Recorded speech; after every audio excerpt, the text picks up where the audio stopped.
Shout out to Hispanics causing panics. Shout out to Hispanics causing panics. Hispanics causing panic. I'm glad to be here. Hispanics are causing panic, baby. Let's do it.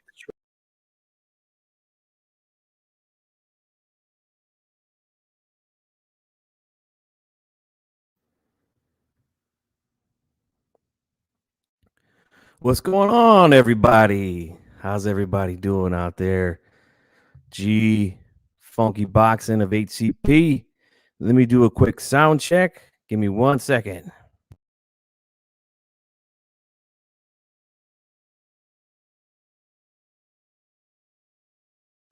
All right, I think we sound good. Good. What's going on, guys? I don't know how many of you guys are going to be here.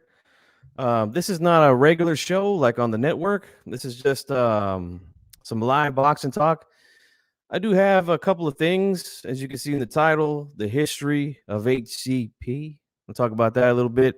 I also got an announcement for all of my subscribers and everyone that tunes in to HCP, whether you love us or hate us. I know a lot of you guys still watch us anyway.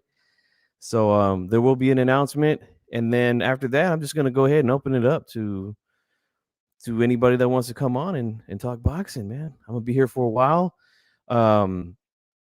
Funky does not celebrate Thanksgiving, which is why I'm live right now. I just don't do it. If any of you guys are live, let me know if I sound choppy or not. I'm getting a bad signal on my Wi-Fi for some reason. What's crazy is I'm actually plugged in through the Ethernet cable. I'm still getting a bad signal. Maybe just something in the area right now. Hopefully it gets cleared up. But like I said, I'm going to be here for a while, man. Make sure you guys hit the like button as well. Okay. Yeah. Again, I don't celebrate Thanksgiving, which is why I'm here doing a live today. Hopefully you guys enjoyed the roundtable that was on yesterday. We had a nice panel. We had a really good discussion on various topics. It was a good show, man. I really enjoyed the roundtable. And all that good stuff, man. But first things first, man. The history of HCP is something that a lot of you guys don't know. Now, look, there were some of you guys that were here from the very, very start of what D-Style and I have been doing. And, thank you guys for sticking around and enjoying the ride. It's been a hell of a ride these last 2 years now. 2 years and about 4 months now. We've D-Style and I have been doing our thing, Run PMC round 1. What's going on? Javed Hamid, how you doing?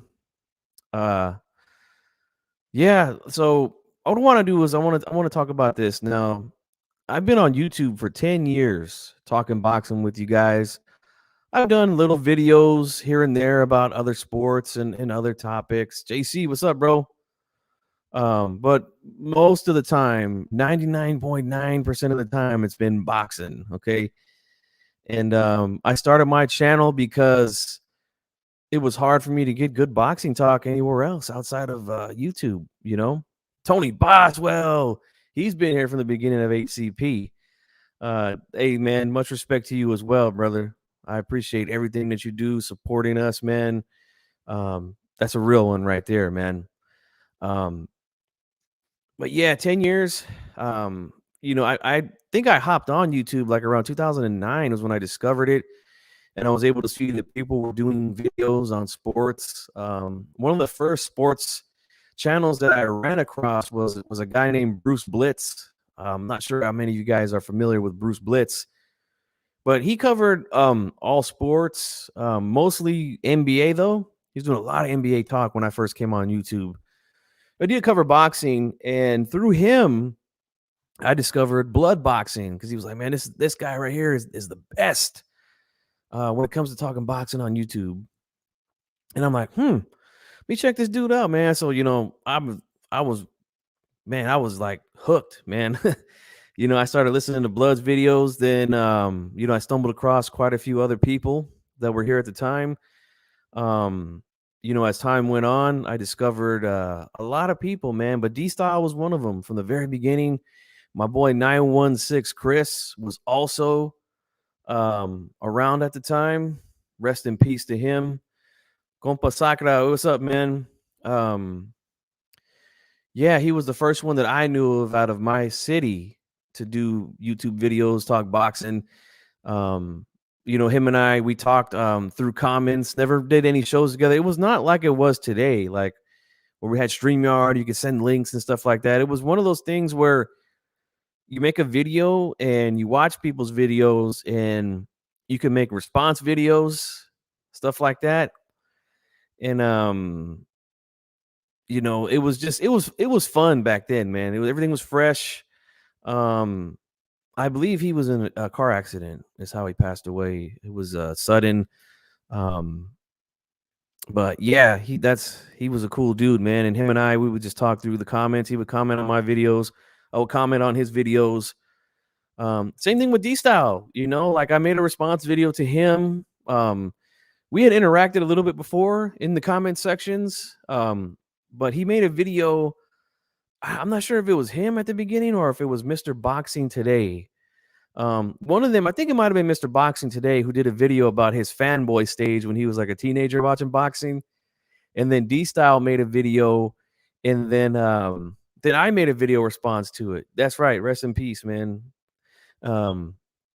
So that was how I kind of really started to get to know D Style, and then he started to come around my channel more often. But he was already a really big channel. He already had like thousands of subscribers at the time. I mean, I don't know. I don't even think I had 100 subscribers at the time. But it was fun back then, man, to do stuff. So he knew of me back in those early days. So when I came back, it wasn't like a surprise that he hit me up, but it was kind of surprising. Boxing Historian, what's up, man? What's going on? So like basically what happened was for like the first 2 years I was here, I was doing videos and really wasn't pushing to grow the channel too much. I had a nice little community growing of guys that would mention my name and give me shout outs on their videos and stuff like that. And it was fun, man, just having the little bit of subscribers that I had. Puerto Rican Rum, what's up, baby? OG Sinister in the house. Yeah, we're gonna talk about this as well. Definitely gonna talk about this. But right now we're talking about the history of HCP. So from 2 years, 2011, 2013, my daughter was born. You say, yeah, I remember you too, brother. I remember you too, man, from back then.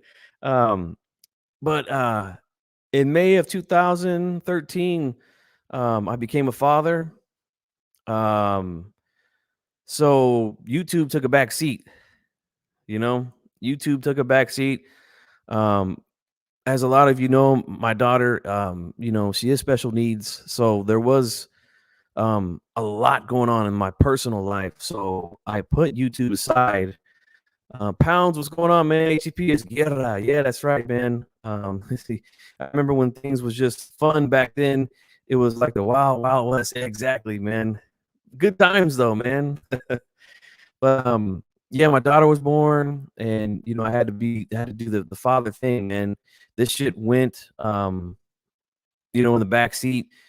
But as I was raising, my daughter and stuff like that and working, I was still listening to a lot of people. I seen the community change a lot, and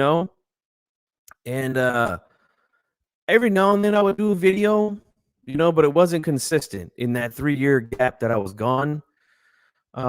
So 2019, July of 2019, I decided to LG Funky. I like that one. So in July of 2019, I decided to come back. I had about 123, I believe, 123 subscribers at the time. And I made a video, and like none of them came around. Like my audience was gone, pretty much. Stefan, what's going on?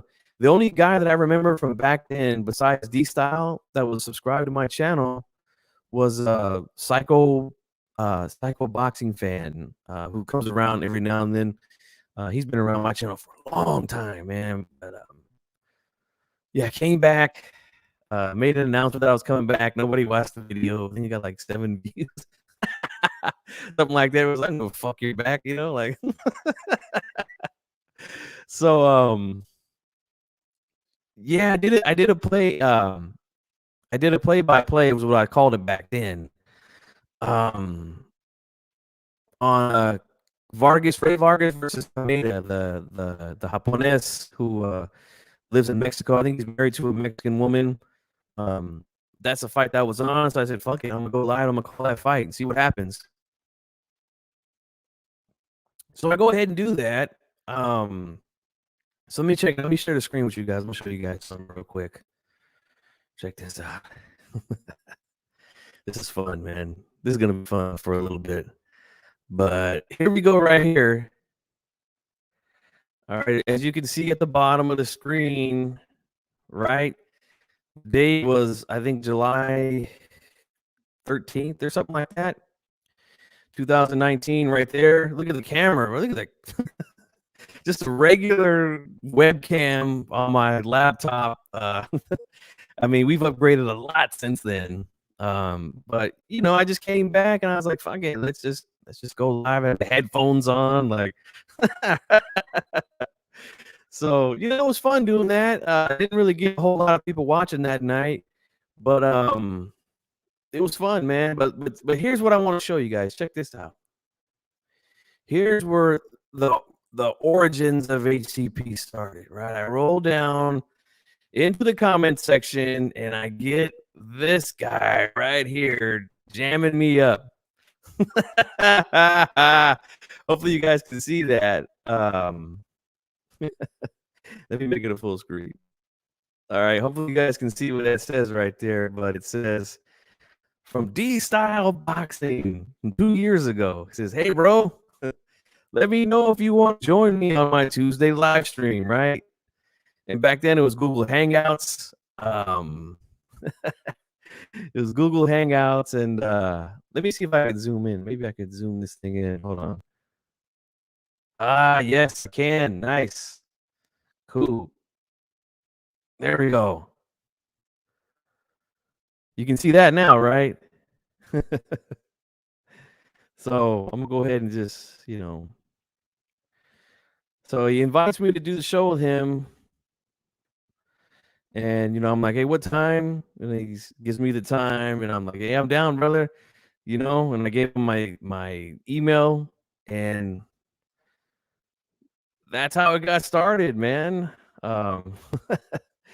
Your boy hit me up and was like, "What's up, brother? Let's do a show together." And like, I'm not gonna lie, I was a little bit nervous. I ain't never done a live show before on YouTube. Never, you know. Yes, it is. My boy Black and Brown, what's up, baby? That's right, man. My boy from the same pinche barrio, man. Met him here on YouTube. Funny how things work out, man. But I appreciate all you guys being here. But yeah, that was when it started, man. He hit me up. We did a show and shit was cool, man. Like I had a good time. I'm not gonna lie, I was nervous because going live, like when I did this one, I was live, but it was just like calling a fight, which is kind of easy. You know, I was just by myself watching the fight. And you know, it was easy to do, but like he had a much bigger audience than me, you know? So that's why I was a little bit nervous going live with D Style back 2 years ago. But he invited me on, and I came on, and it was fun. You know, I guess he liked you know, he felt that I was you know, a good co-host, I guess. You know, and we've been doing it ever since, man. So I'm gonna go ahead and I'm gonna show right now. So he invites me on that day, and he invites me on the show, sends me the link. Like, and again, I'd never done Google Hangouts. This is Google Hangouts era. This is not StreamYard era. You know, this is Google Hangouts. So, you know, I'm having trouble with the link that he sent me. And of course, I show up late. I'm late to the goddamn show, okay? And I was hoping, man, I hope he doesn't think that I'm like one of these dudes that's always running late, doesn't want to have, you know, do any work with me anymore. But so check this out. This is our first time. It's my first time going on a D-Style boxing show. And you can see here at the bottom, it says, hopefully you guys can see that. Let me make it bigger so you guys can see. Right there, it says, this was a preview for the Pacquiao versus Thurman fight. That's how long Keith Thurman's been out of the ring. The first time these guys did a show together, we previewed it. It was that Tuesday and leading into the fight. And we talked about it, but let's have a listen here. All right, let's check it out. Right? That's where Morales is from, I meant. I saw you say that Morales gonna win, and it just slipped out of my mouth. But of course he's gonna win. It's from California, Tijuana, baby, right? And you know, if you're from where Morales is from, you're gonna win, bro, right? Like a lot of these guys from Tijuana, man, He's waiting on me to show up 10 minutes into the show. He's really good in mid-range. Let me tell you something. He can apply pressure too, but good southpaw. He likes to be in mid-range a lot. Very good jab. A decent jab, I should say. A little above decent. Okay, I think we got the one and only G-Funk in the house. What's up, G-Funk? Can you hear me? Can you hear me? Yes, sir. Look at that. Clear. All right. Got the Sacramento Kings on, baby. Had to represent. Sorry about not being punctual, man. My mistake. Black and It's brown. all right, you see man. that? I want to give a shout out to Batman Tweed.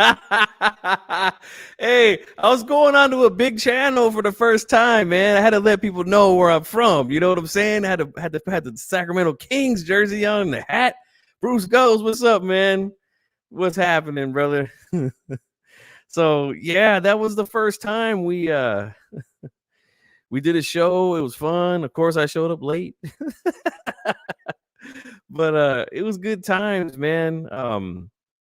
And then ever since then, you know, he continued to hit me up to do shows with him. Once we started rolling and doing it like more regular, he named it first it was Mexican and Latino Tuesday is what it was called. And that was always fun. You know what I'm saying? Mexican Latino Tuesday. Divine Sense. He was around back in the early days. You know what I'm saying? I'm just talking about the origins and the history of HCP and how D-Style and I, you know, got together, started doing shows and stuff. But yeah, 2019, we previewed Pacquiao versus Thurman. That was our first show together, which is crazy because we've been, like I said, we've been doing it now for, you know, coming up on 3 years next summer. And this dude, Keith Thurman, still hasn't fought since then. That's how long this dude's been out of the ring, man. So, let me go ahead and grab another video here real quickly, because like I said, we started to do, it was Mexican Latino Tuesday, and then it turned into Mexican Latino Wednesday. We moved it to Wednesday, and it was a good time from there, you know. But you know, we started to do different things with the show, and people you know, people enjoyed it, man. Team Batman Boxes, his channel just hit 34. Hey, man, congratulations, brother. That's big right there, man. That's big. Congratulations, man. Seems like so long. I know, doesn't it? So I'm gonna share my screen again, man, because you know, this is when we were, you know, rolling pretty good with the Mexican Latino Wednesday show. So here's what we got, okay? Hopefully you guys can see this. All right, but here's what we got. And let's see, man. We started having guests on and shit like that, so things started to get fun, you know. So here we go. G-Funk, Here we go. talk to us. Who is the Ruben Guerrero baby nuts of the week? That's right, eh? I'm here. I'm ready anytime. Don't ever forget my son Robert. He's a warrior, Who's eh? that guy? He's a warrior. And he's ready. I'm blessed. My son Robert is blessed. And I'm here on D-Style Boxing, man. I'm going to tell you about the baby nuts of the week. Man, I invite this dude to my house, man. But this is a crazy dude, man. Well, let's listen to what he's got to say. And today, the baby nuts of the week. It's Tyson Fury, eh? What is wrong with this guy, eh? How are you going to go and fight overseas? You're going to go fight in some fake event, eh? And you're going to go fight some wrestler, eh? Instead of fighting Deontay Wilder? What's with this puto, eh? Tell me something, D-Style. What's wrong with this guy, Holmes? All right. Let me tell you something, Ruben. Okay, he's going to be fighting in Saudi Arabia. They're giving him $15 million. Do you buy that? Look here, Holmes. When you come from the barrio like me, eh? It's all about respect, eh? When you disrespect the sport, you're going to be baby nuts, eh? Every time. You go in there and you take care of business against Wilder, Holmes. Don't be scared, vato. Get in there. Mix it up with this guy, man. You claim to be the lineal champion? Nothing, eh? You want to go fight for some pretend belt overseas, vato? What's going on, eh? Because he's a punk, eh? He's a punk. Just like Mayweather Sr. and Floyd Jr. We're coming after you. We're still coming after you, eh? We're going to get that woman beater. The one that beat up his wife in front of his kids, eh? We're going to get that woman beater. And he's going to get it from a real man this time, eh? Anytime, I'm ready. Well, what are your thoughts of I guess Ruben's having a hard time letting it go, man. And his son lost to Floyd Mayweather. Yeah, that dude's got the funeral in brochure, man. But this dude can't let it go, man. He's still harping on the woman beater, and he ran like a chicken. Like, man. But I love him, man. I love having him over, man. I gotta invite him more often. Wheelchair, man. John, what's up, brother? Glad to see you here live, man. Glad you caught me live. But this is, man, the origins of HCP, man, and our first big guest, fucking pinche Ruben Guerrero, man. Yeah, bro, the dude's hilarious, man. He's fucking hilarious. So, you know, that was the beginnings, man, right there. Mexican Latino Wednesday, and then, as you guys know, we lost an audience, man. We had a lot of people that were coming around, and once the whole fucking Glovegate bullshit happened, these dudes, you know, a lot of these dudes who were cool with us, they just left us, bro. They were like, fuck these dudes. They don't want to jump on the fucking narrative shit. So I was like, D-Style and I, we just weren't having it. We're like, fuck it. So we started another show. We took a break. I remember, you know, the pandemic and shit happened. But the very first show that was called Hispanics Causing Panic, right, is right here. Let me share my screen again. I want you guys to check this out. Let's see. Share the screen. So we're on 82. We're getting ready to do episode 83 of HCP. As you can see in the corner right there, it says HCP 1. This is volume 1 of Hispanics Causing Panic, guys. You guys ready for this or what? Let's take a listen to the first couple minutes of the very first show. Here we go.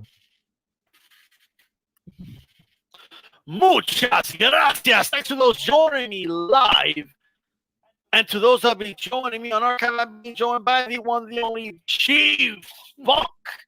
You're listening to Hispanics Causing Panic, Volume 1. What's going on, G-Funk? What's up, bro? Hey, man. Glad to be back. We took a little break, but you know what? We're back, and we're causing some panic. That's for sure, man. Right. Absolutely.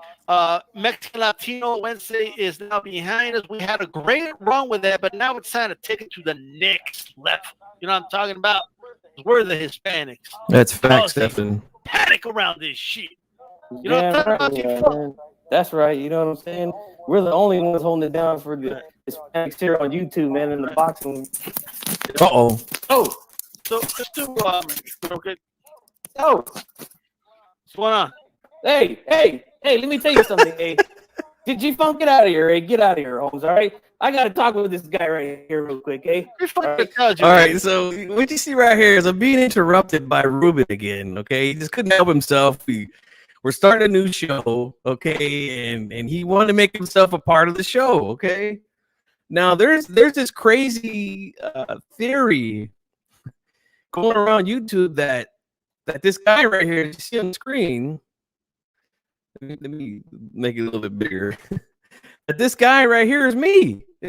People think that that's me, but that's not me. Like I've been trying to tell people for years now, since we've been doing the show. It's not me, bro. And like you're gonna see right here, watch. Like he heard him. He came in, grabbed my headphones, pushed me out of the way, and like you're gonna hear me yelling at this dude in the background. So let's listen, man. I'm telling you, it's not me. Check it out. It doesn't. I got to talk with this dude real quick, all right? Hey, no, you settle down, G-Funk, all right? You settle down, eh? Let me tell you something, eh? Let me fix my stats. You guys hear me? Like I'm yelling at this dude. Like, what are you doing? You know, like let's continue. The good home here, eh? Let me tell you something, eh?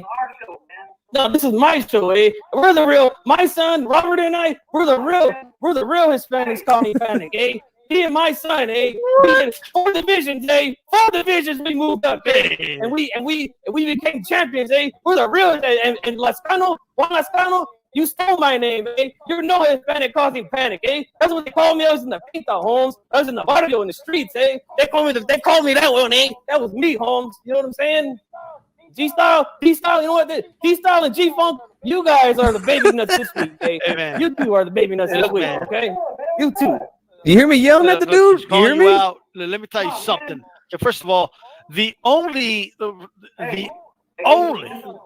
him, G-Funk. Yeah, you tell him, G-Funk. Look, okay, listen to me, Mr. Guerrero. The only panic you're causing, okay, is a ruckus on this show.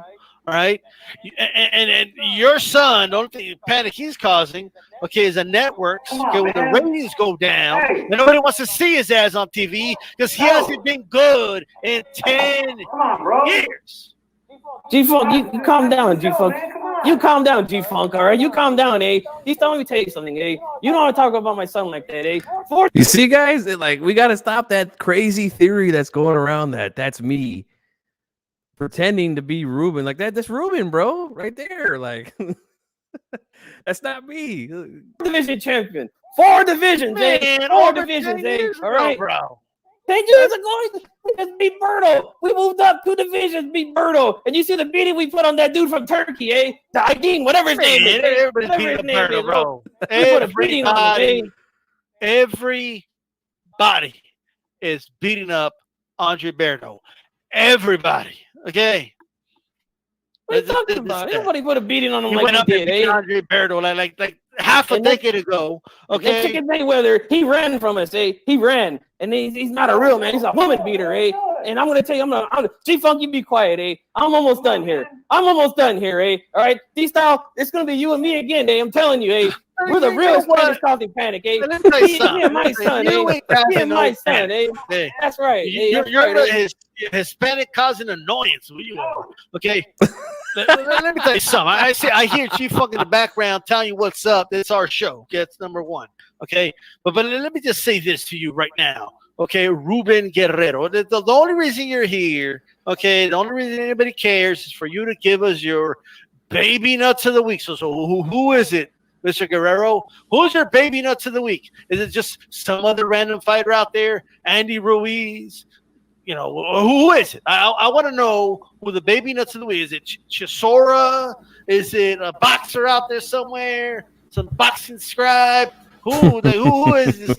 Give us who it is and talk about how much better you are than them, and talk about how you know Mayweather ran from your son. And it's on that. Go ahead. That's right. And I told you, this week, you and G-Funk, G-Style and G-Funk are the two baby nuts of the week, because you guys made a show called Hispanics Causing Panic, and you didn't even include me and my son, 4 division champions, 4 world championships, You know what I'm talking about, Holmes? You don't even give us our respect, Holmes. You are no Hispanic Causing Panic. That's me and my son, We're the real warriors, We're the real warriors. We get it on in the streets, We get it on in the streets, Hasn't been good in 10 years. Okay, I mean, the last time I looked good was back in 2007. Okay, that's the last time I saw him do good. So ain't nobody care about your son. Ain't no Hispanic Causing Panic, Ruben Guerrero. If you don't get out of here right now, I know G-Funk will do, but I'm not. Fuck out. Like, if you don't get out of here right now, I'm not you out. Let me tell you something. But I do need your opinion before you go. Speaking of baby nuts of the week. And nuts in general. What are your thoughts, Ruben Guerrero, on Alejandra Jimenez? Oh, Alejandra Jimenez. What are your thoughts on her? I thought that was a man, I thought that was a man lady, Is that your other son? Oh, okay. You want to play like that? Come here, Ray. Let me tell you something. Let me tell you something. Damn, look at this guy, man. What's up with this dude?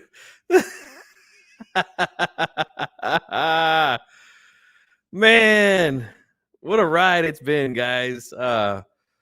This dude, man,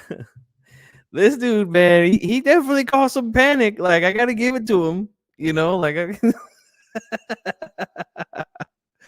I gotta give it to him. You know, he definitely lived up to the name. I'm not gonna front, you know.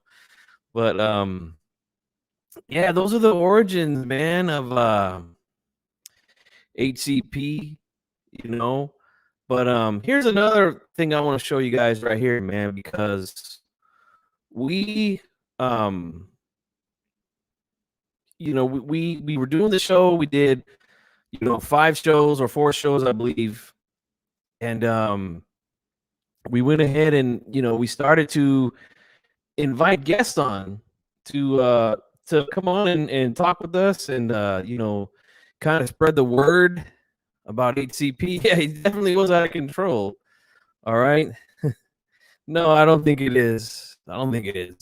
There's money involved there. I don't think that's going to be the case. But so here I'm going to show you guys our very first guest that we've ever had on HCP. Now, here's what I want to do first.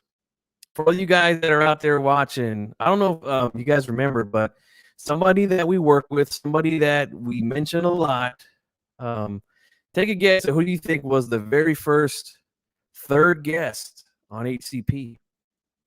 I'm pretty sure all of you guys know who he is. I'm pretty sure you all subscribe to him. He's been messing with us for a while. He was gone for a long time as well. And I seen him make a comeback. I hit him up right away because I've been subscribed to this brother for a long time. A really long time I've been subscribed to him. And he was gone for a while. He came back. I hit him up. I was like, hey, man, let's do a show, man. Me and D-Style, we were doing a show every week. You know, we want to have you come on. He was like, sure, no problem, man. He's like, you know, I'll come on. So I'm gonna go ahead and no, it wasn't him, no. But I'm gonna go ahead and show you guys who it was real quickly, because this is one of my favorite shows we've ever done, man. Really good show, good times we were having, you know. So here we go. So that's just something that we have to put out there, man. But I think of the, you know, well, first, let's go and get our guest on really quick. Let me get this ready here. So I want to give a shout out to Raw Boxing. What's going on, bro? Oh, not much, man. I want to appreciate you for having me. Raw boxing, baby. Absolutely, Shout man. out to the brother. I saw you were back, and I know when people are gone for a while on YouTube, it's kind of hard to get the word out there. So it's good to have you on and let people know that you're back. You know, you're back in pocket. You're back on YouTube. Appreciate it, man. 5 long years, man. I took a 5-year break from the white TBC. Just pretty much got fed up of the business aspect of the game. Got a little tired of seeing good fighters getting robbed and all of the hype going behind fighters that didn't deserve it, and et cetera, et cetera. But it did me good. I'm back. He's driving right now. Absolutely, man. Well, I want to welcome you back, man, by saying Cuba, Cuba, Cuba. Appreciate you, brother. Appreciate it. You know, we're here, man. I'm here representing for Cuba. I'm here representing for all Latinos, bro. I always try to tell people, you know, my root in boxing goes beyond Cuba, because not only did I started boxing with a lot of Cuban influence, but a lot of the fighters that influenced me were Mexicans. Like, one of my favorite fighters of all time was Oscar De La Hoya, the boxer, not the promoter, because it's two different persons, believe it or not. But yeah, I don't want to play the whole thing, but that was a good show, man. I remember having a really good time with that show. He came on, like, and that was my first time doing a show with Raw Ranger, you know, from Raw Boxing TV. The day that I hit him up through email, you know, he shot me his number. He's like, "Give me a call, bro. Let's talk." You know, we talked on the phone. It was kind of weird. Like, it is kind of strange talking with these dudes on the phone after you've been subscribed to them for so long. Like same thing with D Style. You know, like, I remember I called him and, like, I was like, "Damn, man, I don't call this dude." Like, you know, I never talked to him before outside of YouTube and shit. So, like, I hit him up on the phone, and you know, he answered the phone. He didn't have my number, obviously. And you know, I'm like, hey, is this D Style or what? You know, and he's like, "Yeah, the one and only." Yeah, he's a funny guy, man. But you know, kind of same thing with Raw, man. Like, I called him on the phone and we talked, and I was like, "Bro, like, you know, I've been subscribed to you a really long time. I know you probably never heard of me." But I've been around for a minute, you know. I've been subscribed to you for a while and stuff. Been, you know, I like your stuff and everything. I want you to come on. And, you know, from there on, you know, he started working with us, started networking with us and stuff. But, you know, he's got a crazy schedule. So, you know, he can't, you know, do like regular shows like you know, like we have running on the network right now. But hey, as soon as he, you know, as soon as there's a clear up for him, you know, he's always welcome to network with us, man. You know, we got his back, he's had our back and everything. So, you know, I'm hoping one day that Raw Boxing, you know, he could, you know, have a regular show on the network, man, because, you know, I feel like he's one of the best boxing channels out there, going right now, man. The dude's really good, man, and I've always enjoyed his content as well. So, you know, I'm glad that I got a chance to get to know him, you know, outside of YouTube, and work with him as well, you know. Cool dude, man, outside of YouTube. So yeah, so here basically, you know, that was like the very beginnings of HCP right there. Excuse me. And what's going on, Opal? So, you know, like I said, man, we came a long way because we had an audience. They left us because of Glovegate, basically. Yeah, Raw is really good, man. Man, excuse me, guys. I'm still dealing with these allergies. So, you know, we built our audience back up with just keeping it boxing. You know, D Style is the one that coined that phrase, keep it boxing, you know. And we did. That was all we did, was we kept it boxing. We gave our perspective, We did predictions, a little comedy, as you can see. D Style even does, Ricardo Mayorga, is what he does. That's right, man. That's right. We're gonna keep this thing rolling. Yep. Shout out, salute to Raw Boxing. He's the Cuba section of HCP. But as time went on, things started happening. Right now, I've been known about guys like Dante, Aki, Ego. Right, I was actually cool with Dante at the beginning. Like, he would come around my channel, leave comments on my videos. Actually invited me onto his radio show. I don't know if you guys remember, he had a radio show that he was doing when he was still living in Las Vegas. I made a response video to him. I went at him pretty good too. And, he heard it. A lot of his subscribers came to my channel, watched it, and they were even like giving me credit. They're like, hey man, like this is a really good response to him. Like you kept it, you stuck to boxing. You didn't like attack it personally, nothing like that. He private messaged me. This is back when you could send private messages on YouTube. You can't do that nowadays, but you used to be able to do that. And he messaged me privately and was just like, I appreciate you keeping it professional, and we don't have to agree, but at least it didn't get ugly and stuff like that. And he was like, I would like to have you come on the show, but I just couldn't do it, man. But when I responded to him, like I said, that was during my break, and I was coming back here and there. But like I said, I was still listening to videos. Like, I would listen to them. Like, I had a really long drive to where I was working at the time, so I would listen to videos on the way to work, on the way home. And that's where I recorded that video, my response video to him, while I was driving home. And it never, I never went on, but I regret that. I should have went on, but it wasn't meant to be, But Raw Boxing did a lot of work with Dante and Aki as well. That was well documented. He came on my show around this time last year, maybe a little bit. I think it was in like December. He came on, and we talked about what those guys do, and stuff like that. He broke it down to us, which is what we already knew, but we got confirmation from Raw because Raw was tight with those dudes, But he said, I'm not trying to do the bullshit no more, And that's exactly what they are. So, like I said, it was all about keeping it boxing with D-Style.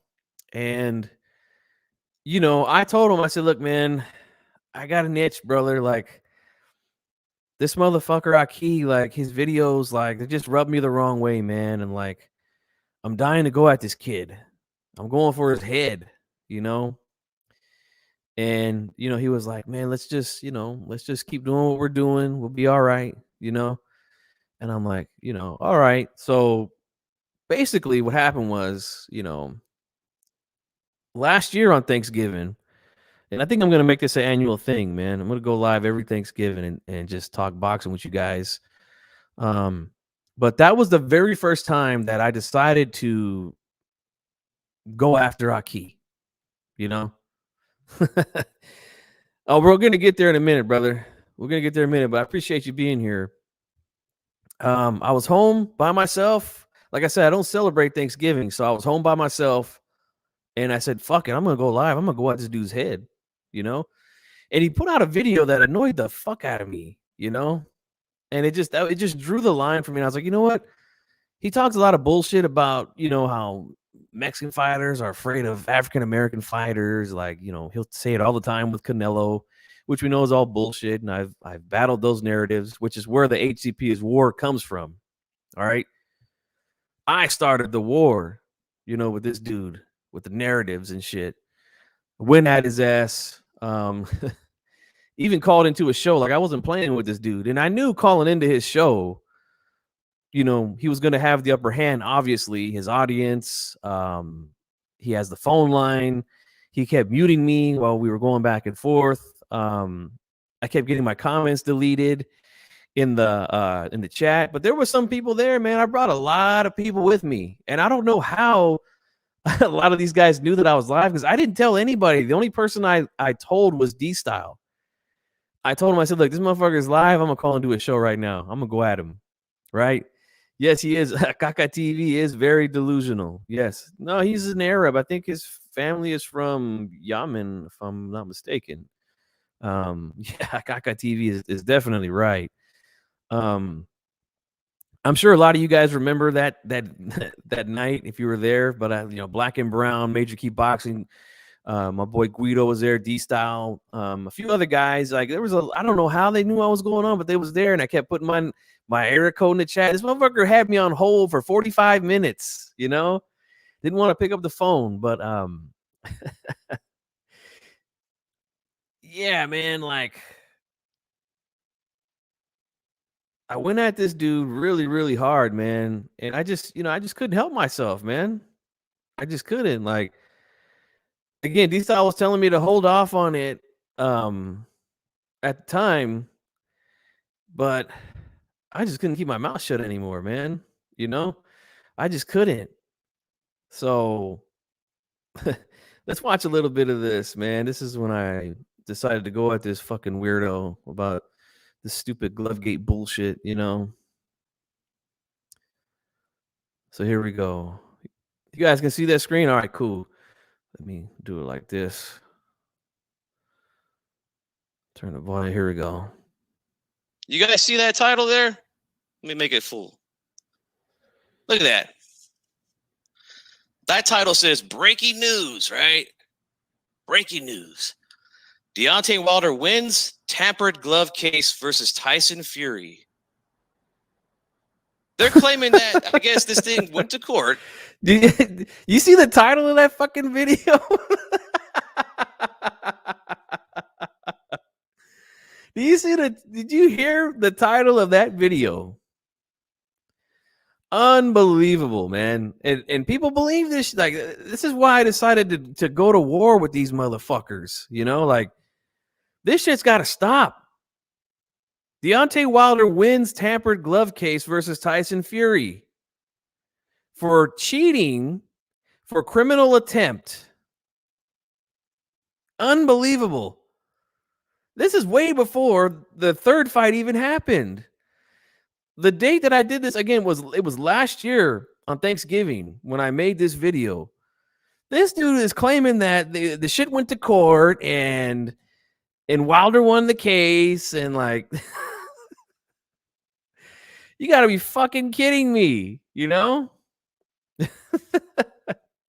Let's listen to a little bit more. I guess. Nobody knew it, but it went to court and Wilder won the case. I mean, somebody would definitely think that, right? When you see the title of that. I mean, right or wrong. Again, to the real boxing fan, we know that that's bullshit. But there's a lot of people that are there that are casual fans of the sport that would see that and think something of it. And you click on it and it's like, well, what the fuck is that? I mean, I'm telling you, you're going to say, what the fuck when we click on it for sure. But yeah. Major Key, I see you in the chat, brother. Hey, I was just talking about how that night, you remember that night I called into Aki's show and you were there, man. You, Black and Brown, Guido, and a few other guys from the crew. I don't know how the word got out or if you guys are just already there watching. But man, that was a fun night, man. And like, I really felt good, man, that I had some support in the chat. That night, that was fun, man. That was fun. But yeah, let me go ahead and just stop sharing. I don't want to show you guys the whole thing, but basically he's going on and he ends up showing how some guy called in to say that Fury never cheated, and he's going on, oh, you was a decaf. You was a decaf, all that stupid bullshit that they talk about over there. Which is funny because when I called into his show a few days before that, one of his favorite fighters, Jamal Charlo, did an interview where he said that it was all bullshit and that Fury just kicked Wilder's ass. So I called him up and I asked the motherfucker flat out in front of his audience, and this is the funniest part of the whole thing. I called him and I said, look, well, actually, you know what? I'll just get the video. I believe I have the video clip though. Give me a second. Let me see if I can find it. This motherfucker, bro, like the shit was funny as fuck. The shit was hilarious. I asked him, I said, man, you gonna keep that same energy or what? You know, with Charlo? Because you said that if you don't believe that Fury cheated, that you're a decaf, you know? That's what this dude said. Here it is. I found it. Let's see, Magic. He says, yeah, I remember we were campaigning for you in the chat because he was exactly. You remember that shit, bro? I kept putting 916. This motherfucker made me wait 45 minutes to get on the line. I was invested, bro. I had people there backing me up. I said, man, I'm not hanging up. This dude's trying to wait me out. Like, I am not hanging up right now. Fuck this dude, right? So here's what happened. Check this out. A lot of things about Glovegate, about Tyson Fury for the past year now. And your boy Jamal Charlo just came out on IG and said that it's all bullshit. He doesn't believe none of it, and that Wilder got his ass kicked. You say people are decaf if they don't believe in Glovegate? So you going to keep the same energy with Charlo or what? Everybody is entitled to their own opinion. I mean, I only could put the truth in front of you. I can't force you to believe it. Now, you could tell me if you disagree, what do you disagree about?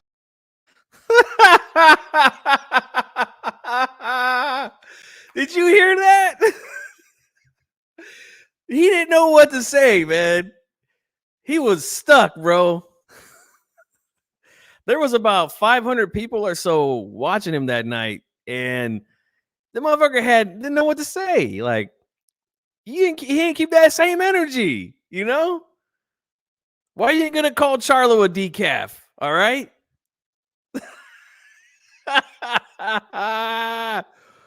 Why you ain't keeping that same energy, huh? Punk ass motherfucker. This is when the war started, guys. All right. This is when the war started with the narratives here, man. And you know what? I'm proud. I am proud to have started that war with these dudes, man. All right, but here's the video right here that what I was talking about when I called into a show with Jamal Charlo. Let's see. Here we go. So you've seen Deontay Wilder's his accusations. You believe that Tyson Fury cheated? Nah, Tyson Fury punched the shit out of Deontay Wilder. That shit was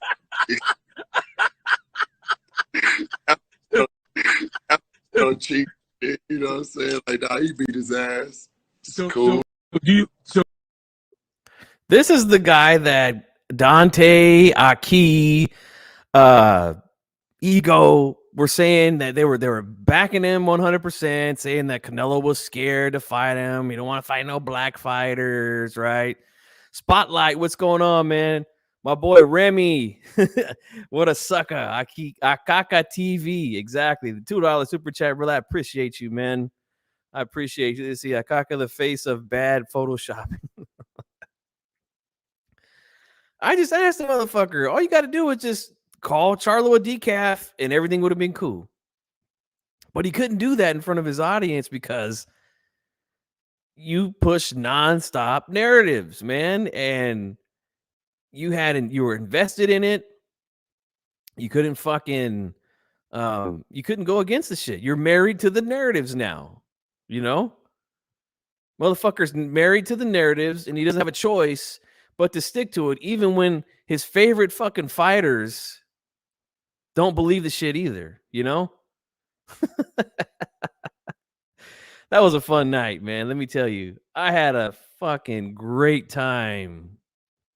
Great time on that phone call. Even though he was muting me a lot, like you couldn't hear what I was saying, because he knew I was fucking his ass up, you know? I was fucking this dude up. I seen that too, Pounds. I seen that. Yep. These dudes are falling apart, man. And you know what? HCP is a part of that, man. HCP is a part of bringing this shit down, bro. We're tired of the bullshit, man. Tired of the narrative. Tired of our fighters getting attacked all the time. Tired of it. Now, here's the funniest part, right? Here's the funniest part of the whole thing, right? As the conversation goes on, right? We go back and forth about, you know,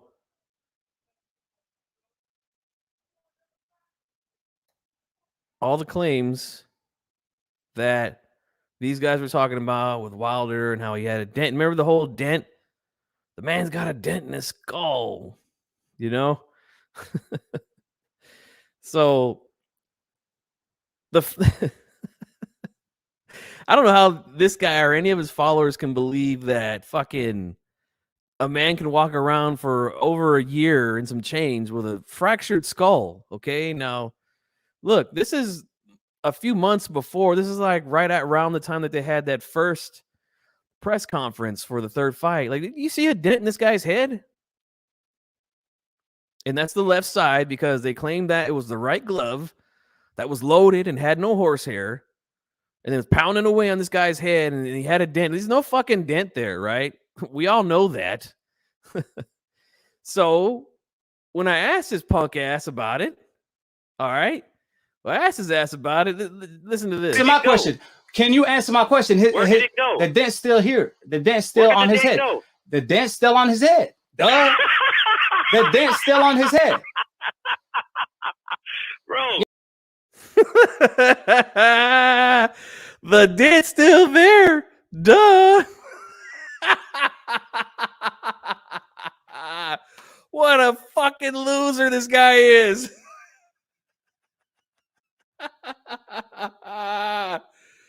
Oh, shit. The dent's still there. Don't you see it?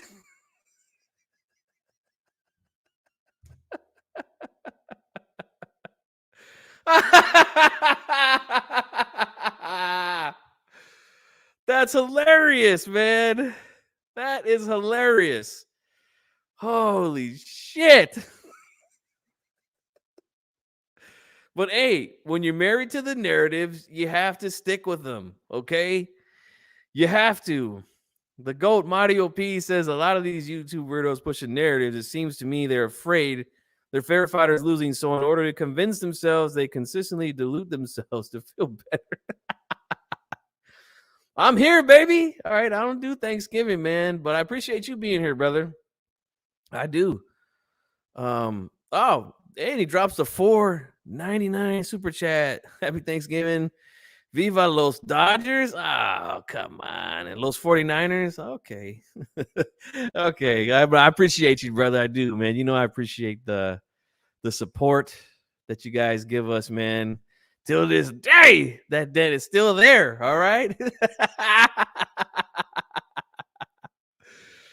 Hey, man, I wasn't playing with this dude, man. The autopsy report. There's only a dent in his own brain. That's where the dent should be. What a moron, man. I mean, seriously, like, I could not help but laugh in this motherfucker's face when he said that. Like, you cannot have a fractured skull and not go to the hospital, not have surgery. Like, dude, that's just... This guy is just not in reality, man. And look, here's another thing, okay? I'm gonna move on to another topic here. This is just too good, man. This is just too good. But look, here's the thing, man. Okay. Again, if you have a fractured skull, like I've had somebody who's fractured a bone in their face and they had to have surgery like right away to fix it.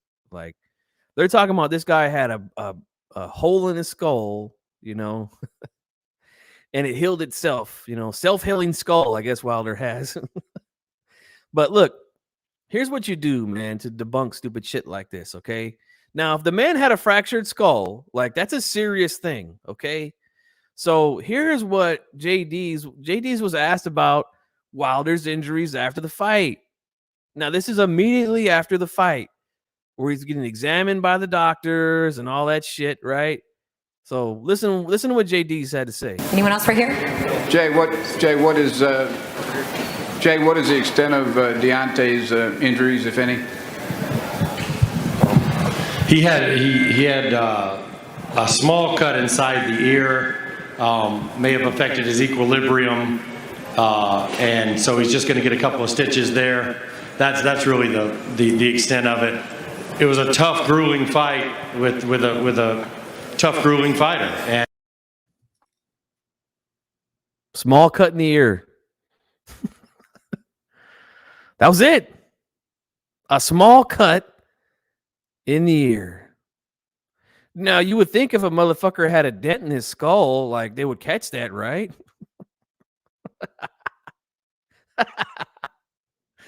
But anyway, the evolution of HCP. I started at the beginning, showed you guys a lot of stuff at the beginning.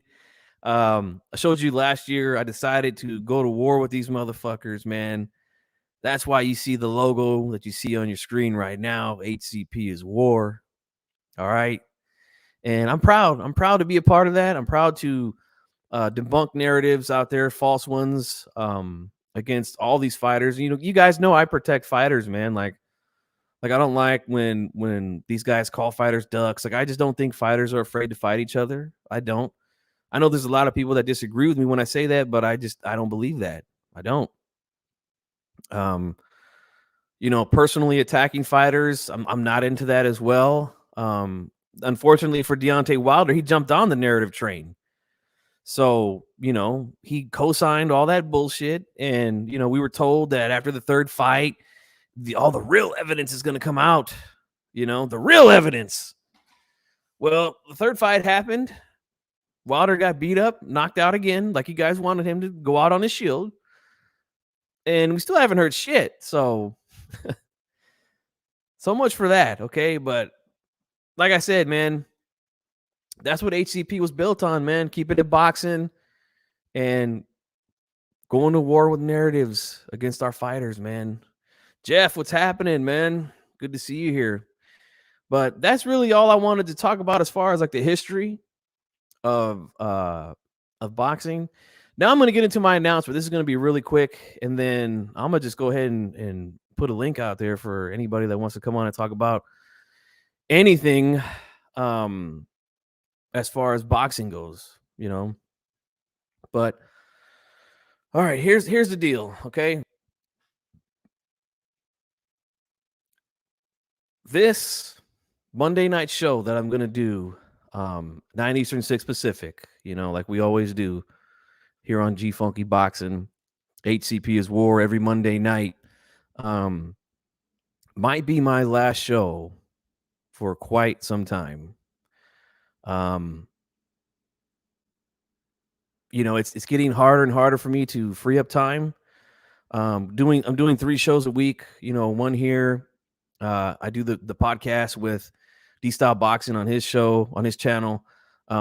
I do the roundtable. I host it some weeks, you know, we rotate the roundtable. But you know, G-Funk is going to be a father again, you know, and I'm already a father of a special needs child.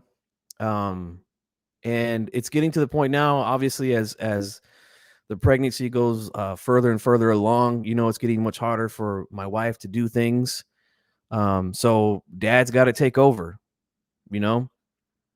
And so, yeah, guys, this Monday night might be the last show that I do on the HCP network for quite some time, man. It's not official yet. I don't know. You know, again, everything's kind of up in the air. We're taking this thing day by day. Ron PMC says, let's go. Thank you, man. I appreciate that. I appreciate you guys, man. I do. I love being a father. You know, obviously family comes first. So once the baby's born, I will be gone. But like I said, it's already getting hard to get time to put aside for the shows. I've already spoke with my brother D-Style Boxing. You know, let him know the deal. Thank you so much, Puerto Rican Realm. I appreciate it, man. You know, I don't want to walk away because thanks, Jeff. Appreciate it, man. I don't want to walk away because Pounds, I appreciate you, man. Thank you. Because like I said, this is the reason why I went over the history, because I was here, man, from the ground up with HCP. I was there when we were struggling to have an audience. Like, we would do at the best sometimes like anywhere from 10 to 15 viewers when we were doing the first shows. It was hard once that other audience left us. And I remember the nights where it was like, man, like D-Style and I would be on the phone for hours talking about what could we do to make the show better and stuff like that. It's a grind, guys. I'm just gonna let you know, man. For any of you guys out there that are looking to start up your channel, push content, get to get a nice audience, a nice following. It's not easy. It does get frustrating at times, but like I said, we kept our head pointing forward, man. And like I said, I decided to go to war with the narratives because I felt like there was a lot of people out there that were tired of that shit. Thank you, Remy. That's right, man. Thanks a lot, John. I appreciate that, man. People were tired of that shit, man. So I said, you know what? We need to become the alternative to that garbage, because that shit is really hurting boxing, man. At the end of the day, narratives like that and attacking fighters like that doesn't help the sport at all, which is why I don't do it. And and like I said, I was here from the ground up. So like I look at HCP, like I know I said I'm going to have another kid, but like I look at HCP as one of my kids as well, because like I said, I helped build this thing, man, D-Style and I, from the ground up. And I really do appreciate D-Style reaching out to me and asking me to do a show with him. Like I showed you the original show we did long before there was even a thing called HCP. We kept rolling. We decided to go with the HCP, the Hispanics Causing Panic. And Joe Lopez, what's up, man? That's right. A dad's got to do what a dad's got to do. That's right, man. So like I'm really honored to be a part of this thing, man. And working with guys like D-Style, Raw Boxing, Joe Habib, Calix, Blood Boxing has done shows with us too. These are all guys that I was just a subscriber to, that I would just listen to. Never thought, and I mean, I never thought that I'd be working with these guys, and building something with these guys. And man, I really do appreciate it, man. I've had such a great time doing it, and right now, man, like you guys that are here, for whether you have been around from the beginning before or you're new, this literally does not work without you. Family first, G Funky. The other guys will carry HCP while you're, yeah, they will, man, they will. And it's just, like I said, it's hard to walk away from something that you built. Like, like I feel like HCP is like a child to me, like one of my kids. But family does come first, man. So yeah, this Monday night could be the very last show that I do for quite some time, man. We'll see. Like I said, it's not certain, but I just wanted to put it out there. I didn't want to just disappear out of nowhere, and like I said, we're taking it. My wife and I are taking it day by day. And we'll see, but again, man, from the bottom of my heart, I want to give my appreciation to all the guys in the network, man. D-Style Boxing, Nopal, Chicano Prophet, Run PMC. You've been there from the beginning too, man. Sonteo Media, he's here. Joe Habib, Eric Lorta, Calix Boxing, Raw Boxing TV, right? In the Ring with Christine, man. Christine Lopez, the big sister of HCP. And the new guys that we added to the network. Long Live Boxing, I appreciate, man. I really love working with all you guys, man. It's been great. And seeing the growth of the other shows. HCP was already an established show, and of course Ringside Reporter, they were established as well. All the other shows, all the other new shows, they're starting to grow. I'm starting to see the growth. Al Chile, A-Rod, who was the original host of that show, much respect to him as well. Now Chicano and No Paul have taken over. Their show has really, really started to grow. And that's great, man. That's great. I really like seeing the growth of everybody. Make sure you subscribe to this brother too, right here, man. Santeo Media. He's HCP as well. He puts in a lot of work, man. He's putting up videos from the Robert Garcia Boxing Academy, putting in a lot of work. And I just love working with all these guys, man. It's been great. And this is much bigger than I ever expected. And that's because of you guys, the subscribers, the supporters of HCP. You guys make this possible. You all make it possible for us to be in the position that we're at, man. And that's why I always try to say this, man. It literally doesn't work without you guys. Without your support, HCP does not work. You guys take time out of your day to come watch us when we're live, or if you watch us when it's already over, whether you're driving, you're at work, working out, whatever it is you're doing, and you're listening to HCP, you're smashing that like button. Hopefully you're spreading the word about HCP as well, the home of real boxing talk. From the bottom of my heart, guys, I do appreciate it. Man, I'm going to miss doing this every setting up the shows, getting ready for the shows, getting notes from my breakdowns, everything, man. Like, I'm going to miss it all, man. But, life happens, brothers, and sisters out there. Shout out to DJ Mexica as well, who hooked us up with that dope intro. You know what I'm saying? Man, these allergies are killing me. Everyone, man, that's been a supporter of the HCP. Lion Killer, Nate Campbell as well. They've spread the word about us a lot. It's been great, man. I know I'm leaving people out, and I truly don't mean to leave anybody out. It's just G-Funk's getting old, man. I'm choking the hell out of 40. My memory's not as good as it used to be, but anybody who's worked with us and who's spread the word about us and helped us grow, truly do appreciate it, man. I really do. And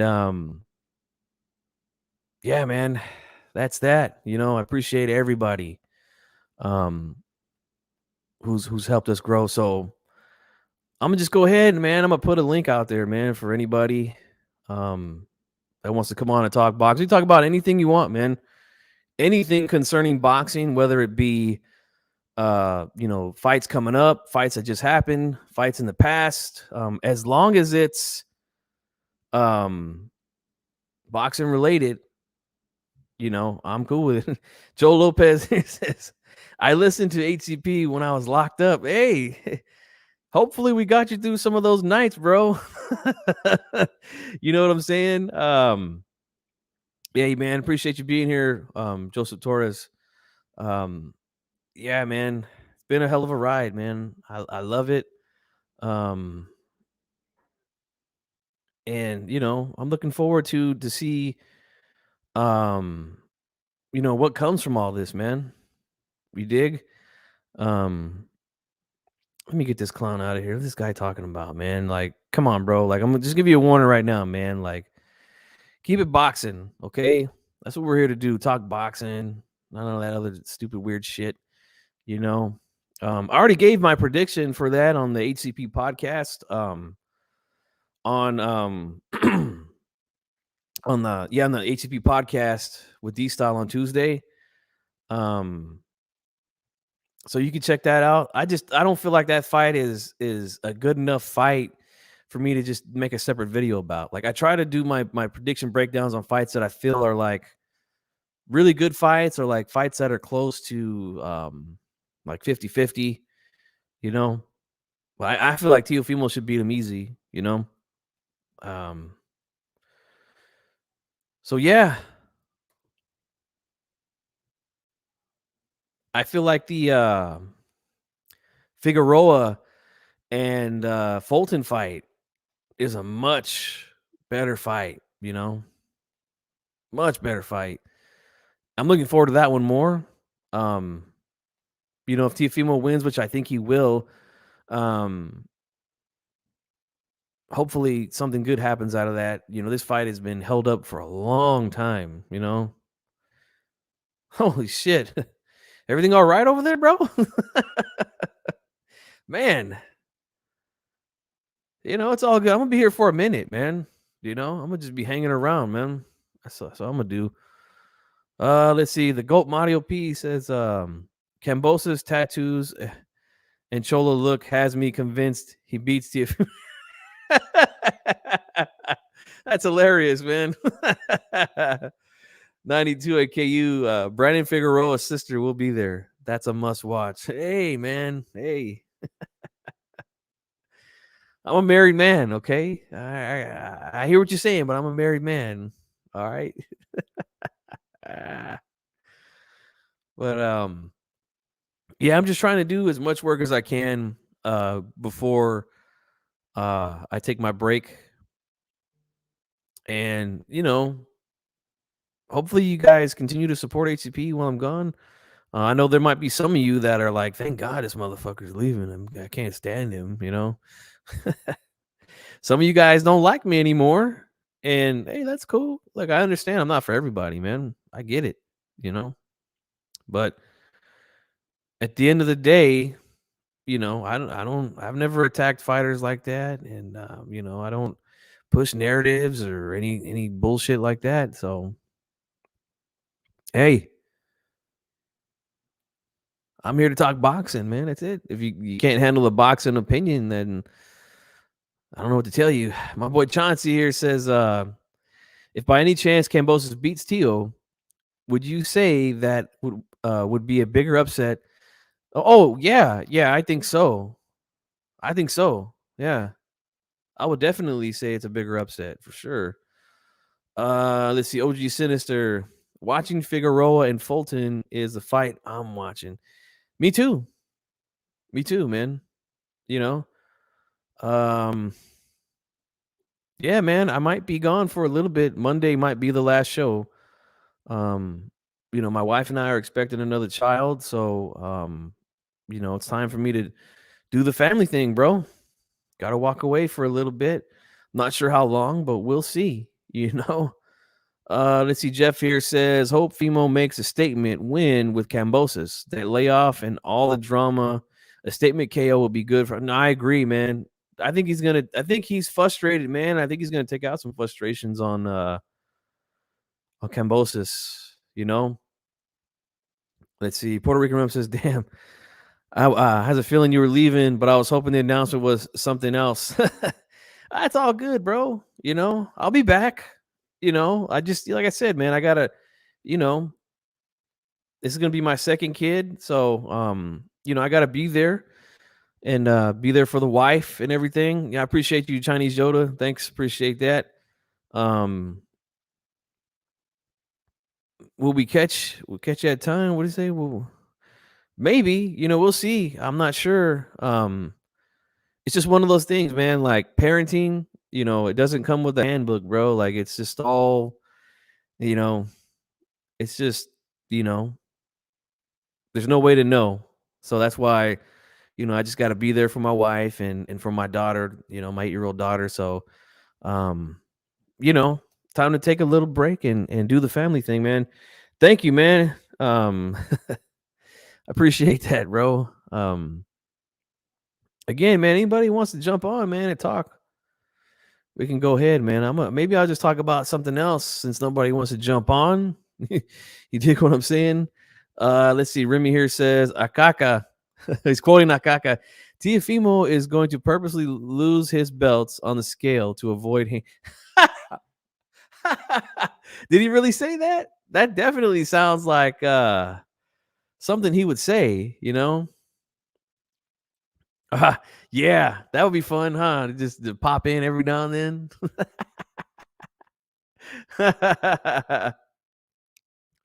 That would be fun, man. Like I said, we'll see, man. It's just all again, it's all by just, day by day. It's all a day by day basis, man. Chauncey here says, damn, yeah, T.O. looking dry at and weight drain. He's looked like that in his last couple fights. Like I remember people saying that with Lomachenko as well. But I mean, man, he looked great that night, the fight. So I mean, I don't feel like it's a problem, because like I said, he's been looking like that for a minute, you know, of the week of the fight. So, but we'll see, we'll see how he, I think I'm pretty sure, Punch Drunk made a video. I haven't seen that one yet. He dropped a lot of content. He's been at the open media workouts and the press conference. I'm sure he's going to be there tomorrow for the weigh-in and for the fight. But I did see a video titled that he's going to drop the belts because he can't make the weight no more, from my understanding. Hey, Puro Sur Central, what's up, man? He said a few hours ago. What a fucking fag. Yeah, Punch been putting in some work, man. You got to respect that grind of that dude, man. Let's see. Fimo is a natural 147. I think he probably will end his career there, no doubt about it.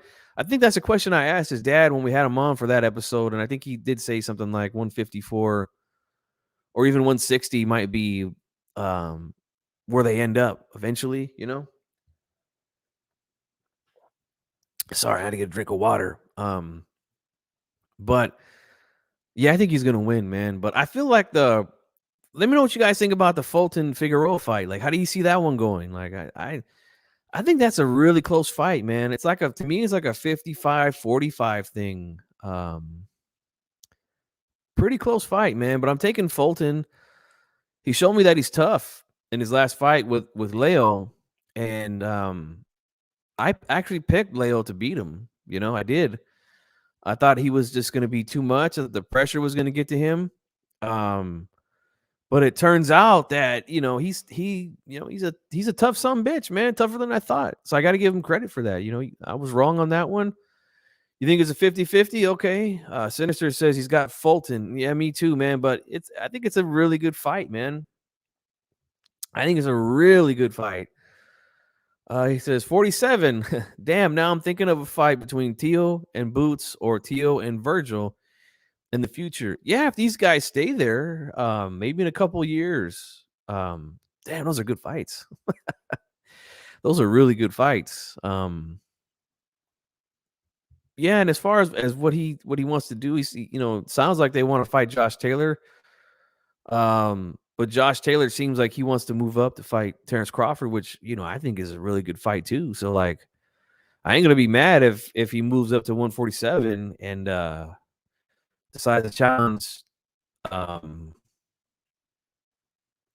Terrence Crawford. My mistake.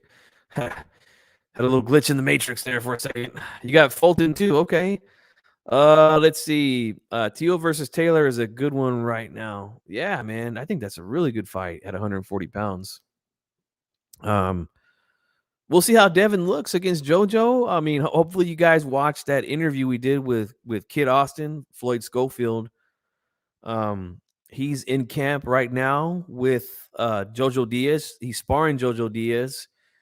And according to Floyd Schofield's father, they got a blueprint on how to beat Devin Haney, and I'm going to go ahead and quote him. And he said, if JoJo listens to what I tell him about Devin Haney, he going to kick Haney's ass.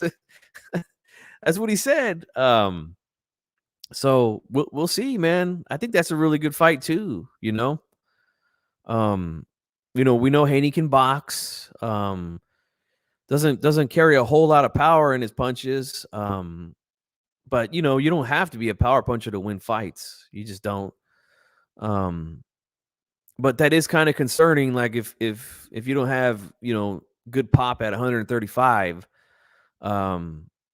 moving up, I I don't think it's gonna improve, but we'll see. You know, I know he's big for the weight as well. But the chin as well of Haney is in question. He was hurt. He was rocked against Linares. He didn't really recover that well, you know. So yeah, I think that JoJo's gonna be all over him, man. You know, he's gonna be all over him, and it's a good fight. I'm working on my prediction on that one. Let's see. Josh Taylor is not undersized against Crawford. No, he's a big guy, man. He's a really big guy, you know. Teal's wife left him. I had no idea. This is news to me. Anybody? Is this true? I don't. You have like a. I don't know. I don't know how you would find that. Like a news. I don't know, boxing news or something like. I don't know. But that's news to me. I didn't even know that. Let's see. Puro Sur Central says 50-50 in my opinion, brother. Don't know who to pick, but if pressed, I would lean Figueroa due to awkward style, power, and experience. Also, Fulton lacks power a bit. Hope it's no. You know what, dude? I agree with a lot of what you said, man. Definitely agree with that, man. Figueroa is, he's the bigger man, got the reach. I think he does hit harder than Fulton, and he is awkward. And Fulton, yeah, he's only got what 8 knockouts. So yeah, the power is lacking. He's really good, man. He's really good, and I feel like he's just a little bit more versatile than Figueroa. But I anticipate a really good fight, man. Really good fight. Hey, what's going on, Dave from the Shoe Shine? He says JoJo has improved in each of his last fights, but he's a former featherweight. Yeah, but I mean, he did look good against Fortuna. I thought he looked pretty good, man. He also goes on to say he has cojones. I have JoJo pulling the upset by split decision. Taylor and Teal 50-50. Punch Drunk. Okay, I'm gonna have to go back and check that out, man. I see he put a lot of videos. I haven't had a chance to see them all, but he's pushed a lot of videos, man, since he's been out there. Let's see. What the possibility of Haney schooling Teofimo and winning every round like Canelo Floyd. Is Haney that skilled like the LDBC? Because I don't see it. No, I don't think he's that skilled either, like Floyd. There's the jury's still out on him, man. You know? So this is a good fight for him. I want to see how he does. You know? I want to see it. And look, I'm just gonna ignore stuff like this, all right? Jeff Lizzie says, in my opinion, Haney is a good boxer, but not good enough to save him from his chin, and he lacks of power. I think someone will eventually spark him, especially Fimo.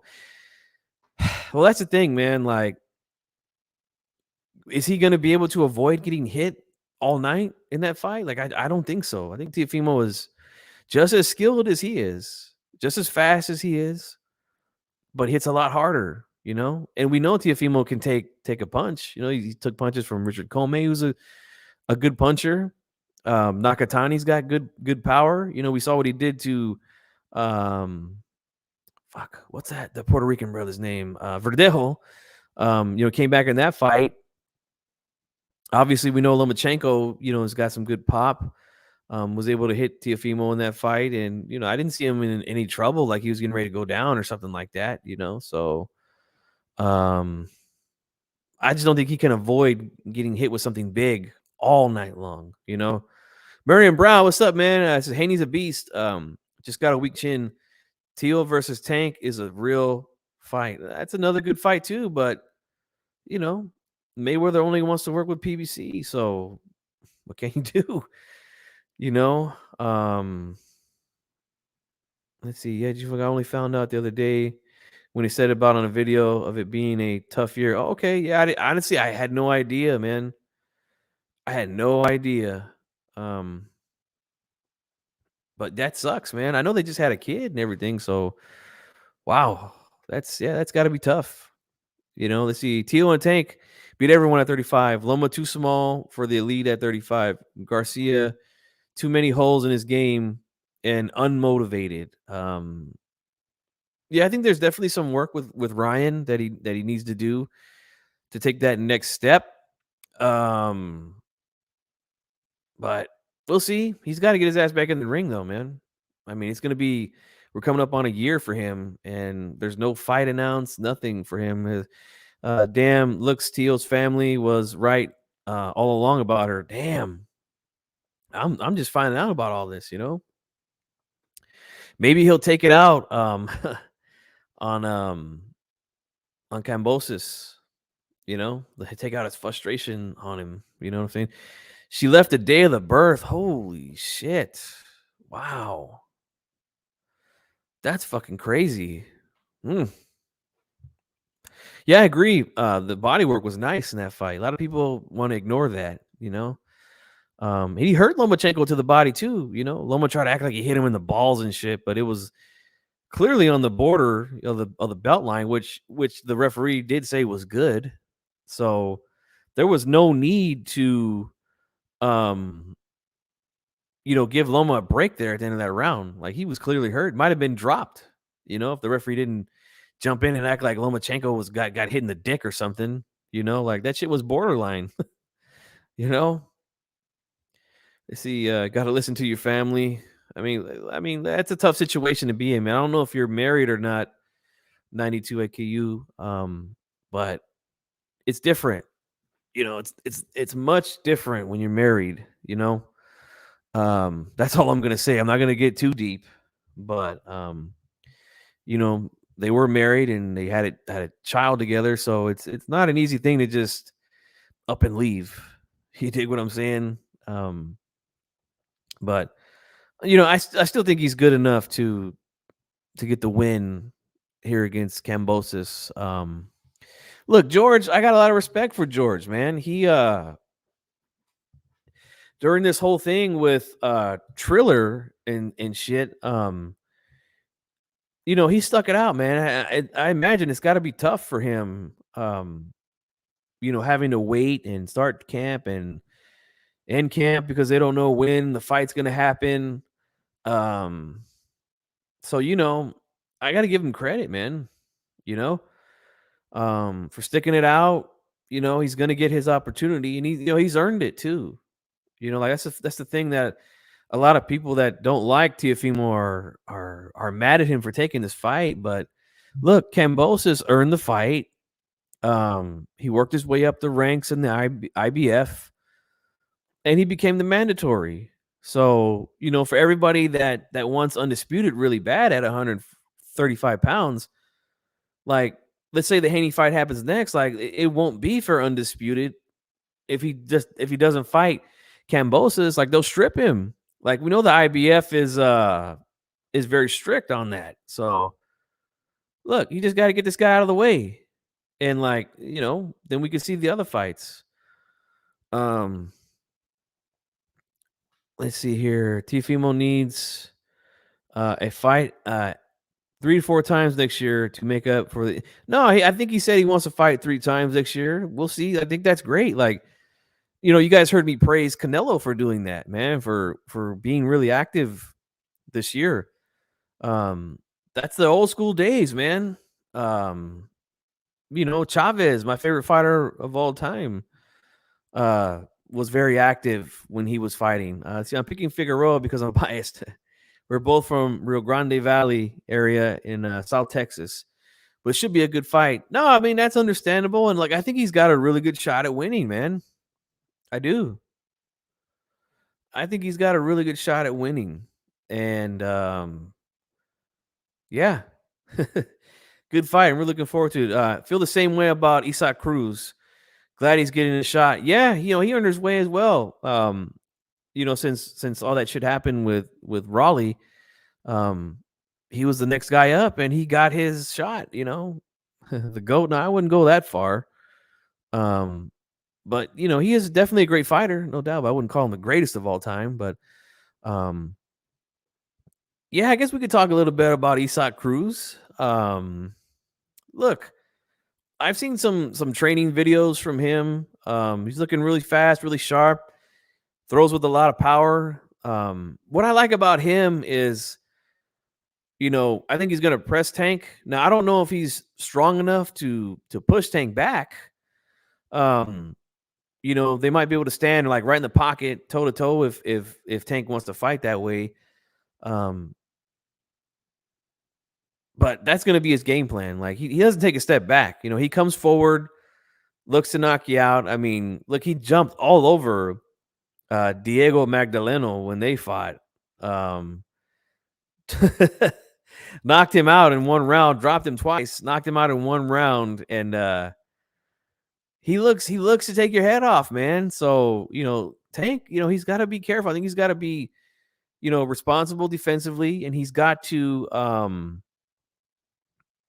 be sharp in there. You know what I'm saying? My favorite fighter of all time, Julio Cesar Chavez, man. When I was growing up, he was my favorite fighter. After that, Tito Trinidad was my favorite fighter. And you know, what's funny is I actually discovered Trinidad watching Chavez fights. You know, the pay-per-view fights that he used to have. Tito would be on the undercard, you know, knocking dudes out. And then like I was like, damn, this dude is pretty good, man. You know? So I kept my eye on him for years and years and years. And you know, I just loved the way that he fought. He didn't mind getting hit, getting dropped, you know, and he would get up and he would always win. You know, at least until he fought Hopkins. You know, he went down, he got up, but you know, his dad stopped it. But you know, he didn't mind sticking his chin out there and exchanging shots. He was an exciting fighter, man. So well, look, here's the thing. I mean, if that's your opinion, and I don't know if you have a list of Mexican boxers. D-Style and I did a top 11 on one of the early shows, one of the Mexican Latino shows that we did. We did a top 11 Mexican fighters of all time. You know, I would be interested to see your list, brother, you know. But look, I don't like to project. And that's why I'm not ranking him yet, because he's still fighting. You know, his career is still going. And we don't know what's going to happen in the future. I mean, look at Roy Jones. Like, I'm not saying this is going to happen to Canelo, but I mean, look what happened to him. He was on his way to becoming like one of the all-time greats, top 10 fighter of all time in history of boxing. And then that was one of the hardest falls from grace I've ever seen. You know, I don't think that's going to happen to Canelo, but you just never know what could happen, you know? So, I mean, I'm just going to wait, you know, until his career's over, and then we'll examine, you know, where he's at. Let's see here. I just saw a video of Cruz training his chin/neck, doing head. Yeah, I seen that too. I seen that same exact one that you're talking about. No head movement. No, not really. Not a whole lot of head movement. Let's see here. So your favorite fighter is Pancho Villa, the Filipino. Okay, yeah. Good fighter. And Rocky Marciano. Okay. Going way back on me. If I could go way back, Joe Louis, one of my favorite heavyweights. As a matter of fact, my favorite heavyweight of all time. My grandpa taught me a lot about him. My grandpa was around during that time. He was alive back then, a big fan of boxing. He's the one that really got me into boxing as a kid. Talked about Joe Louis a lot, you know, and he's still got the record for the most consecutive defenses of the heavyweight title. And this is back before they had fucking 4 belts, you know, just one belt they had back then. So he was taking on everybody and was beating everybody, you know. So shout out to Joe Louis, man. No doubt about it. Yeah, Chavez, yeah, he did. Crazy record. Let's see, 60-0. I wouldn't say they're local fighters. I mean, you really got to look at his resume, man. Like early on, of course. I mean, you could say the same thing about Canelo. You know, like he turned pro when he was a teenager, so you know he wasn't fighting the cream of the crop either. During that same period as Chavez. Let's see, resume is key. Resume is key, not fights. It's who you fight and beat. No, I agree, man. I agree. Look, and here's the thing. Like, I'm gonna hold off on ranking Canelo all time as far as the Mexican fighters go until his career is over.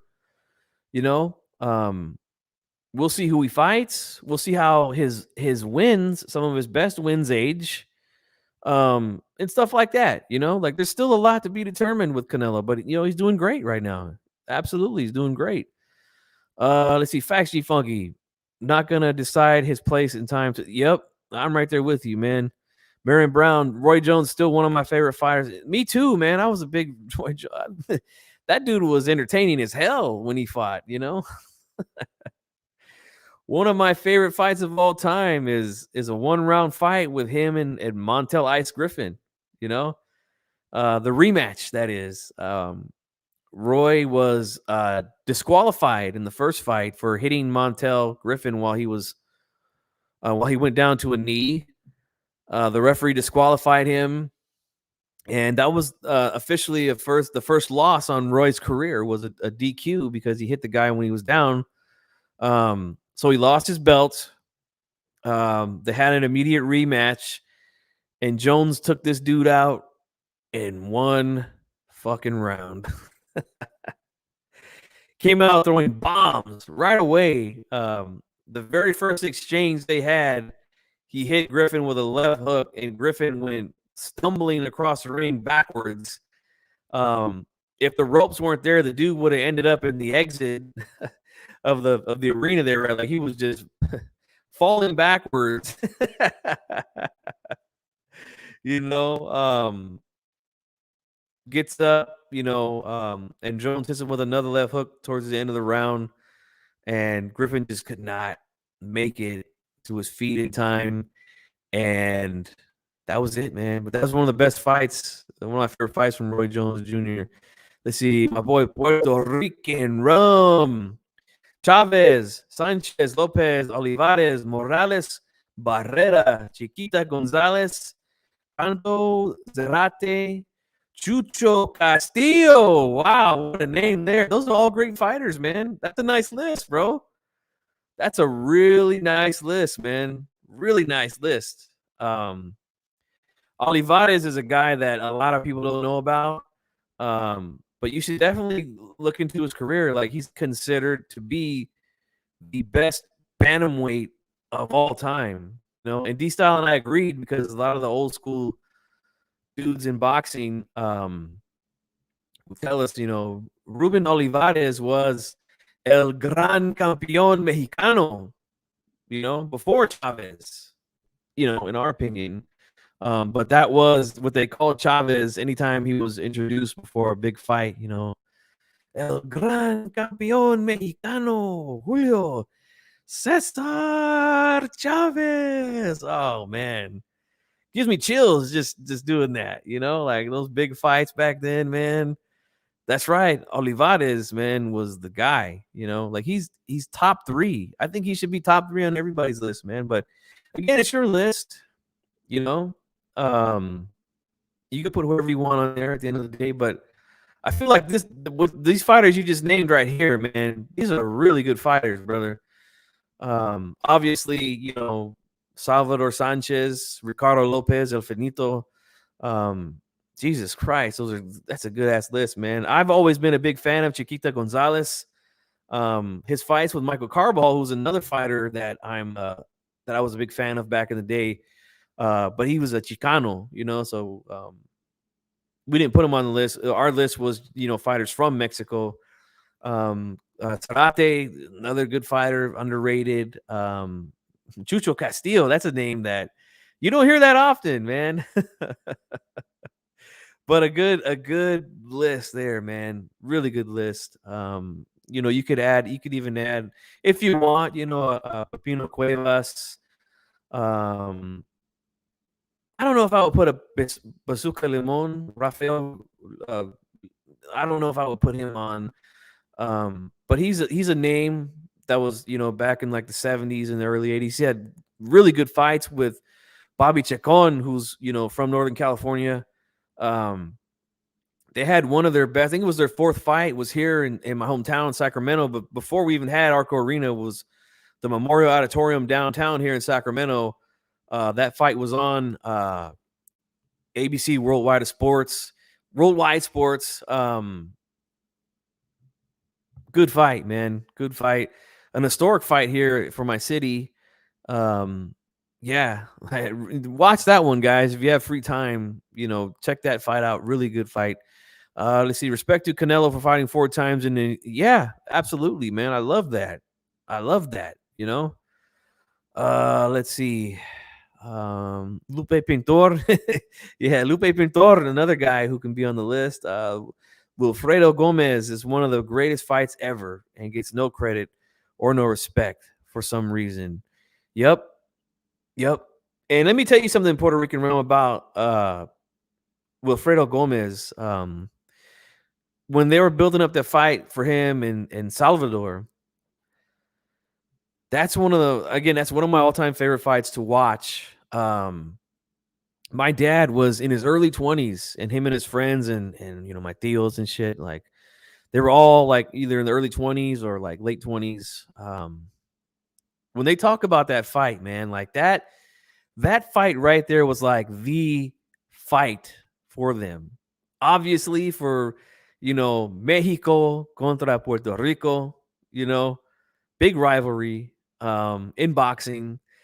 But when they talk about that fight, man, like I'm telling you, like they would tell me things like, cause like, see, back in the early 80s, like Sacramento is really growing right now. But back then it was a really small town, and like especially in the barrios, man, like nobody, like the streets were empty, like everybody was watching that fight, everybody was watching that fight. And it was a big deal, man, because look, Gomez was undefeated, was knocking everybody out. He was considered pound for pound at the top at that time. Hell of a fighter, man. And of course, Salvador at the time was considered one of the best. And that fight right there put him over the top with the fans, with the Mexican fans. And in my opinion, that win for Salvador Sanchez is the biggest win in the rivalry between Mexico and Puerto Rico, in my opinion. That's the biggest win for Mexico because Gomez was that dude and he was that good. Just go back and look at his records. And not only that, Blood Boxing did a great documentary on Salvador, man. And, he talked about that, that fight, the build up to that fight. Wilfredo Gomez, I mean, just an unbelievable fighter, man. He's beaten all our guys too before that, including Lupe Pintor, like you said, But fuck, dude, like just listening to them talk about that fight, and like I would listen to them talk about that fight before YouTube was a thing. I'm talking like, early 90s, mid 90s, late 90s, early 2000s. They would talk about it still, like if we were having parties and shit, like start drinking, talk about fights and shit. I never got a chance to see it until somebody uploaded it here on YouTube. But man, what a fucking fight, man. What a fucking fight. It's a great fight, man. I wish that they would let us watch fights here. We could watch that shit right now, if YouTube would allow us to do that. But I don't want to get a copyright strike. I already messed around with that. When we did a rescore watch along with Canelo Triple G2, I got hit with a copyright strike for that one. But fuck, I would love to watch that fight right now.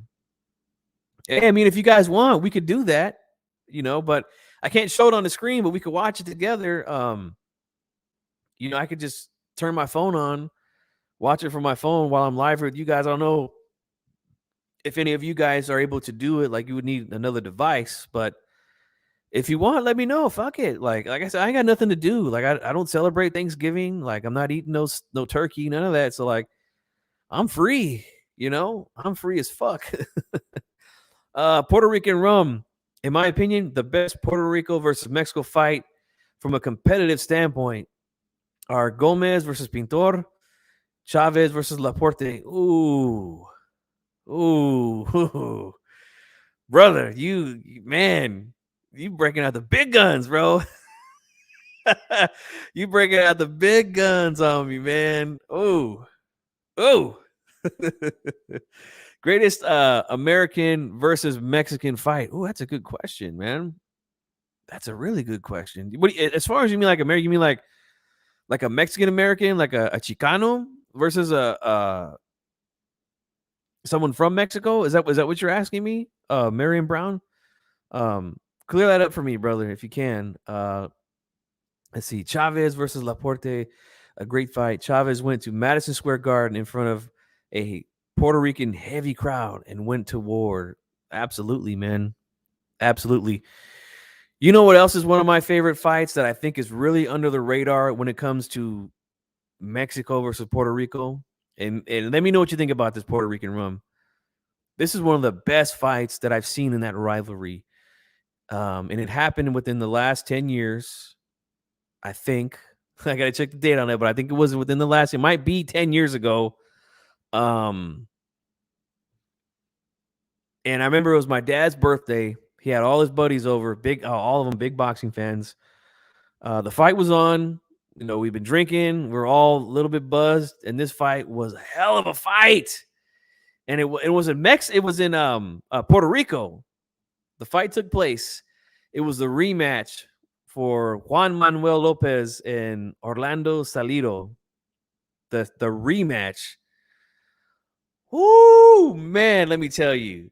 We were shouting at the top of our lungs, like, bro, we were like all out of breath after that fight. Like, there was so many chingazos landed in that fucking fight, bro. Like, oh my God. That is one of my favorite fights of all time. And when I did on my channel, I did a best fights of the decade when we went into the new decade 2020. I believe that I picked that fight. I have to go back and watch the video, but I believe that was my favorite fight of the decade. Juanma and Salido, the second fight. Fuck, that was great. Those dudes were, I mean, toe to fucking toe. Last man standing. These dudes went to war, man. Went to war in Puerto Rico. Shout out to Siri Salido. Was a hell of a fighter, man. Juanma was not as good as I thought he was going to be. I had high hopes for him. I really wanted to see him fight Gamboa. Oh, man. I wanted to see that fight bad, but, you know, he got beat a couple of times, and then that fight kind of just, you know, went away. Yes, indeed, it was a great fight, man. Carlos Zarate was no joke. 4 losses in 60 fights or so, and a loss to go. Yeah, man, he's a top 10 in my opinion, a top 10. So just an American. Okay, I have to think about that one, man. Let me write that down real quick. This way I can remember it. Hold on, give me a second. Let me write this down.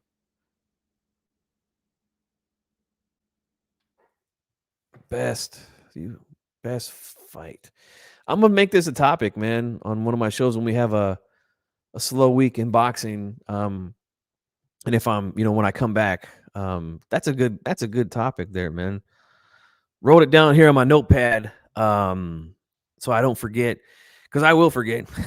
Like I said, man, I'm getting old, guys. You know, I will forget. Let's see, Puerto Rican rum. Jorge Arce and Wilfredo Vasquez Jr. was another recent fight that. Oh, god damn, bro. We should watch these fights, man. I wish we could all sit down and do a live stream and I could show the fight. We could watch it together. Fuck, bro. Good ass fight there too, man. Good ass fight right there too. Let's see, Loma, Gonzalito. Yeah, that man got. Yeah. Hey, man. I mean, look. Oh. So you know, look. I mean, look. I'm not gonna be biased here, okay? But you know, he came in really heavy. Fought dirty, no doubt about it, and you know, got the win. But you know, that's part of the game, man. That's part of the game. And you know, Lomachenko, you know, spending all those years in the amateur program, you know, that was new territory for him, man, to get roughed up like that. And but you know, credit to him, man. He did hurt Salido late in that fight. I think it was actually the 12th round he hurt him. And yeah, he sure did. He sure did. And he won it, so I mean, gotta give him credit, No, not many great Mexican heavyweights. I mean, literally, I think at this point, the only one who you could possibly call a great at the end of his career would be Andy Ruiz, because he's the first Mexican heavyweight. The first Latino heavyweight champion of all time was John Ruiz, believe it or not. Now, no disrespect to John Ruiz, and my boy Puerto Rican Rum was in the chat, but he is a Puerto Rican. I was never impressed with John, the quiet man. He beat one of my favorite heavyweights of all time for that belt, Evander Holyfield. In 2 fights. It took 2 fights to get that belt. But those were actually pretty decent fights, his fights with Holyfield. But Jones moved up and plucked the title from him at heavyweight. But he was the first Latino heavyweight of all time. So got to give him credit, bro. Got to give it to him. He made history. Let's see. Salido was the textbook definition of tough. Just a tough, scrappy dude. If I was his promoter, I would have my fighters duck him. He was a tough motherfucker, man. No doubt. And you know what? So was Juanma, man. Even though, his chin couldn't hold up in that fight or the first fight. But the second fight, man, he did not go down easy, man. Like, he even dropped Salido in that fight. I think it was like round 4. He dropped him with a nice counter right hook as Salido was charging in. And, Salido's really lucky that shit happened towards the end of that round, because I think he was hurt, man. And he got time to recover, in between rounds. But Juanma was in that fight, and he took a lot of hard shots from Salido, a lot of neck snapping, like I like to call them like movie punches, like Rocky, like you see in Rocky getting blasted with these hard shots. Like, he was getting hit with those kind of shots and kept coming. It kept coming. It took all the way to the 10th round, man, for him to go down. And he got up. The referee stopped it. And I remember, hold on, let me read your comment here. Ruiz wasn't a great, but he usually did enough to get the job done. He also has a better resume than people give him credit for. Yeah, he's fought a lot of guys. No doubt about it. Oh, shit. Yeah, that was a quick one. That was a quick one. Oh, you're right about John. Yeah, you're right. But I want to ask you something, Puerto Rican Rum. Maybe you can answer this question for me. I always wondered about this, because I remember after that fight was over and they interviewed Juanma, he said that the referee had a gambling problem, and it was I believe the referee's name was Ramos. God, I can't remember his first name, but I think his last name was Ramos. But he claimed that the guy he stopped the fight because he had a gambling problem or something like do you remember that? Like, I don't know what that was about. Like, there was some sort of beef with him and the referee, I mean, he was hurt pretty bad. You know what I'm saying? He was hurt really bad. And I think it was the right decision for the referee to stop it, in my opinion. He got up though, but he was really wobbly, really unsteady on his feet. It's really you, bro? Yeah. Yo. What's going on? So, J Funky? Yes, sir. What's up, man? Hey. Yeah, I remember what you're talking about right now. I remember that fight.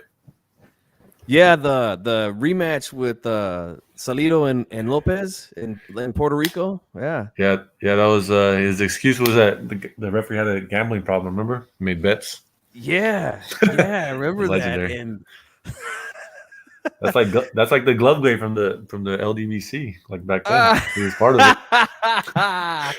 Hey, man, who knows? They might have ran with something like that, but they don't like the Latino fighters like that, so they'll let that one slide. Let's see here. My boy Puerto Rican Rum here says just sour grapes on Juanma. I kind of figured that, man, but I didn't really know the story behind it. I just remember him saying that, and I was just like, wow, that's funny. But that's to me, that's a really underrated fight in the rivalry with Mexico and Puerto Rico, man. What are some of your favorite fights, man, from that rivalry? Do you have any? 92? From what rivalry? Mexico versus Puerto Rico? Oh, the one that just the one that I remember is Oscar versus Tito. That was like my first like. There was Oscar versus Chavez, but I remember when like the whole family gathered was Oscar versus Tito. And I think my family was part of the LDBC too, because they had an excuse that Oscar lost because of the promoter Don King. Yeah. I remember hearing that one a lot too, man. That he was a promoter and that he paid off the referees, and like boxing, like I guess like if we look back at it now that we're thinking about it, dude, if your side loses, people make the wildest excuses, No, Isn't that crazy? No, you're right, man. But boxing doesn't do itself any favors because we see bad decisions all the time. Back in the day, there was a history of fixed fights. The mafia was involved. They had fighters in their back pocket. So, I mean, there's always going to be that little, the fight was fixed and this guy did this, paid off judges. I mean, boxing doesn't do itself any favors. But, yeah, it's funny to hear that stuff. Yeah, because now I'm just thinking, because I'm just like, this is going back memories. I'm like, I remember the little barbecue out in San Jose. We were out having a barbecue, carne asada, put the fight on in the backyard, big old TV. Remember those big old TVs where it was like three. No, this was like I think we just pulled out the TV from the living room from my uncle's house. Those big old like 3 feet wide, like backward. The back. How we have flat screens now, but yeah, it was a big old one, and it took like 3 guys to pick it up, and yeah, a little cumbia in the background too. Out here in San Jose, they're always having barbecues. Play that those Los Angeles Azules out in the background. Yeah, man. That's all good shit there, bro. Yeah, and I remember when the fight was over, like all the family were saying, "Oh, Don King paid off the refs," and so I'm like, dude, I think my family was part of the LBC before they were even LDVC. Yeah, man. Yeah. Puerto Rican Rub says, my personal introduction to Puerto Rico versus Mexico was Chavez Rosario. I was 7 or 8 years old. My dad was a huge Rosario fan. Not a good night for my.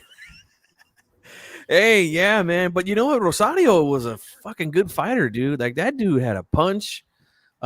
His fight with Hector Camacho. That fight changed Camacho. I don't know if you've seen that fight, 92 AKU, but at the time, like Camacho was like on a roll, man. He was, he could box, he was fast, he had power. Dude was a badass at the time. They put him in there with Rosario, who was a huge puncher. Clocked him, hurt him. I think he might have dropped him. That was the first time that Camacho been down.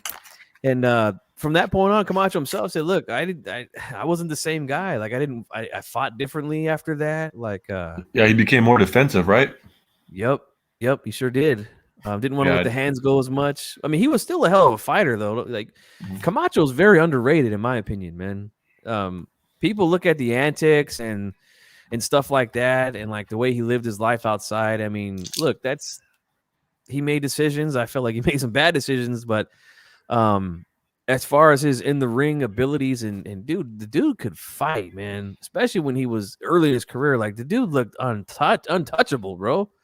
Like, yeah, it's macho time. What time is it? Macho time. Like, oh, that's great memories there too, man. Macho Camacho, man. Rest in peace. Oh, he died? Yeah, he passed away a few years back. The case is still open. Like, they still don't know who did it. Oh, yeah, I do remember they shot him in Puerto Rico. Yep. It was a big investigation. It's still open, man. I see Rosario's second KO of Livingston Bramwell was the big one. Bramwell was near the top of the most pound for pound list. Yes, he did stretch him, man. Rosario was a good fucking fighter, man. Dude could punch. Yep. Rest in peace to Hector Camacho. Did you see the documentary that Showtime did? 92? No, I gotta watch it. I heard it's good. Oh, dude, yes, watch it, man. I don't know if if you have like on demand, like I Oh have yeah, yeah. DirecTV, so like if you go on demand, it should be there under the documentaries. Yeah, it's a part of my Hulu subscription. I should it should be on there. I got Showtime with it. Oh, dude, I'm telling you, late night or something, if you're awake, you got nothing to watch, throw that motherfucker on, bro. Good shit Hey, there, man. speaking of show, how do you feel about Showtime? How they did with the Canelo fight compared to the Zone? That's a good question. Because if to me it felt like a little bit more like upscale, like it was like, oh hell yeah, like more familiar, you know? The Showtime crew. You know, yeah, I do think that it did have that feel a little bit because Showtime is has been a long established network as far as boxing goes. Yeah. I don't know, man. Like I always get the same feeling when there's a big fight, and like I didn't get that butterflies in my stomach feeling for the Plant fight because I felt like he was gonna fuck Plant up, like. Oh, okay. You didn't get those butterfly feelings for this fight? No, man. Like for the 50-50 okay. fights, like those are the ones or like if I'm rolling with an underdog, Yeah. I get that feeling. Like Yeah. I had this like I didn't think it was 50-50, but I was like I wasn't be shocked if Plant like did pretty good.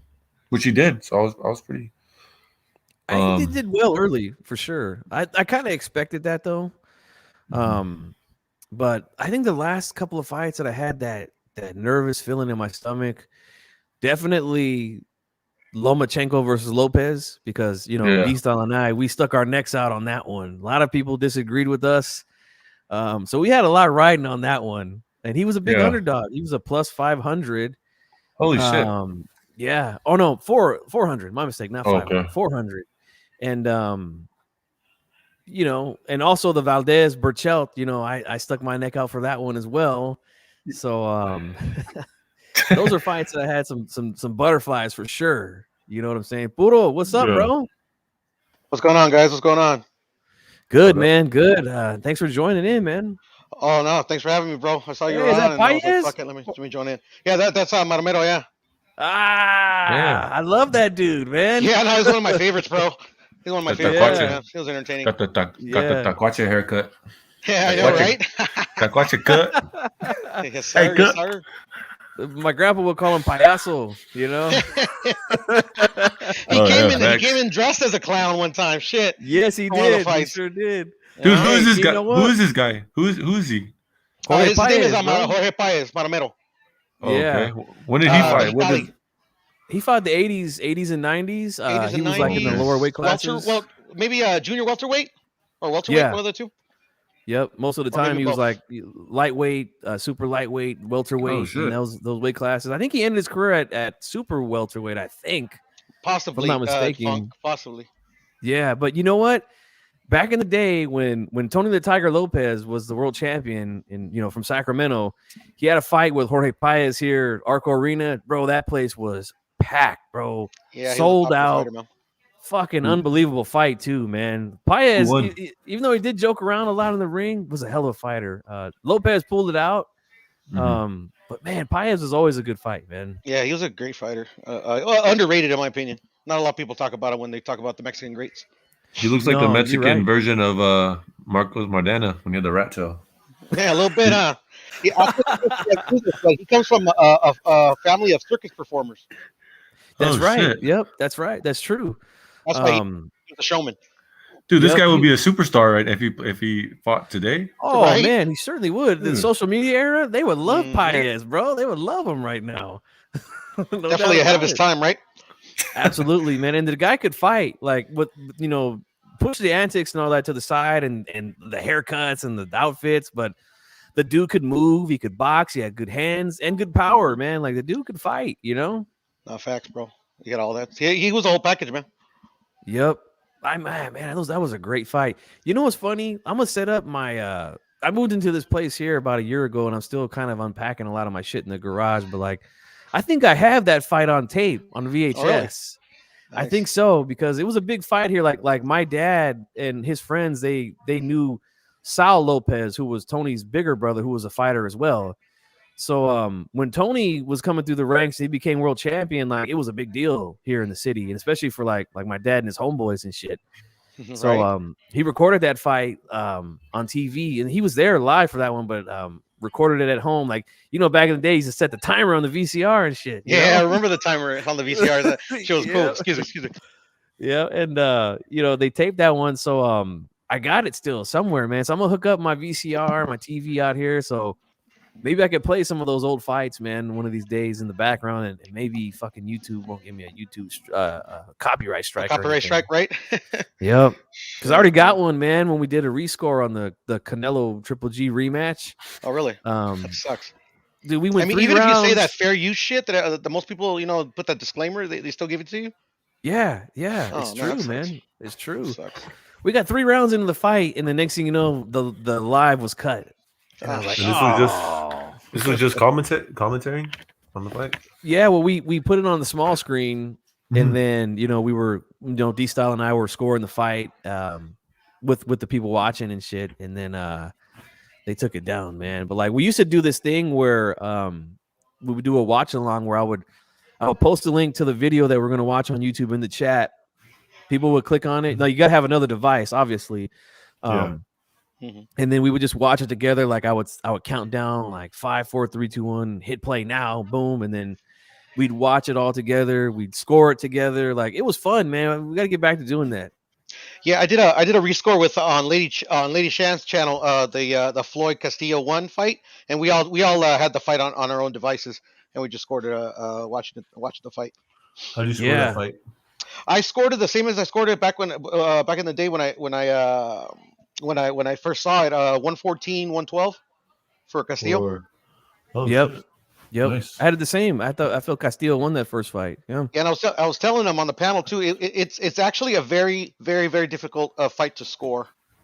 It is, in my opinion, it's a very tough fight to score. So people that say robbery and people that had Floyd winning clear, I really don't have like no quarrel with them. It's a tough fight to score.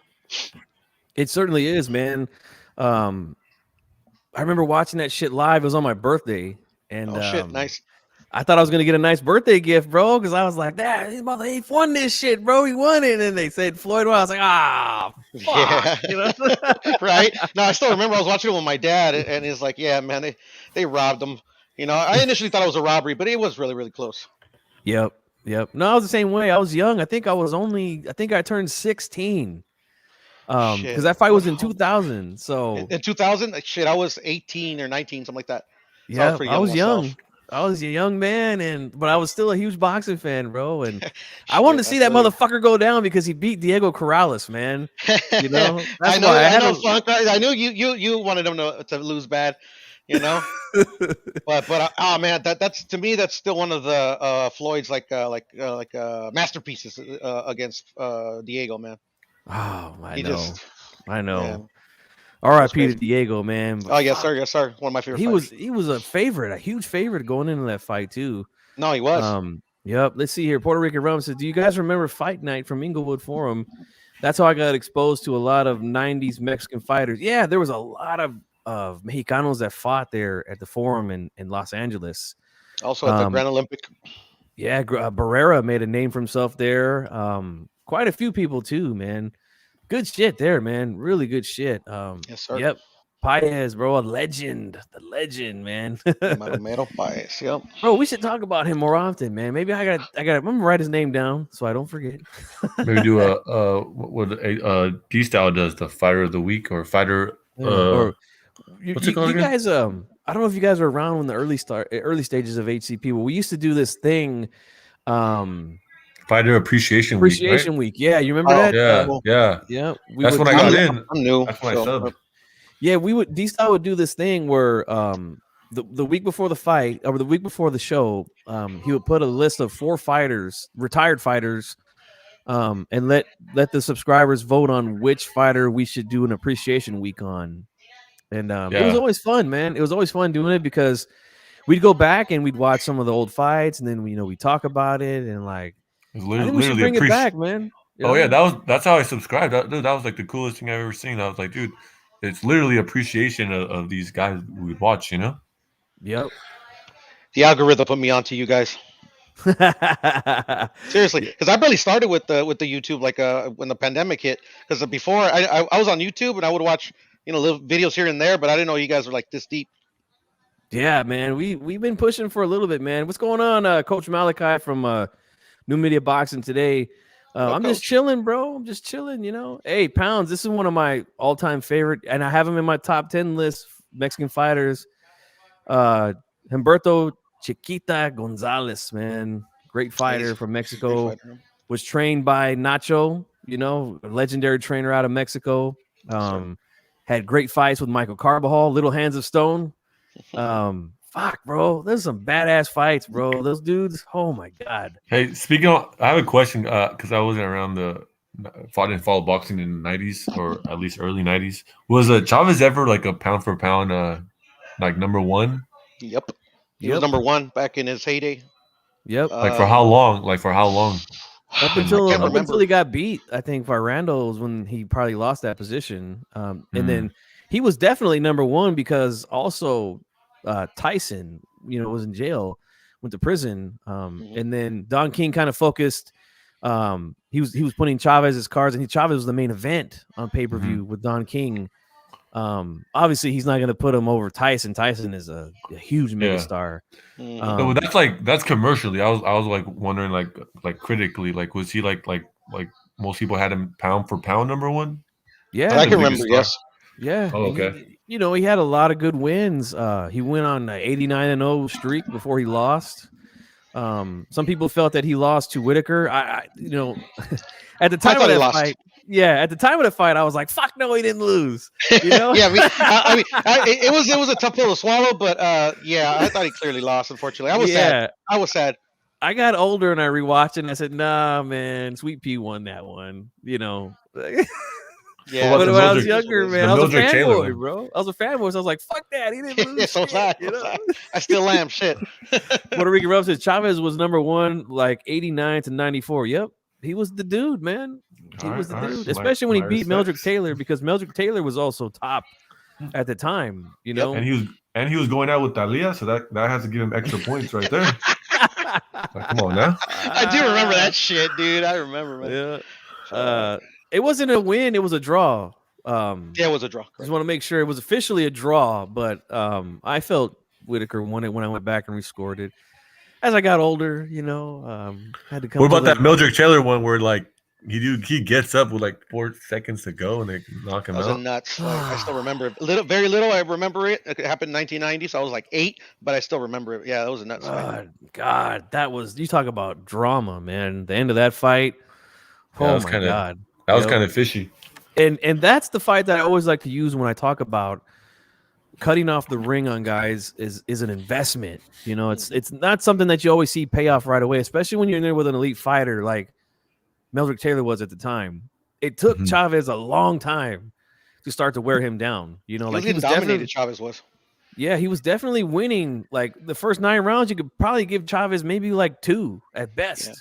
Then he started to take over championship rounds because the movement stopped from Taylor. The pressure started to get to him, and he knocked him down late, and Richard Steele stopped the fight. I feel like it was the wrong thing to do, but what can you do? In retrospect, I think they should have gave him the few extra seconds to finish the fight, but I think it was the right decision ultimately. He was bad. He was hurt bad. Give a shout out to Ness, the boxing voice. G Funky, what's up? What's up to the panel? Happy Thanksgiving. Hey, man, thanks for being here, brother. You were just talking some boxing, man. Going down memory lane a little bit. Hey, what's the pound for pound best food item for Thanksgiving? What do you guys consider number one? I don't know. I don't do Thanksgiving. But you guys can go ahead and give your thoughts on that. I must say the mashed potatoes, I think. Mashed potatoes for me with the gravy. I like fish myself on mojarra. That's my Thanksgiving meal. Scalo, huh? Yes, sir. Some fish.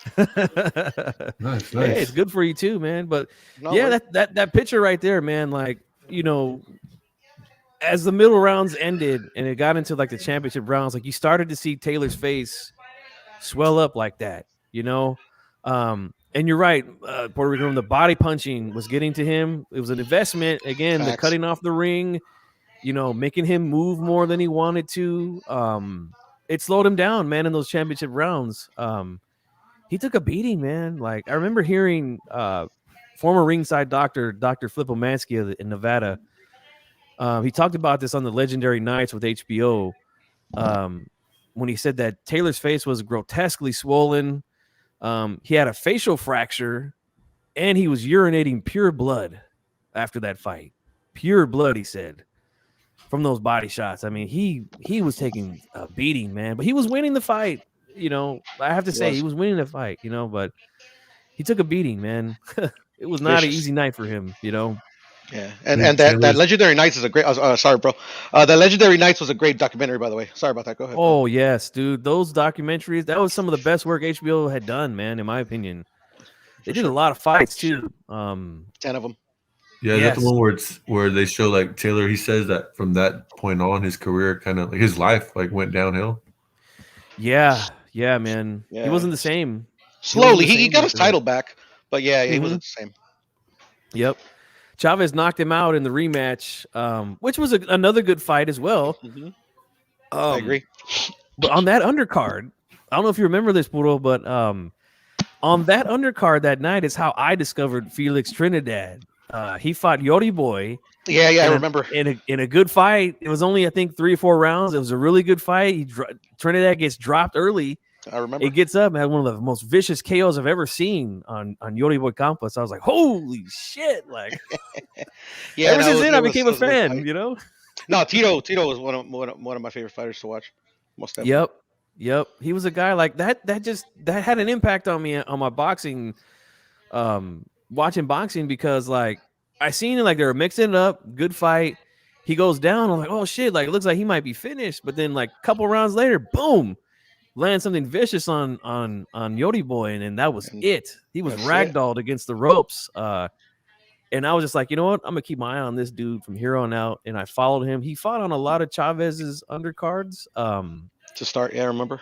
Yep. Matter of fact, one of his biggest fights after that was against Camacho. That was on, I believe, the Randall undercard, the Frankie Randall Chavez undercard. I don't remember, but I mean, I wouldn't doubt it. I think it was, man, from my memory. I'm trying to remember, but I remember it was definitely on an undercard. It might not have been the Randall fight, maybe another one, but man, I might have to check that. But that was another good fight for Trinidad. He beats Camacho in that fight. The Vargas fight. Oh. I was a huge Vargas fan. I was, and that's only because I hated Oscar at that time because he beat Chavez, so I had like a lot of hate for. My whole family had a lot of hate for Chavez.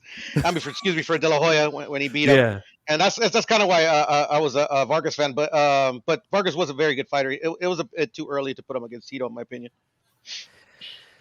Yeah, I have to agree.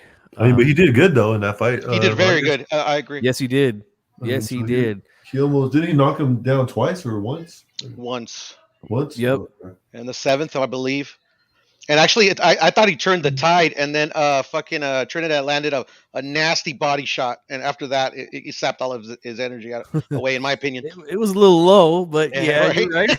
right in the nuts, bro. But actually, Tito was kind of known for that. I don't know if he did it on purpose, or I don't know if he just kind of strayed down there a little bit, but still a good fighter. Yep. I remember in an interview, Vargas says that low blow kind of sapped his energy out, and it kind of cost him the fight. You could tell. It's possible. Yeah. This is why I love, man, our subscribers, man. Look at this guy coming out with the records. His Campos was 56-0 with 50 KOs and was supposed to be the next Mexican superstar. That's true. That's true. When they put him in there with this young kid from Puerto Rico, and that kind of ended that run. Right. Then Oscar fought him too, right? Oscar. Yes. Yori Boy, yes, but he fought him much later. Much later. Yes, Trinidad's knockout of Maurice Blocker to win the IBF welterweight title. That was a scary KO. He went down face first like a fucking tree when he got hit. That was a scary knockout. Oscar beat Tito, but Ike Corte beat Oscar, in my opinion. I felt Corte beat him as well. So did I. Close fight. Really, that's a classic fight, man. Oscar was having some issues early in that fight with the jab. Corte was known for his jab. They called it a bazooka jab. Yeah. Round 6, Oscar lands a nice left hook, that vintage left hook, puts Corte down. Corte gets up a few minutes later, knocks Oscar down in the same round. And I'm thinking to myself, watching, I'm like, hey, we got a classic going on here now, you know? Corte looks to be kind of taking over a little bit towards the end of that fight, and then Oscar needed himself a big round. I remember Robert Alcazar telling him, like, you know, you got to do something here in this round. And Oscar, being the great fighter that he is, round 12 comes out, lands another left hook, drops Corte, and then gets him against the ropes in one of the most dramatic moments in boxing history. It was almost looking like it was going to be another Sugar Ray versus Tommy Hearns. Like, right, he had him against the ropes, was throwing like vicious punches. But Corte survives, man. Survives that onslaught by Oscar. And I feel like he won the fight, but, you know, Oscar got the win. I would have loved to see a rematch with that one, though. I know, dude. That's one I would want to see too. Fucking Corte out of Accra, Ghana. The Ghanaian fighters, man, they're tough.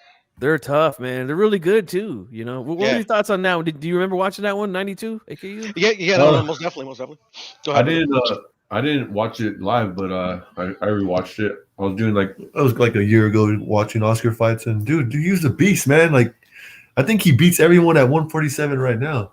Oh my God, it's not even close. If Oscar's fighting right now, oh my God, Corte, you put him in a time machine, right? And oh my God, like Corte versus Spence, that would be a good fight. I agree. Corte's jab was harder than some guys' straight rights. Dude, it was a shotgun jab for sure. And then that Oscar versus Pernell Whitaker, the one that says a lot of people says Oscar lost. Dude, he won. I feel like he won it barely, but I think he won that one. And they said it was a knockdown. He didn't. It was like a trip. But I feel like that fight. I did score that one for Sweet Pea on my card, but I think it was closer than a lot of people think. Like when you hear most people talk about that fight, they act like it was a wash, like Whitaker washed him. Like, I don't think so, man. I think it was a close fight. You know? Yeah, it was real competitive in my opinion. And the fact that Oscar was fighting all these like superstars, like pretty, right in his mid-20s, like dude, like these guys aren't fighting. These guys are fighting like once a year, and they're like fighting like no names. Like, that's a great point. True. That's a great point. 92 AKU. I was talking about that with a friend of mine outside of YouTube. If you look at Oscar's resume, man, the guys he was fighting in his early 20s, it's like, holy shit. You know, like this dude was fighting everybody, you know? Guys that, today they wouldn't dare get in the ring with some of these dudes, you know? Yeah, speaking of that fight, the Bud and Crawford, I mean, not speaking of that fight, but Oscar, when Porter got knocked down the second time and he was pounding the ring. Remind me when Oscar got knocked out already, but when against Hopkins. Yeah. I wonder what's going through their mind, what's Porter wanted to fight, but his dad told him, threw the towel in. Bro, Oscar, listen to this. In 1997, he fought a guy with the record of 63 wins, 3 losses, and 1 draw, right? That was Hector Camacho. Can you imagine one of these guys fighting somebody with a record like that today? Like, that would never happen. They don't exist anymore. Canelo's the last one. Yep, that will never happen. After that, he fought another really good Puerto Rican fighter from that time, Wilfredo Rivera, who was 27-2 at the time. He was a really tough fighter, man. Really good. I think underrated too. 2 years later, he has his run at welterweight. Ike Corte, Obakar, Felix Trinidad, Shane Mosley, Daryl Core. Like, this dude fought fucking everybody, bro. Like, he turned down no. He fought all of his contemporaries. That was cool. Yep. And, and like everybody's resume, there's going to be some smoke and mirrors here and there. But, I mean, overall, like, the dude got in there and he fought everybody, man. Like, much respect to Oscar, man. Just once he started wearing the fishnets, that's kind of when it went downhill. Hey, fellas. I got to go to my in-laws now. Thanks, Chief Funky. I just wanted to ask you guys one question. Who do you guys think would win this fantasy matchup? Aaron Pryor or Chavez Sr.? Oh, man. That's a tough one. I know. That's since I was a kid, I've always contemplated this fight. Let me ask this: where would it be? What weight would it be at 140? 140. I think I would take Pryor at 140. If it was at a lighter weight, I would take Chavez. Because he started lighter, much lighter than Pryor. 140 would be a tough fight. I think it'd be close though, but I would probably take Pryor. What about you, 92? I gotta watch more. I gotta watch more Pryor. Watch Pryor, bro. You're gonna enjoy it, man. He's a great fighter, man. Aaron Pryor was a crazy man. That dude was. Was he the Hawk? Right? They call him the Hawk. Yeah. Yeah. That dude was insane, man. But great fighter though. Hell of a fighter, man. All time great right there. But hey, man, funny? Funky. Everybody says that Pryor would win. Pryor would win. Blood's the only one that picks Chavez out of everybody I've ever asked. Yeah, really? He thinks Chavez beats him. Wow, I would like to hear his reasons why. I mean, I think I kind of know forgot why. what he told me. But ask him next time he's on the panel or something like that, or on the chat. Yeah, he was the only one that my whole life that's ever picked Chavez. It's a tough fight, man. I was a big Chavez fan, and I would be rooting for him if that fight ever happened. But man, Pryor was a tough motherfucker, man. Hard to beat too, Facts, bro. Facts. Yeah, him and his fight with Arguello was a great fight. But hey, man, yeah, thanks for stopping by, bro. I appreciate thank you, man. Funky. All right, the night too, man. Peace out, fellas. Have a good Thanksgiving.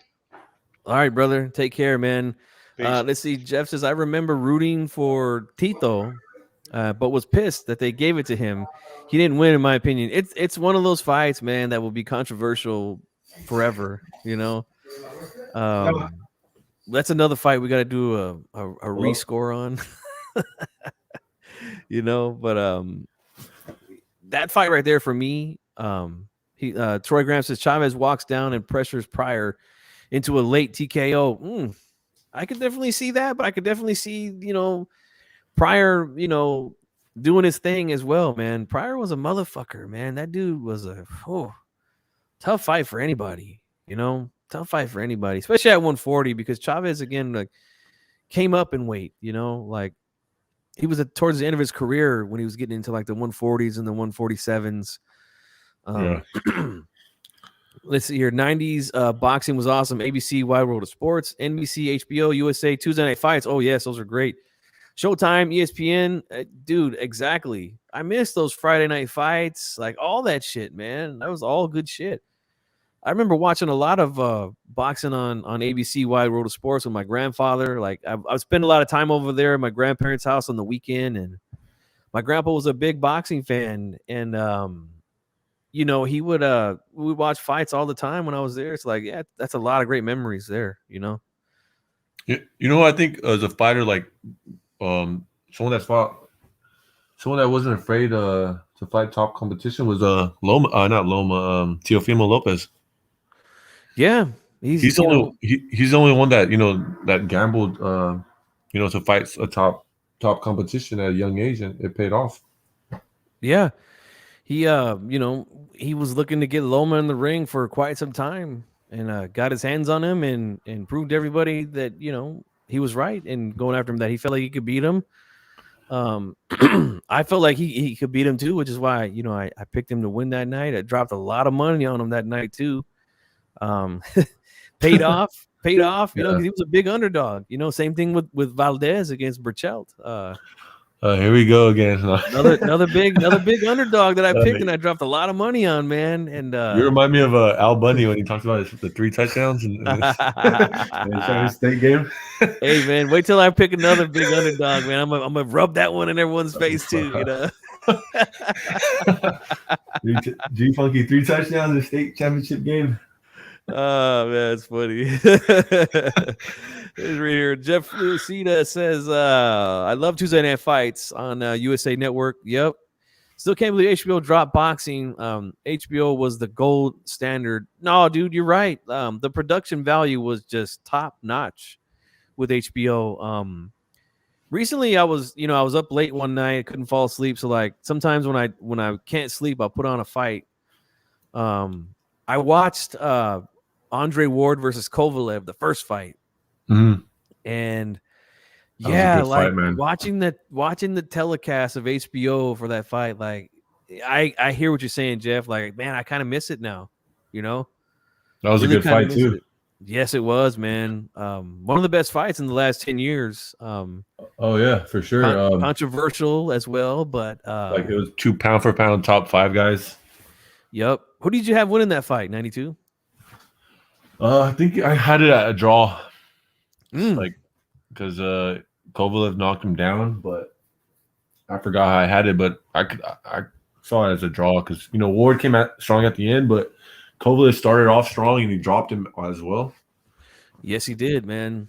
Yes, he And did. yeah, I was a big Crusher fan. I'm not gonna, dude. He was one of my favorite boxers. Kovalev was a hell of a fighter, man. He was a straight killer, like literally. Yep. Like I think he literally Yeah, killed he did somebody. kill somebody. He did in the ring. Yeah. What's going on, Troy? How you doing, man? Hey, respect, man, and happy Thanksgiving. How do I sound? Can y'all hear me good? Or Oh, we can hear you just fine, man. Yeah. okay. Yeah, I know you were talking about Chavez and Pryor. Excuse me. Overall, I think because Pryor took too many clean shots as the fight would go on. Because if you watch the fight with my brother. Arguello? Yeah, the beautiful Arguello, man. Mm-hmm. If he didn't break him, if you watch the documentary, he said it out of his own mouth that Pryor broke him. He broke him. Yeah, because and Chavez, Chavez over time would have just was known for firing that left hook to the body and landing clean shots as the fight went on. And Pryor was just he willed himself to a lot of victories, Yep, sure did. Yeah.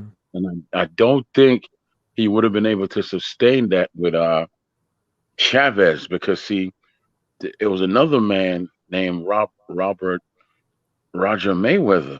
He was the original Black Mamba, not Kobe. Yes, he was. Yep. And why did he get that name? Because he was beating all the top Latin fighters. I mean, all of them. He sure was. He was running through them like a pipe through water, and he hit Chavez with everything. Round after round after round. And what happened? He started to shrink as time went on. Because as a fighter, that's what happens. You still fight, but you're not landing with that much confidence after a while because you're saying, "Come on, man." He said he hit him one time, and he looked at the canvas. That's how hard he hit Chavez. And he said that this effer backed up, looked at me, smiled, and came forward. And I knew I was in for a long night. You know what I mean? So that's what would have happened here. It would have been a great fight now. Pryor would have made Chavez take a couple of steps back too.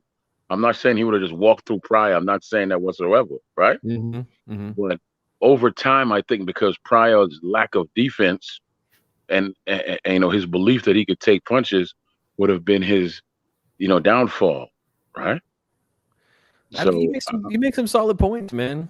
Makes some solid points. Pryor was a hell of a fighter, legendary fighter. Same with Chavez. Damn, that would be a hell of a fight to see.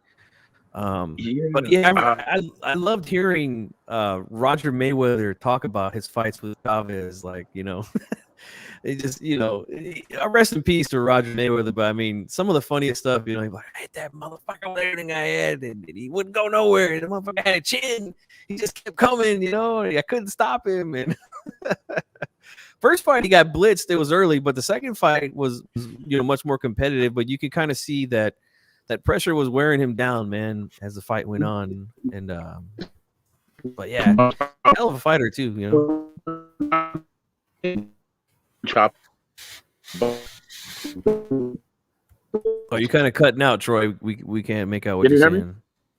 Okay, now I think you're clear. Go ahead. Yeah. Okay. Yeah. I watched Donaire versus Walters today, right? Mm-hmm. And all I kept thinking is what if Nicholas Walters was still here and he was at 130 and he peaked out at 135? What if he didn't quit? Yeah, I know. That's kind of odd how he just kind of disappeared after his loss to Lomachenko. Like it was that brutal. You already know. Boxing has to give a lot of I don't know if you can hear me. Let me know if you can hear me. I live in Yeah, it's cutting out a little bit. Yeah, it's cutting out a little bit.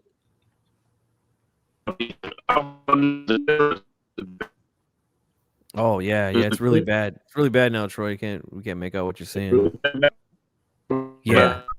Maybe go out and come back in and see if that will help, man. I'm gonna be here for a minute, so I'm not gonna close it out or anything. No, it's just let me see now. Is it any better now? Because I moved a little bit. Yeah, it sounds a little bit more clear now. Yeah. Okay, yeah, because boxing, you have to give yourself away, and yeah, you have to give a part of your soul away. Yeah, for sure. And then you have to just go for it. And a lot of these fighters might have the surface skill, but underneath they're not ready to walk through the fire. And so, of course, they're good fighters, but they don't want to give themselves away. You basically have to die so you can live. If you understand what I'm saying. No, I do completely. And I'm not laughing at what you said. I'm laughing at this comment here from Puerto Rican Rum. Give me the bottle, the one I mixed. Panama Lewis, man. The trainer there, the infamous bottle in the corner. Yeah, I mean, I think it's kind of obvious what happened there, but at least he fought Arguello again. And he beat him again the second time, but who knows what would have happened the first time? Like you could definitely see a switch in him after that happened. Did you see the documentary? Yes. Did you see yes, sir. Okay, he was gonna quit anyway. He was gonna quit in the first fight anyway. Long before he told him to give him this special bottle, he said it in his mind that he cannot beat this man because the punches that he was dropping on Pryor stopped everybody else. Everybody. Yes, and when Pryor hit him, he was moving him. He wasn't hurting him. He was moving him. Yep. He said, I was going to quit anyway. That's an all-time great fight right there, man. Aaron Pryor versus Alexis Arguello. The dude was a beautiful soul, man. Alexis was if you have to watch the documentary, that cat was a beautiful soul, man, and he was destroyed in there twice. Yep. I know a lot about him, man. Yeah. I got some of my best friends in the world are from Nicaragua, where Arguello is from. And they loved him out there, man. He was a figure out there. He was, not to get too deep, but politics out there in that country play a big role, which is why you always see Chocolatito when he fights. He brings this kind of like a black and red flag with him, with like I forget the letters that are on it, but it's basically a political party. And it's just one of those things, man. Like they feel like Arguello was shot by the government there because of the politics, his popularity. I don't think it was necessarily his popularity. I think it was just more of like he wasn't on the side that they wanted him to be on, Yeah. And they said it was a suicide, but they don't believe that. There you go, right there, the Sandinistas. That's it. That's the group down there. And yeah, rest in peace to one of the greatest fighters of all time, man, Alexis Arguello. Panama Lewis was the trainer of Risto too. Yes, he was. He was. Yeah, I don't know too much about politics. All I know is that when I heard the man speak, and then they became friends. Him and Pryor became the greatest of friends, man. Right? Yeah. Yep. After the fight, when you talk about men like that, they're rare. So you can't buy them, and you can't intimidate them. So what's the next thing that you can do to them? You kill them, right? That ain't me. So no, that was yeah. Anytime I hear that a man like that kills himself, I don't believe it. When it comes to politics, I believe he was murdered because he can't be bought. You can't be bought, and you can't make a man like change his mind if he's so focused on one thing. When I tell you, when I use the word beautiful to describe another man, that dude was a pure soul, man. I listen him and people talk a lot about Johnny Tapia, but Tapia, wow, he was another one, man. There was quite a few of them that were in this sport. he had a soul and a strength about him because he shouldn't even have been alive that long. You know how many times he died before he died? Right. Right. Yeah. 92, you got a lot of loud background noise, man. Just letting you know. Not sure where you're at, but it's pretty loud. Yeah, they believe that it was definitely a murder down there. But like I said, I don't want to get too deep into the politics. I do know a little bit, but not too much, so I don't want to sound ignorant. But that's just what I've heard. But yeah, you brought up Johnny Tapia, another great fighter from that era, from the 90s that we were kind of talking about with during the Oscar De La Hoya times, the Chavez times. Really underrated in my opinion, man. Johnny Tapia. We did a show about him early in the HCP days. We talked about they had released a documentary about him just before he passed away, and then they re-aired it and stuff. So like, man, that guy went through a lot of shit in his life, but boxing was one of those things that saved him, man. That's one of the things I love about this sport.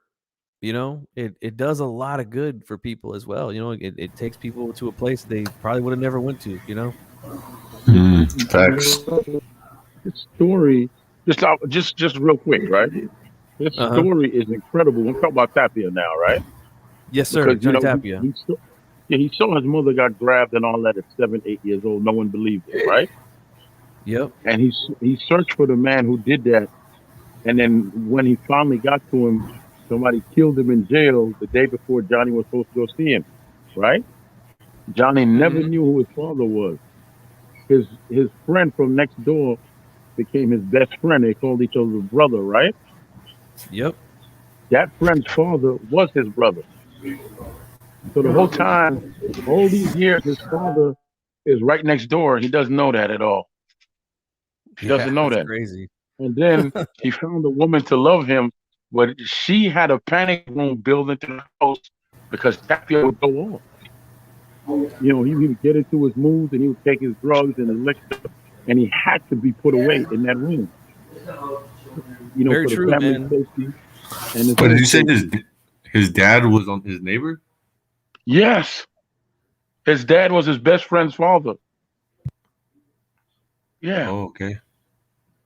His best friend. Yeah. They kept telling him how much they look alike. So finally, the man confessed to him that him and his mom, had something back in the day, and they did a blood test. And behold, that's his daddy. That's his daddy. That's crazy. His story is insane, man. Johnny Tapia, and we talked about it because we had D-Style and I, and then we had 97 Rough was on with us, and we all kind of related to his story because drugs are it's a big part of in the Latino community, unfortunately. So we understand, and for me right away, because look, I'm not gonna sit there and front. Like, my father was on drugs really bad as well during the 80s and the 90s as I was growing up. So I grew up around a lot of addicts, so I know how they move. I know the things that they do. So right away I could tell with Johnny Tapia. I could tell he was on something, not like steroids, but like a methamphetamine or something like that, But yeah, he had a crazy beginning. Was able to really make something out of himself, man, in boxing, and then had an unfortunate passing, but I really loved watching his fights, man. Mi vida loca Tapia, man, rest in peace. Funny story about him. He loved Mike Tyson, man. He loved Tyson, and Tyson came to New Mexico to see him, and at the time, Johnny was at the time they were doing like a turn in your guns thing, which never works, right? Mm-hmm. You get $100 or whatever, So anyway, everybody was turning in these old guns, and then they started talking, and then Johnny jokingly said, "Hey, Tyson, I bet you my rap sheet is longer than yours," and he was like, "Nah, man, I don't think so." so basically, after they were done going through all the stuff they've been through, Tyson was like, "Shit."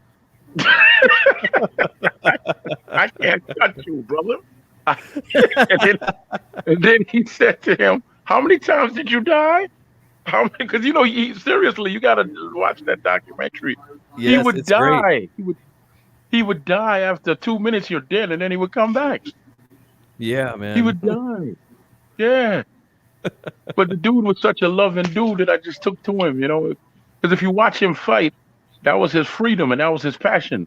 He gave all of who he was in there. Once you take him out of there, he had to play like he was human. You understand what I'm saying, right? No, I do. Absolutely. Yeah. Absolutely, man. So, but he was just a real good guy, man. Yeah, boxing has some crazy characters. So interesting, like characters. Yep, and it has a way to get people, like I said, out of a bad situation. I just think it's the greatest sport, man. I really do. Um, but Johnny Tapia, yeah, legend for sure, man. Troy, I don't know how long you were listening, man, but we were talking about like Oscar De La Hoya and his run at welterweight, man. Can you imagine him fighting right now against some of these welterweights, man? Like, Yeah. that would be Yeah, I insane, can. huh? No, but let me tell you something. The Oscar you see today, the man that's the same age as me, he's probably a year younger than me. I'm 50, right? Mm-hmm. Oscar, people saw he was pretty. He was pretty, right? Oh yes, definitely. So when people saw his beauty first, but the dude underneath all that was in a rage all the time. He was a fighter. Mm-hmm. And stupid people will say, "Oh yeah, he fought all the big fights, but he lost." Listen to what you just said. He fought all the big fights, Yep. dummy. Whether you win a lot, he fought all of them.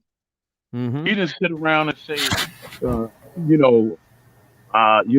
the A or 60-40, or Big Fish or XYZ or whatever across the street. He took Purnell, and that fight with Purnell was one of the worst fights I ever saw. But nobody should have won that fight. That fight was horrible. But the Chavez fight, he fought a zombie. Let's be honest. I'm not. Yeah, even that was front. not the real Chavez for sure. Nah, Yeah. but it was his welcoming party, which really was his execution. Because after you beat a legend like that, of course your people are not gonna like you. You have to keep fighting for them to learn to love you, right? Oh yes, absolutely. Yeah. So in his heart, younger Oscar saw himself as a Mexican, even though he was born in California. And yes, both his parents were Mexican and all that. But just like I'm Jamaican, and I might have been born in the country and stayed there for a while, I grew up over here, so I had to fight that similar fight, right? Mm-hmm. So he fought that fight, and after a while, they started loving him. Why? Because he fought. He fought, win, lose, or draw. Pretty face and all. Oscar was in there fighting. Yep, he's a badass, man. The only one he couldn't beat was Shane Mosley, and I'm gonna tell you why. Go back and watch each and every time he fought Shane Mosley. He used to try and mimic him. It's like he was in awe of how Shane fought. Go back. Don't take my word for it. Go back and watch the two fights. I feel like Shane won the first one for sure. I actually felt Oscar beat him the second time. But one of those things. It's one of those fights where it's funny is I actually talked to a lot of people outside of YouTube that I talk boxing with, and there's, to my surprise, there is a lot of people who felt he still won that rematch. Combat Sports Media here says Chavez would have never beat Oscar. I disagree with that. I think at the lower weight classes, he destroys Oscar. And at 147, Chavez was just not Chavez anymore. He just wasn't. The guy started like 126 to start to really have like good fights. So, well, he peaked out, and I can tell you how you know when you peak out as a fighter. Anytime you go up against fighters, you start getting dropped by punches that you normally didn't hurt you. Yes. You basically reached your peak at that point. You don't need to go any further. I got to tell you, man, I was in absolute shock when Randall landed that punch on him and dropped him in their first fight and beat him. Like Chavez never went down. Chavez never went down. I had never really seen him hurt, and That was a shock to me, but you know what? Credit to Randall, man. He was a hell of a fighter too back then. Underrated, but unknown. Yep, but he got an opportunity and he made the best of it. Twice. Beat Chavez. Yeah, Twice. beat Chavez, but they man. robbed him the second time. Yeah. I tell you the two fights that pissed me off. I respect Chavez now that I'm older and it's later on in life. But that blasted Meldrick Taylor fight, to this day, I hate Don King. I hate Richard Steele because they ripped the soul out of him in 2 seconds. Once you give all that you could give, and I mean, it was no more higher. He couldn't go any higher. I'm talking about Taylor, right? Yes. He could not go any higher, and they ripped that young man. I watched it live with my family, and I cried. He had his soul ripped out that night. Yes, he did. He ripped it out. He fought the perfect. He fought the perfect. He had the perfect fight, or perfect game plan. He was boxing Chavez's ears off early, but like like I said earlier, you could see that pressure was starting to get to Meldrick. He was starting to show signs of damage. I mean, his face was really, like I said, when you listen to the Legendary Nights and you listen to the ringside doctor who was there that night, Dr. Flipomansky, who used to be the doctor in Nevada, said that Meldrick had a concussion, had a facial fracture, and was urinating pure blood. Because he kept swallowing his own blood. Yeah. And let me tell you what happened. That whole boxing his tail off, that only lasted 3-4 rounds. Other than that, Meldrick was straight Philly. He was straight Philadelphia. And that's what he did. Early, for sure. He's getting off early. I can't remember the round, whether it was 8 or 9, where you could hear Sugar Ray, because he was doing some commentating or whatever, for the fight, right? Mm-hmm. And Meldrick started firing a rapid fire punches, and Sugar Ray was like, "Whoa!" Yeah, whoa! I remember hearing that commentary. He was like, "Whoa!" He's even faster than I was. He hit Chavez with that when he did that. He hit Chavez with 3 straight punches. Boom, boom, boom, real quick. Snapped his head back, and I remember Ray Leonard was like, "Whoa!" I remember that, Troy. Those are great moments, man.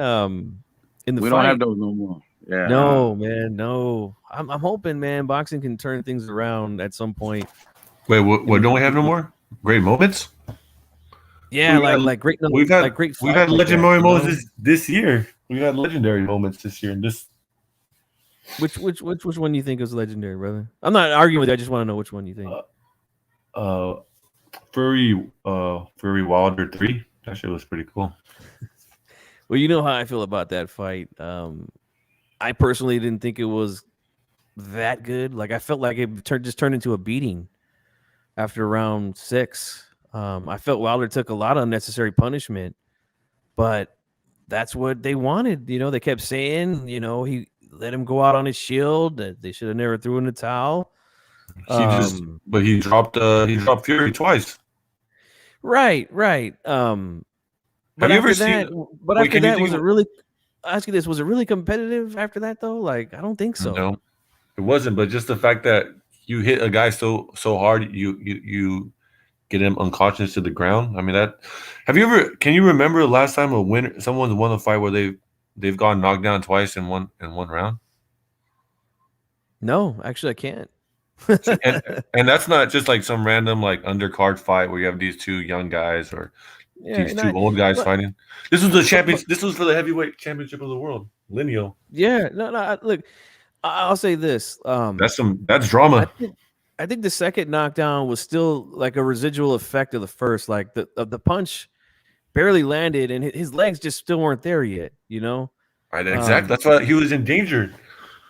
But credit to Wilder. Like he was dropped a round before and looked really bad. Like I thought the fight was going to end the next round, to be honest with you. Yeah, same. And, he landed something big and turned the momentum around, but it didn't last very long. So look, there's that moment. So there's that moment. Then there's this last week where the Bud, who's been where we all been thinking like we all see that he's like, you know, looks like an all-time great, but we're like, is he though? Because you know he doesn't have the name to do it, and this has been going on like for 3 or 4 years. That we're like, all right, he's a top tier elite fighter, and he finally got one. Took like 3 years, and he got one, and he stopped him.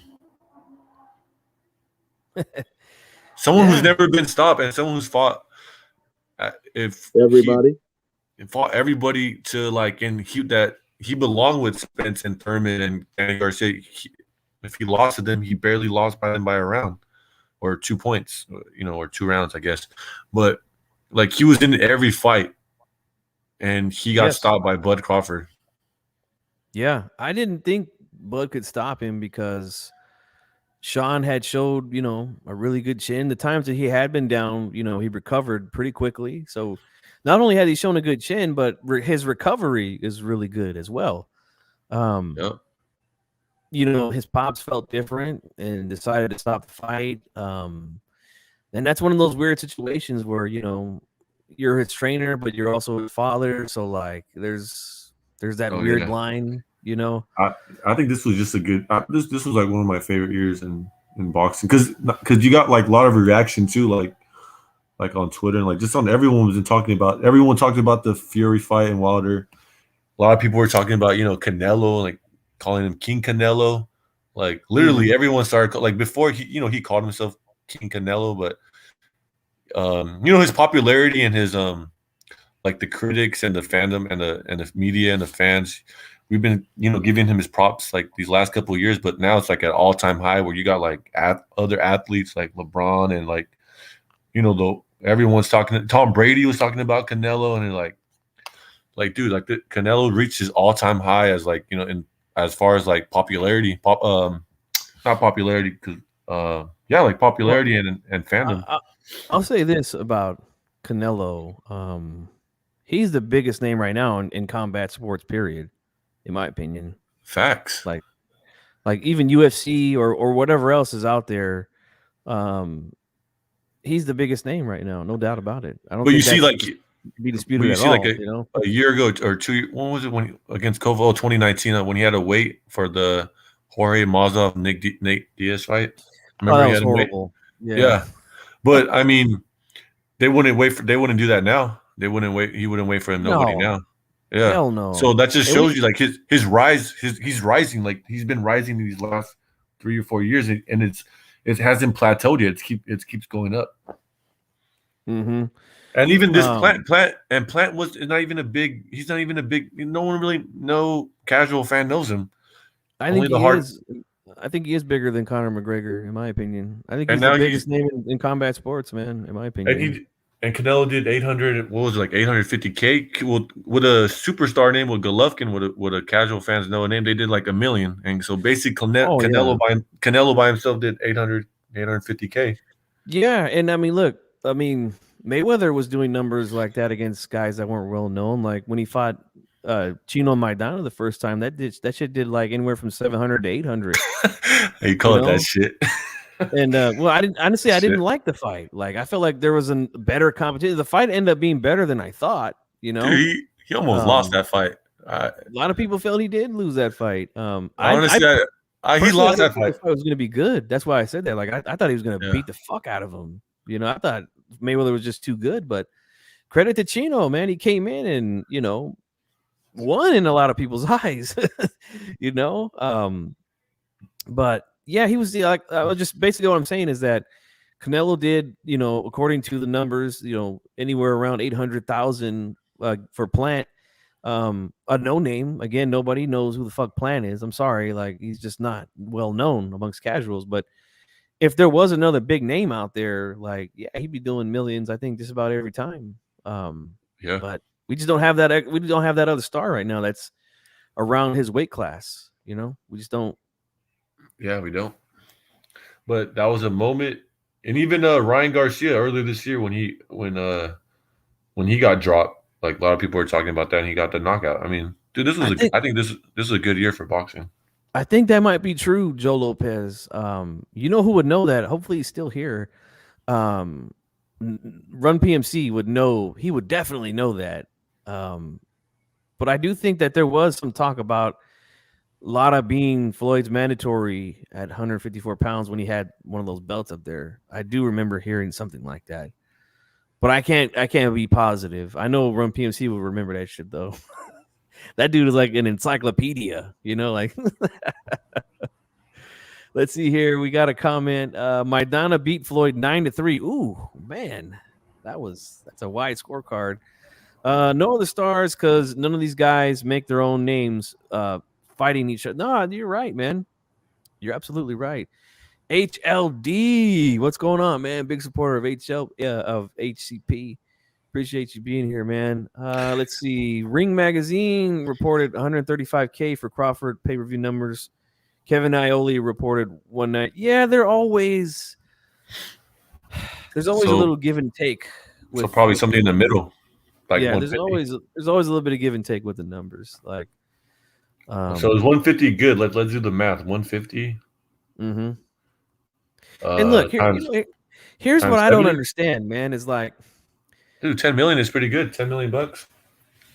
Yeah, no, they made a lot of money for sure. Well, here's what I'm gonna say. Like, do you think that the Super Bowl, right? It's a question for you too, Troy, if you want to answer, and anybody in the chat. Like, do you think if they put the Super Bowl on pay-per-view, that it would do the same amount of numbers that it does being on network television?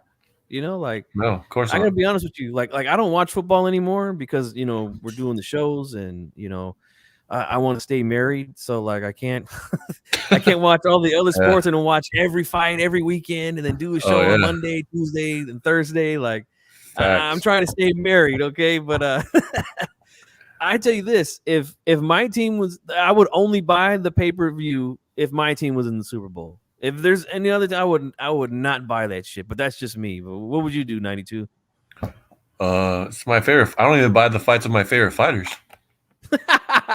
Let alone looking at the Super Bowl.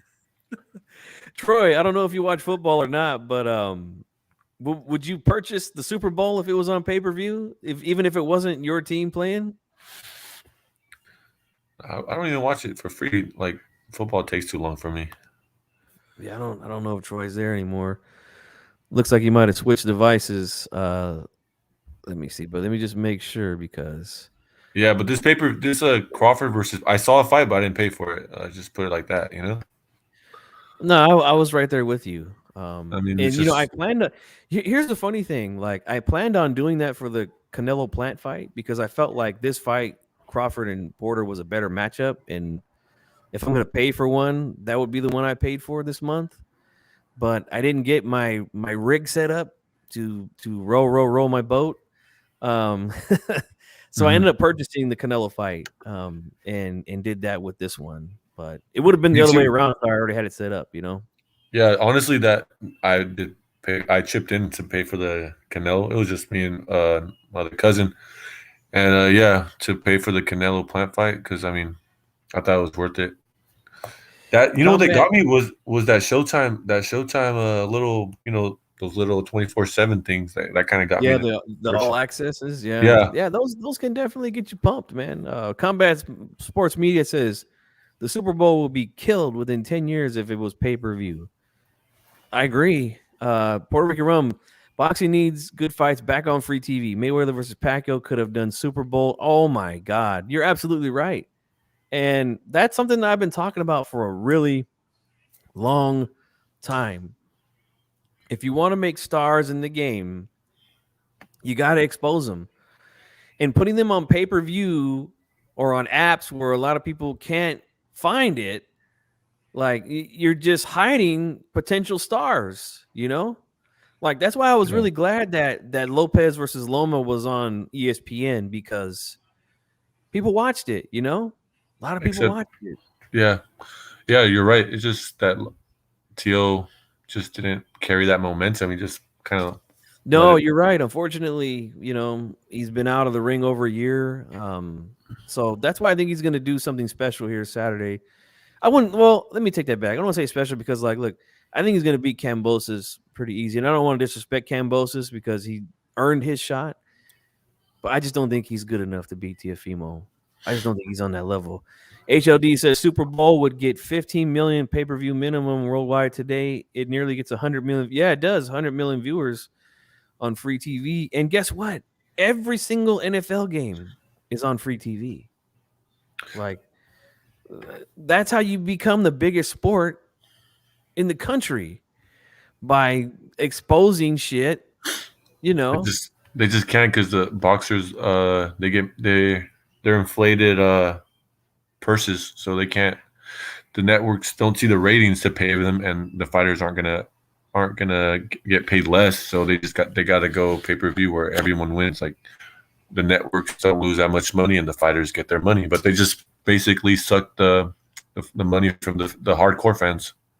Yeah, and that's unfortunate, man. And like in my day, and when I say my day, it's starting to sound like an old man. But in my day, in the 90s, you know, in the 90s, only the super fights were on pay-per-view, you know? Yeah. As it got into day, like the back in my day with HBO and Showtime, like same thing. Like, Yep. only you would get like Marcos Medana versus like Amir Khan, like that was on HBO, you know, and that was a main event, but that wasn't a pay-per-view. Yep. And like one of the biggest fights that I remember watching as a kid, 96, Tyson versus Holyfield. Now, I know a lot of people felt like Holyfield was just going to get beat the hell up by Tyson because, you know, he had just had, you know, heart problems and stuff like that, and, you know, he had lost a couple times. I always felt Holyfield would beat him. Like, Holyfield was my favorite heavyweight, you know, and I was telling everybody that, but like, that was a big super fight, you know, big super fight. Definitely belonged on pay-per-view. Did over 1 million, well over 1 million buys, even during the black box era, which I know a lot of people remember the black box era. Shout out to the black box. Yep. Saw my first porno on that. Oh, a lot of us did. But another one that I always talk about, I know it might be redundant to a lot of the subscribers, but shit,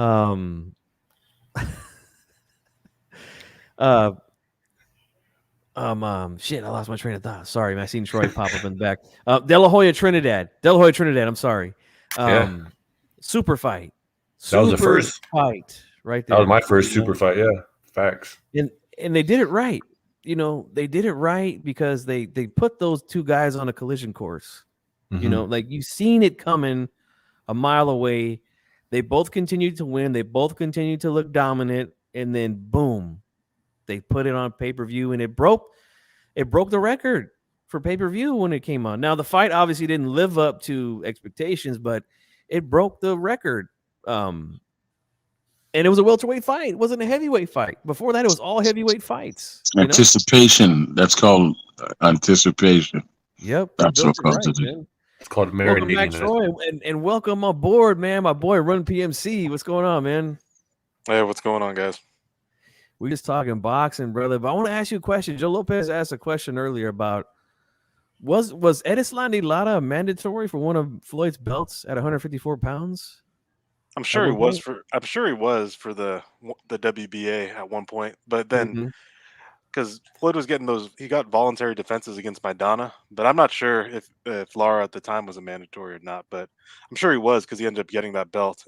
He was a regular, then got elevated, and then defended it. But I don't know if he was actually a mandatory because you could be number one ranked, obviously we know, and not be a mandatory, you know. So I'm not sure. Yeah. That was I thought I remember hearing something like that, but I don't recall. We got a new person on the channel. I don't know who you are. What's your name, brother? Well, this is Steph from Combat Sports Media. How y'all doing? Thank you for letting me join in. How you doing? Nice to have you on, brother. Hey, thank you for having me on. I like your content, and just like yourself, I don't really like talking about the business side of things. I like talking about, you know, the fights and the fighters. So that's what attracts me to your channel, man. Cool. Yeah, man. I'm not a one of those guys that likes to talk about the business. Is that really D-Style in the back? I just seen you pop up, man. Let me know if that's you for real.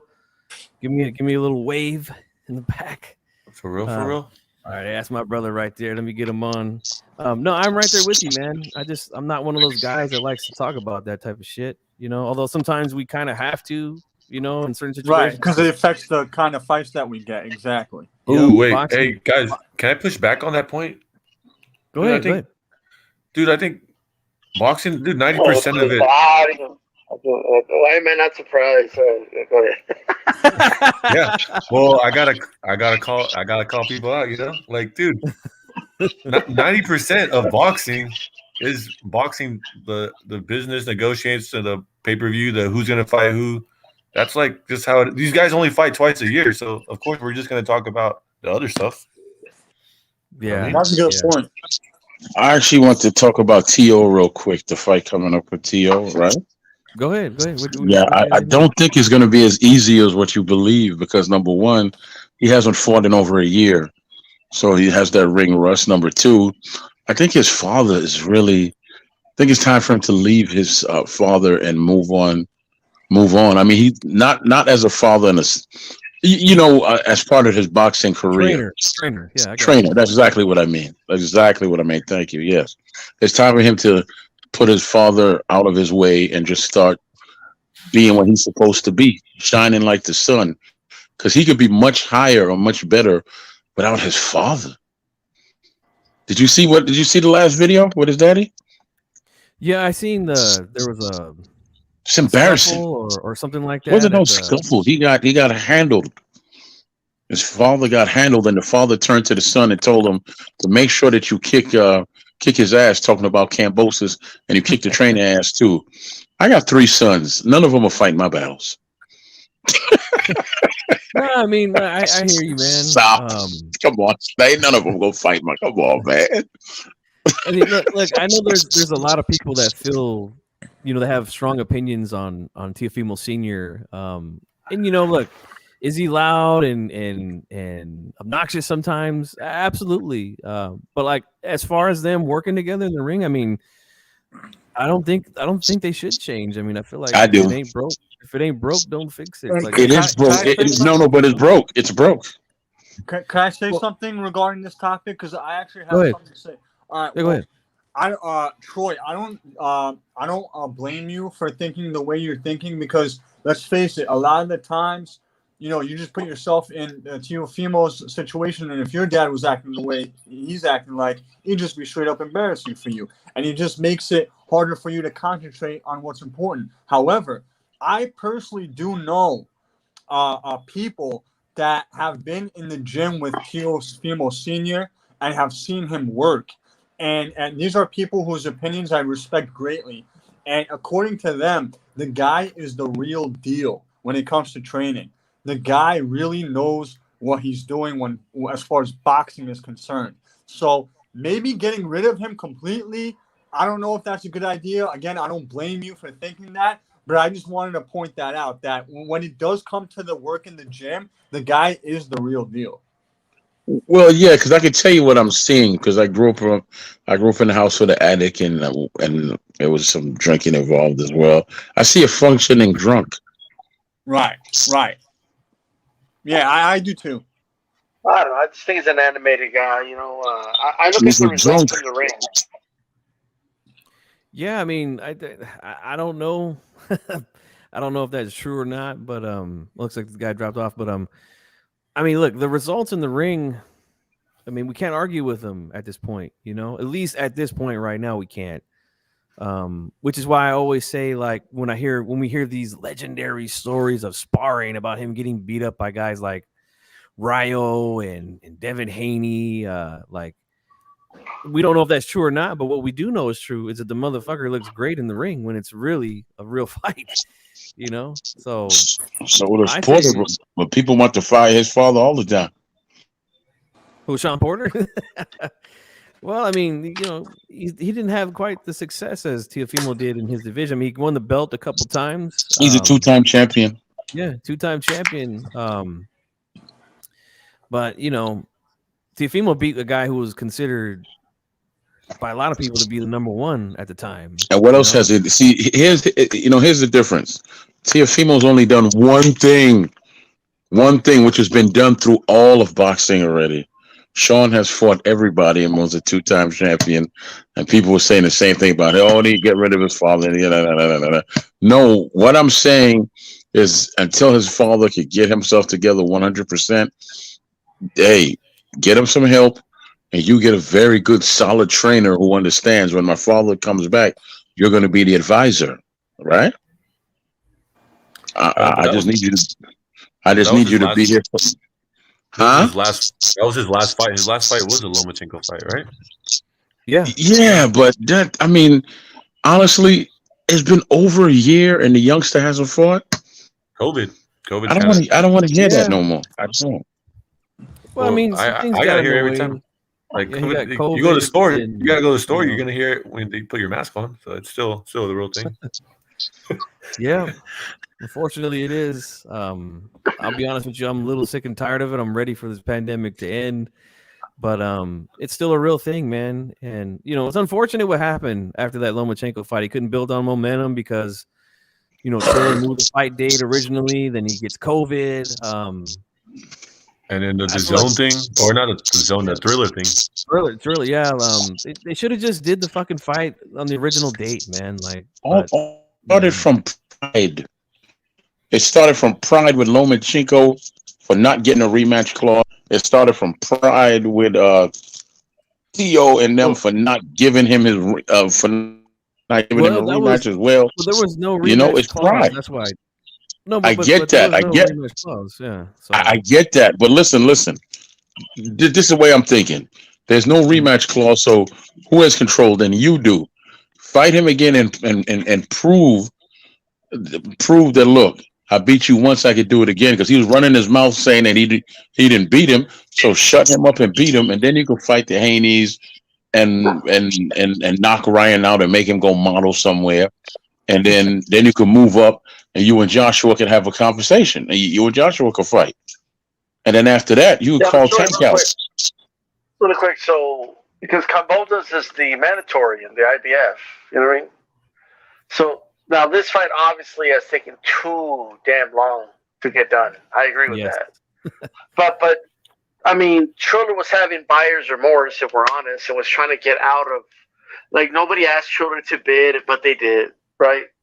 And Triller's mostly at fault for rescheduling the fight for no reason, because Floyd was on a pay-per-view that same weekend, and then the COVID thing happened, but that was really, should have only postponed it at most a month, right? And the fact that it happened this long, I mean, it's just circumstantial, you know what I mean? Not everything, no. Nothing to me is suggesting that he's not going to rematch Loma.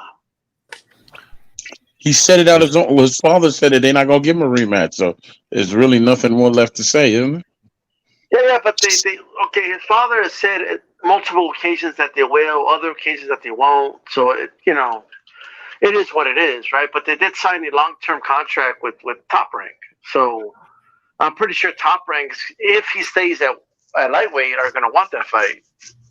Oh yeah, is it true? I saw somewhere a video posted. I didn't click on the video, but it said that Teal Senior said this is their last 135 fight. Is that true?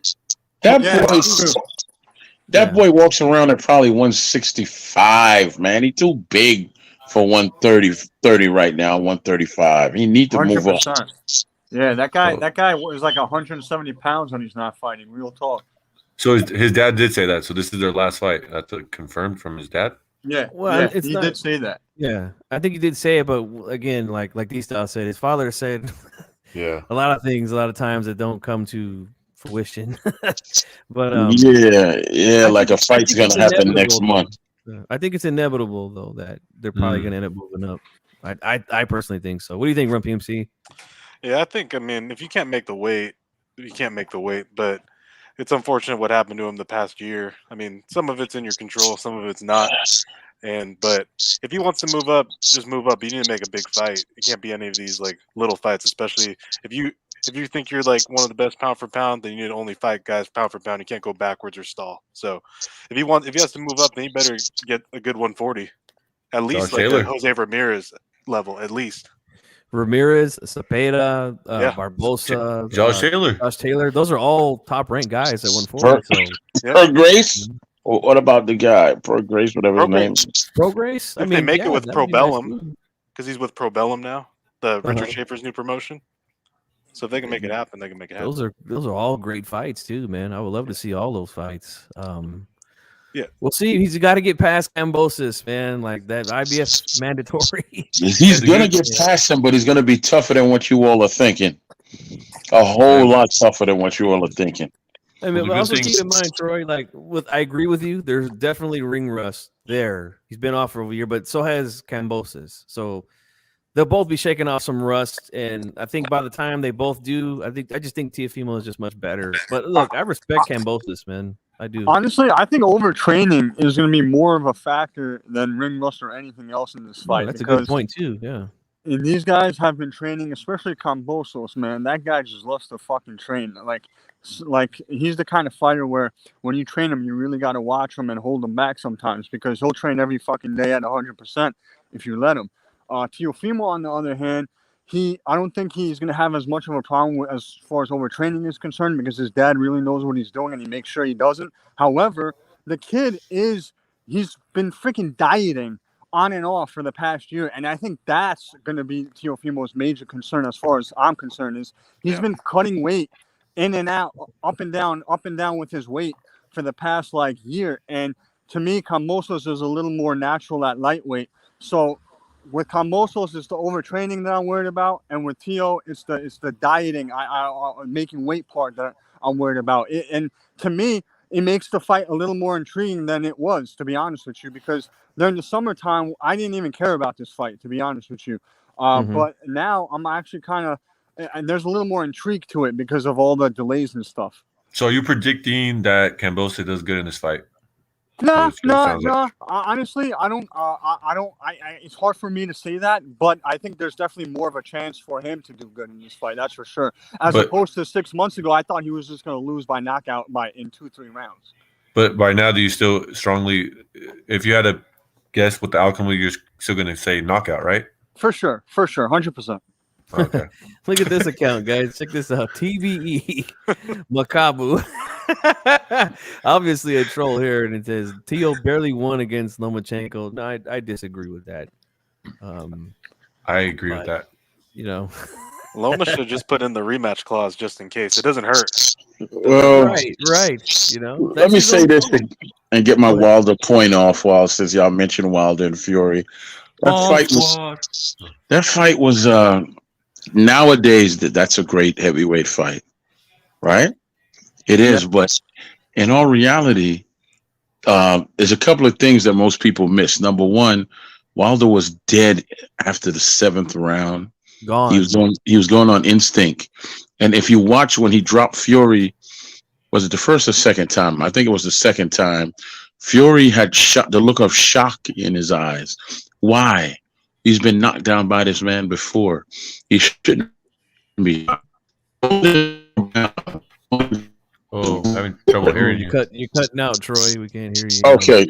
How about now? You can hear me? Yep. Can you hear? Yes, sir. Okay. Okay. Yeah, I said when Fury got knocked down, he had the look of shock in his eyes, like, wow. Right? And the fact is that he shouldn't have had a look of shock in his eyes because he's been dropped by this man twice before, right? Mm-hmm. The fact is that both of these dudes are breaking down. It's just that Wilder broke down in that fight. That's why he landed on his face. And Fury is a couple of good hits away from ending up on his face. And if he fights Dillian White, he will end up on his face. That's why he's not trying to fight him. You know what? What? I'll say this. If he fights Dillian White, he's going to end up on his face. That's why he's not fighting him.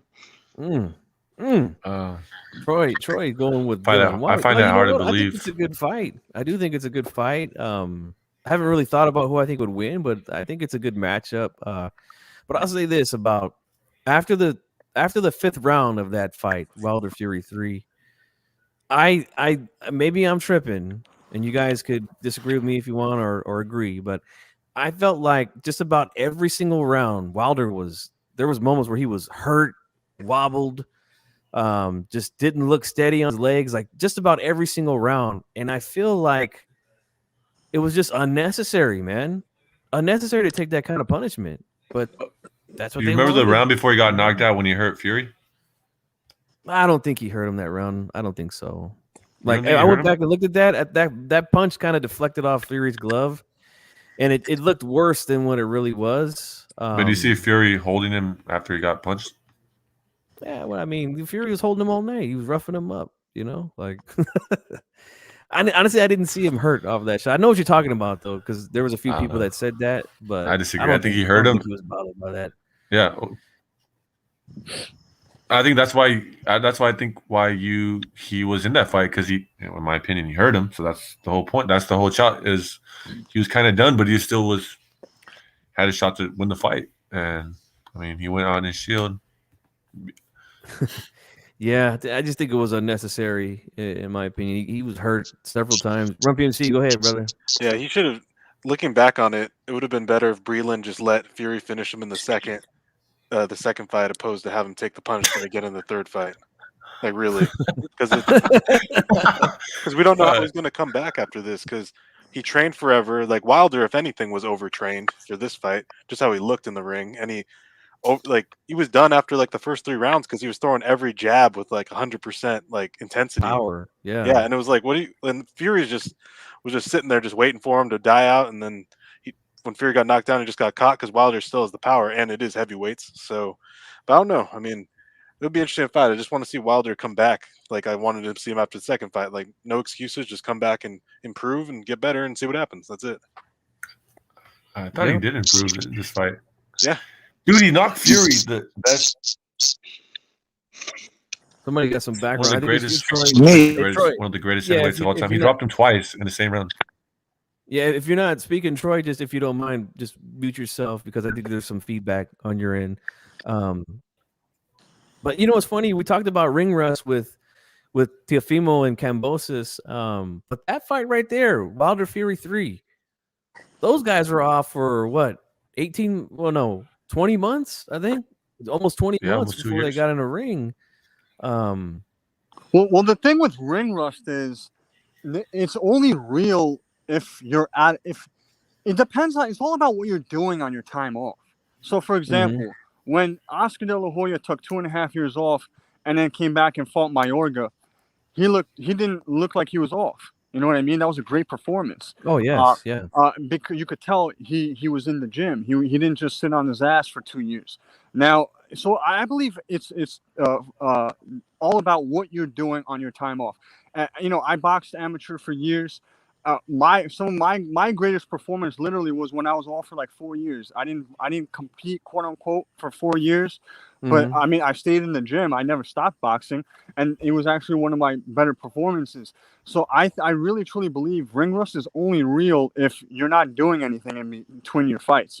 So, but if you're in the gym, then I don't think ring rust is ever a factor. You could point out Floyd when he came back against Marquez. You could tell he wasn't out of the gym either. You know what I mean? So it's all about what you do. What about when Fury was, when he was doing, when he was like suicidal and was partying and doing drugs, he came back and schooled Wilder. No, he didn't. He took a tune-up against that's true. He took a couple fights before that. Yeah, that's true. That's true. And lost a lot of weight. I mean, he ballooned. He ballooned up. But you know what? That's the main reason why I picked Wilder to knock him out in the first fight, because I was like, I don't think this guy's gonna come off of a long layoff, have a couple tune-ups and beat Wilder. Like, I just didn't believe that, but proved me wrong twice. I picked Wilder twice to beat him. Didn't pick him the third time, but I did pick him the first 2 times. And credit to Fury, man. He's better, a lot better than I thought. And that just proves that Wilder was worse than what we thought he was. That's all. What? He wasn't as good of a fighter as everybody thought he was he? Because I was laughing at the comment here, by the way. Right, because he's famous for saying that he saved him from drugs, he saved him from this and that, and you let a man who you saved from the edge of the abyss whoop your ass, leave you on your face, like I used to, on your face, and this is what you're gonna be remembered for. And I hope every single Wilder fanatic is listening to the sound of my voice because y'all don't like me in the first place. I never want to see anyone hurt, but it was so satisfying to watch him bounce his ass off the canvas face first. Damn. And enjoy your Thanksgiving. I ain't going nowhere. Hey, you know what? We battled those narratives for a long time, HCP.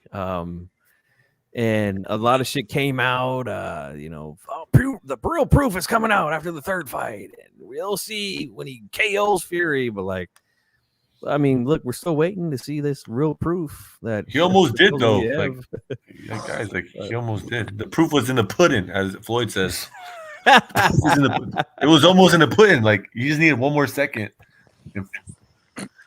I don't get this. One more second, I don't get this, dude. I don't get this. Wilder did bad. Wilder did horrible. Dude, if Fury's that guy, Wilder almost knocked him out twice.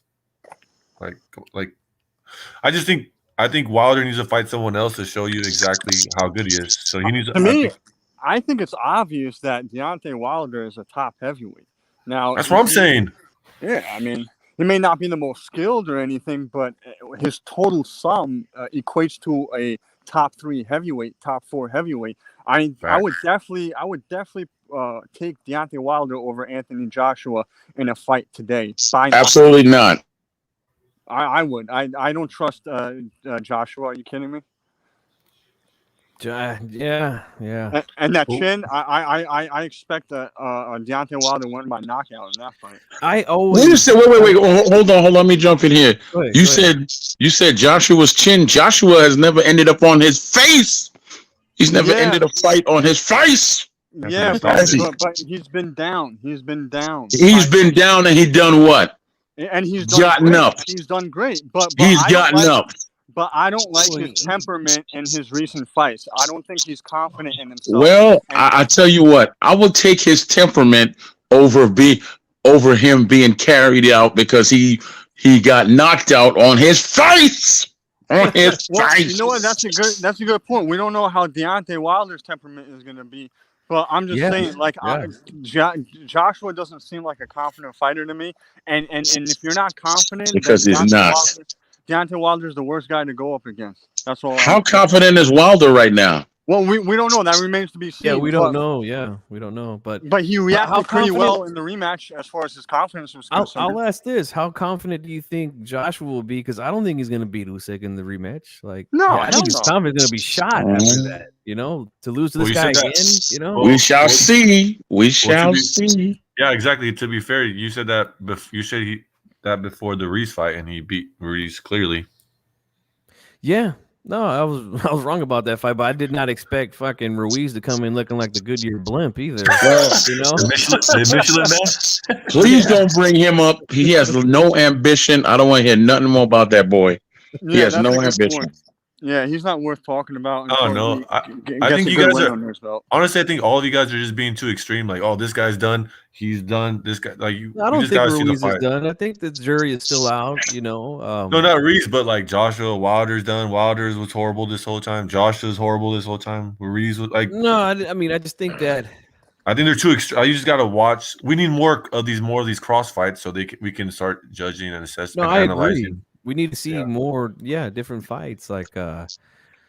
Too many rematches over there on the DAZN side with Joshua. Let me tell you how I feel about the whole situation, since we're being so honest.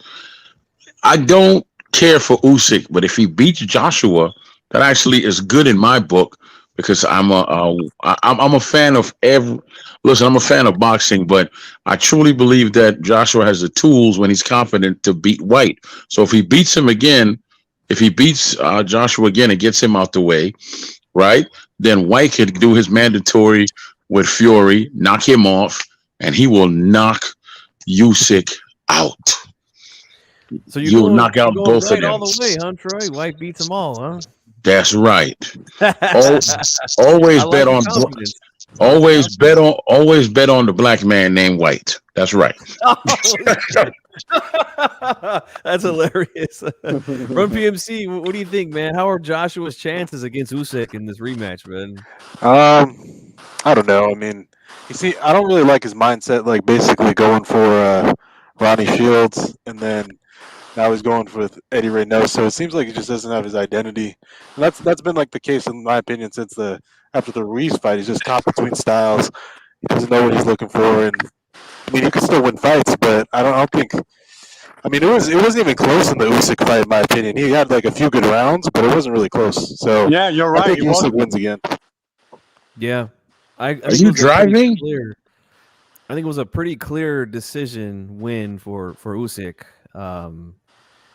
I mean, we'll see. Like Joshua still doesn't even have a trainer yet. Like I don't understand. Like, But remember, what's Oscar taking used so long. You know. remember Oscar used to do that too. He used to go to a lot of different trainers.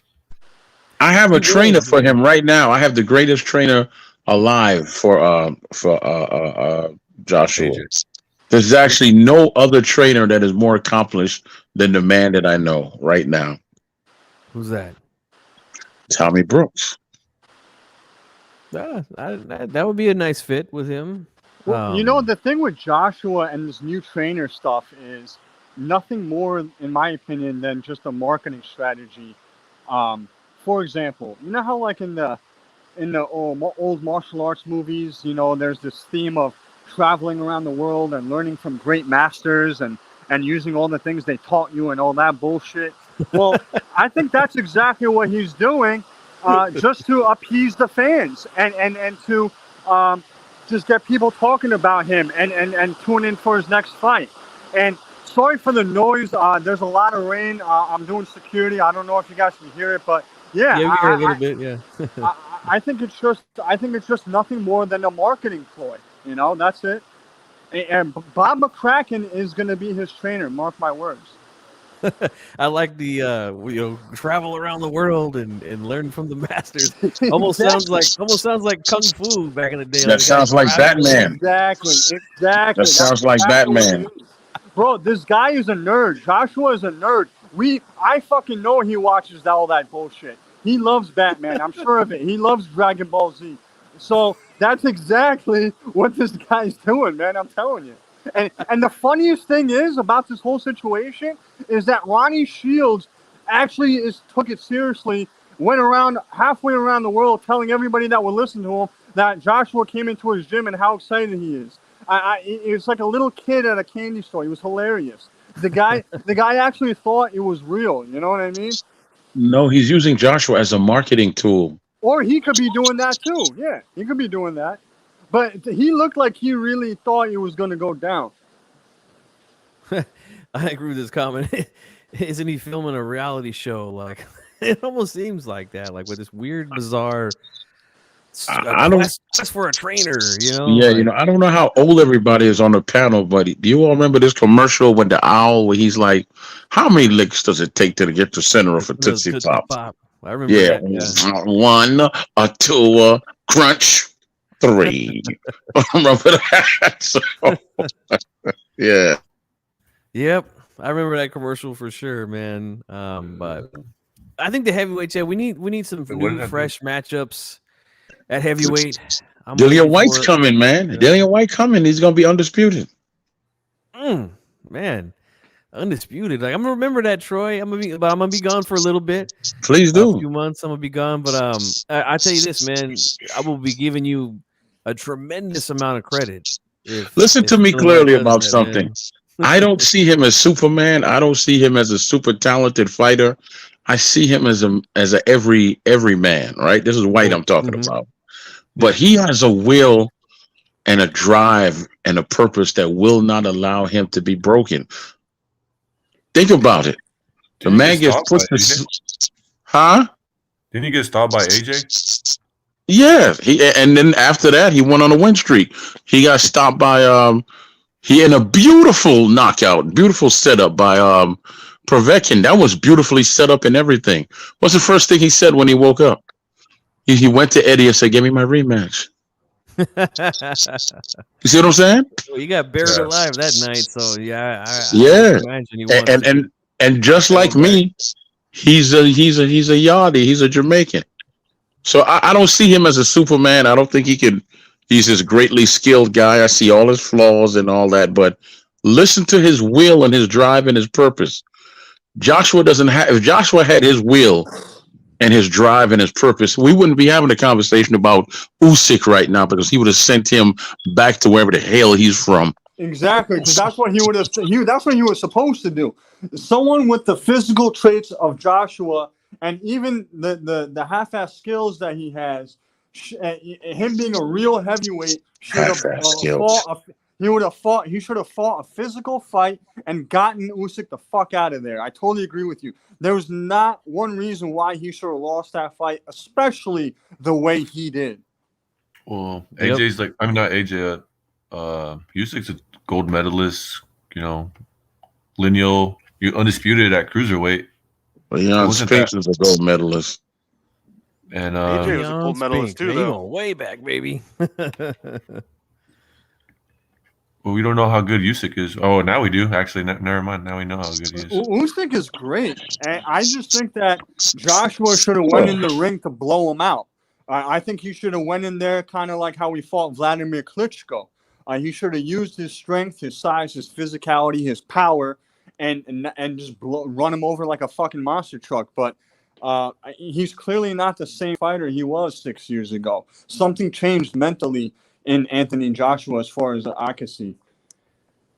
Wait, what KO is this? I'm sorry, Troy, but I had to do it. No. As I told you, it was a beautiful setup, man. It was brilliant. That don't hurt me. That was beautiful, but you didn't even show it. You just showed the man on the ground. The whole setup was beautiful. Look at that. That's beautiful, man. That's a part of the sport. That should be knockout of the year, actually. That thing was beautiful, man. There goes his winning streak. No, he started a new one when he woke up. Yeah, see? He started a new one. Is it true he started a new one when he woke up. Is it true when he woke up, he said, "Do you guys get the license plate of the truck that just hit me?" Oh. No. He said the same time next month. That's what he said. But I agree with what combat sports media. Okay. Yep. No, I agree with what you said, man. Like he's gotta use his physical advantages against Usyk, Joshua. That is. I feel like they had a horrible game plan against you. Like you're gonna go in there and box with a master boxer. Like, it just doesn't make fucking sense at all. And they're cheering him on as the fight's going on. I'm like, what the hell is wrong with these guys? Like, you see him moving all around and trying to dance with Usyk, and they're like, "Oh, brilliant, AJ!" And I'm like, "What are you guys seeing in there?" Like, that's when you fire everyone. That's when you fire everyone because you don't need a cheering section. You need the troops. So you're saying AJ can't beat Usyk? I don't think so. No, I think it's just a bad style matchup, man. AJ, if he comes in with the same mindset where he feels he has to please everyone and not be a fighter's fighter, he's going to lose again, which again is good for White because that gets him the hell out the way because he has the tools to beat White. But tools, you have to have the mentality as well, right? Because if you look at him in their first fight, he had the mentality and the skills, and that's what they took to beat him, right? White, listen, White ain't no Superman. White ain't no Superman. He's not. He's a very strong, powerful guy. He knocks people unconscious. He doesn't knock them out. He knocks them out. He knocks them unconscious, right? And sometimes vice versa. Yes. But my point is, no. But my point is, you can say that 1,000 times. What does he do when he gets up? He says, "Give me my rematch." He don't say nothing else. Do you really think Usyk would have been able to do what he did to White? Handle White the same way he handled Joshua? He's not Chisora. He's not White. He would have got knocked out that night. And Fury knows that he's going to get knocked out. He knows this. They have a history.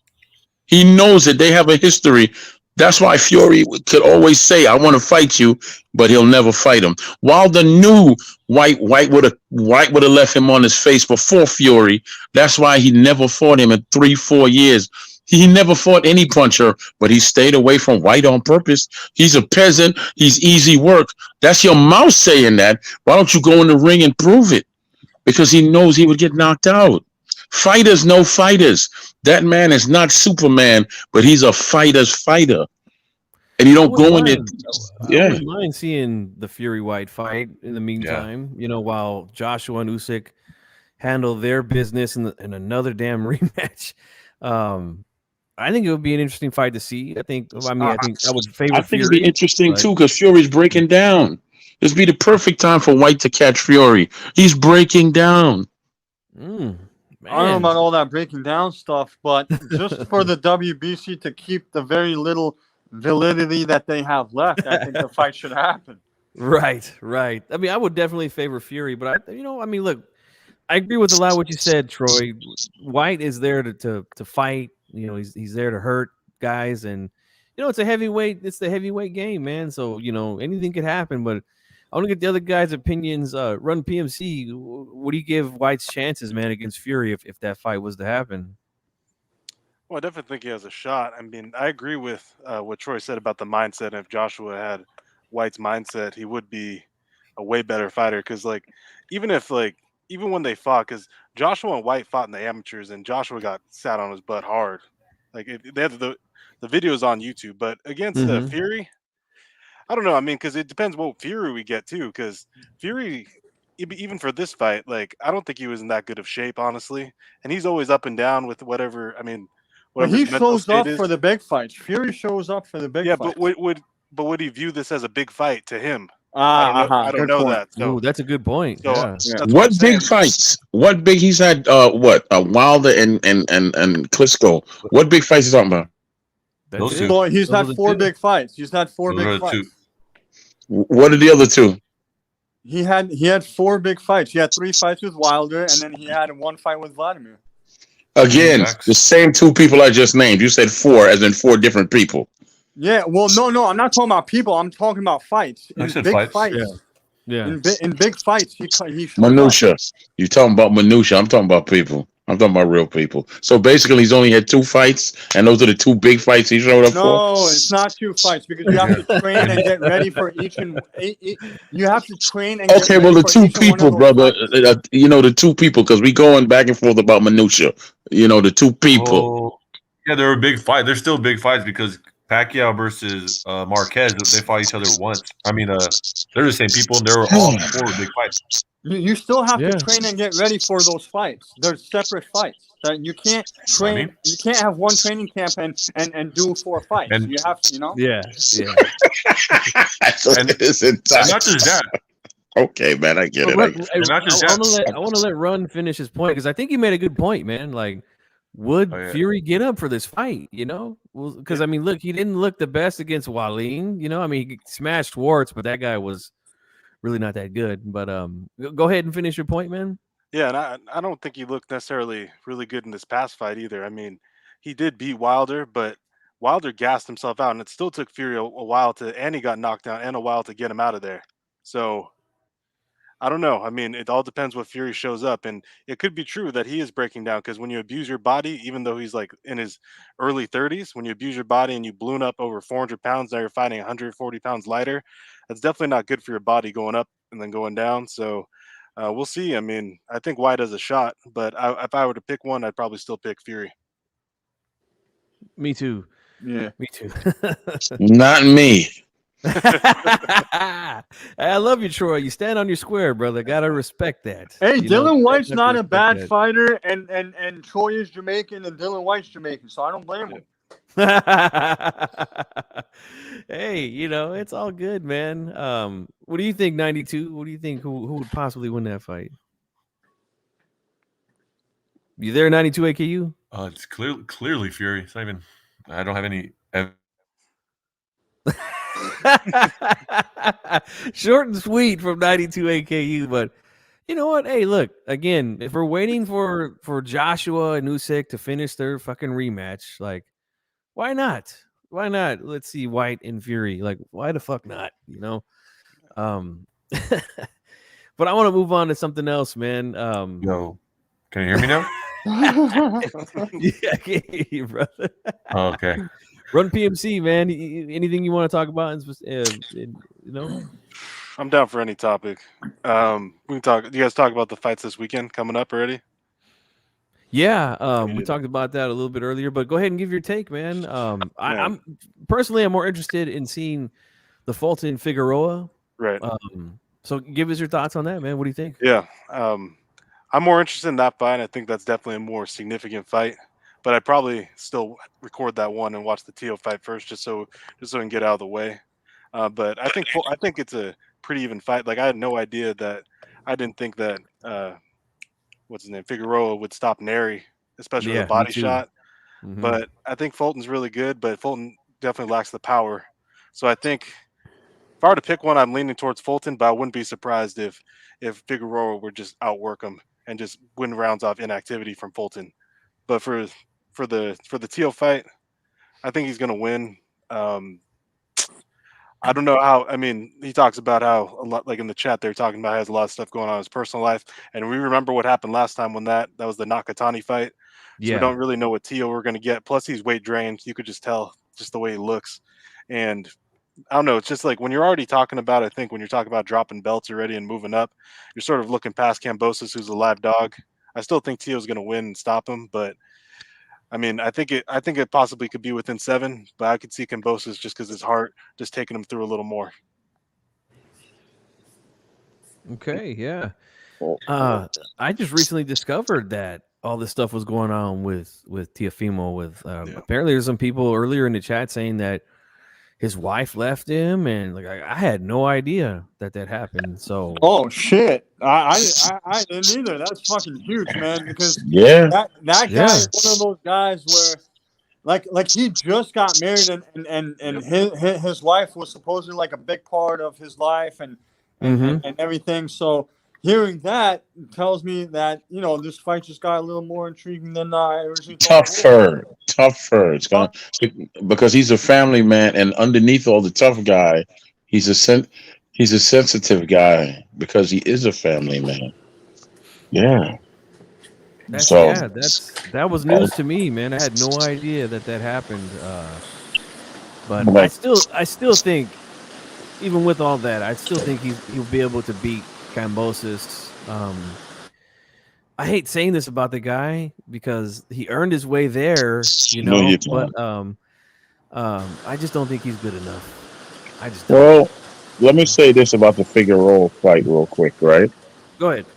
I don't give a damn about the fight. I just want to see his sister.